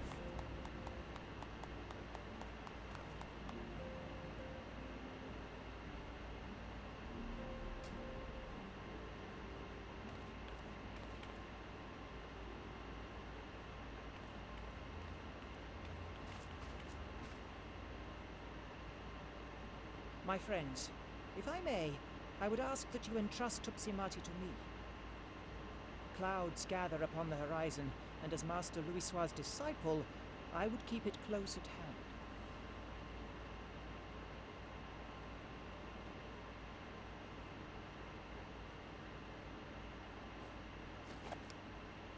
Here you go.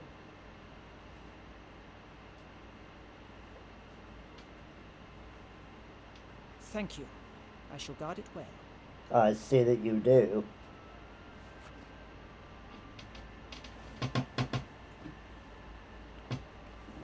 There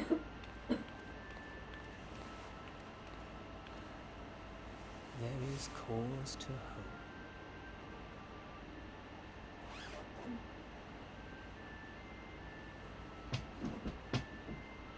For every ending, every parting, marks a new beginning.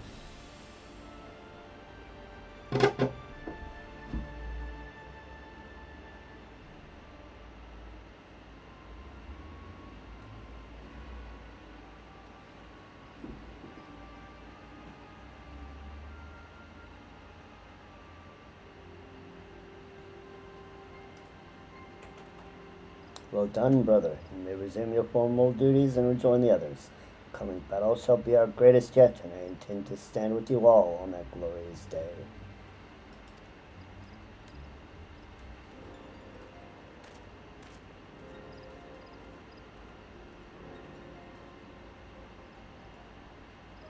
True believers are so readily led.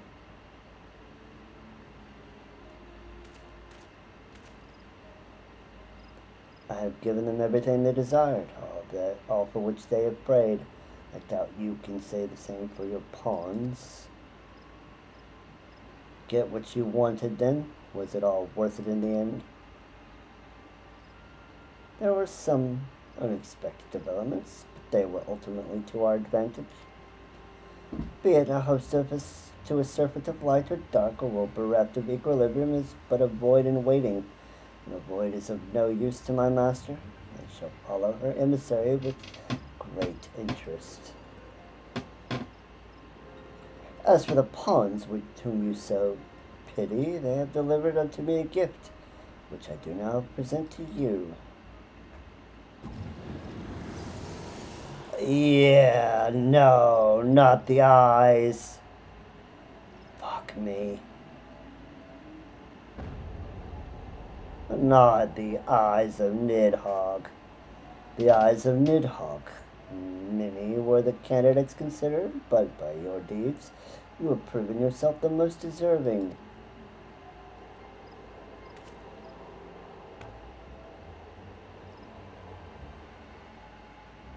The men of boundless rage and bottomless despair, in whose breast beats a heart which thirsts for vengeance. Only you are fit to wield these eyes, for weal or for woe. Oh boy. This isn't good.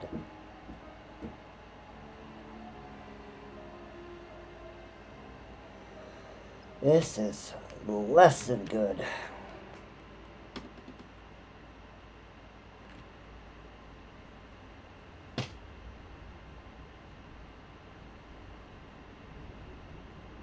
And Cardinal? Question mark?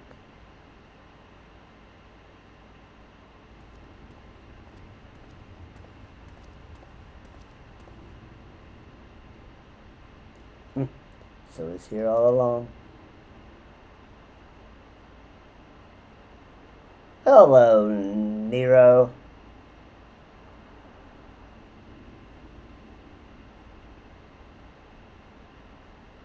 Oh, just you wait, my pretty. You and I are going to have so much fun. What are you up to, Nero?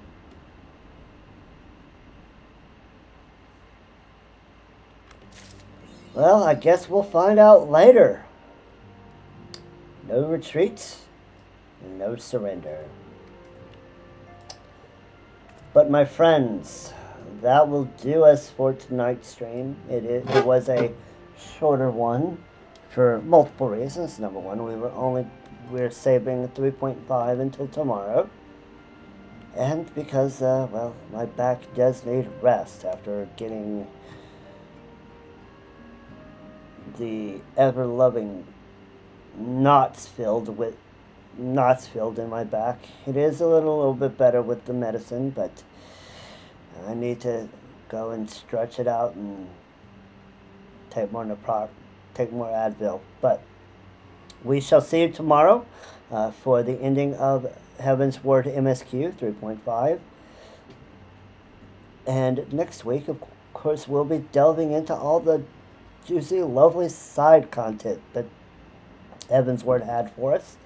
But until tomorrow, see you all later on.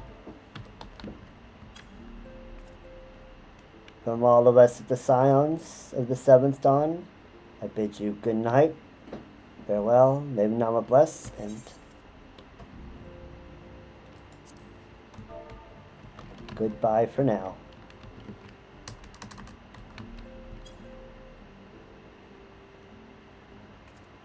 Very well.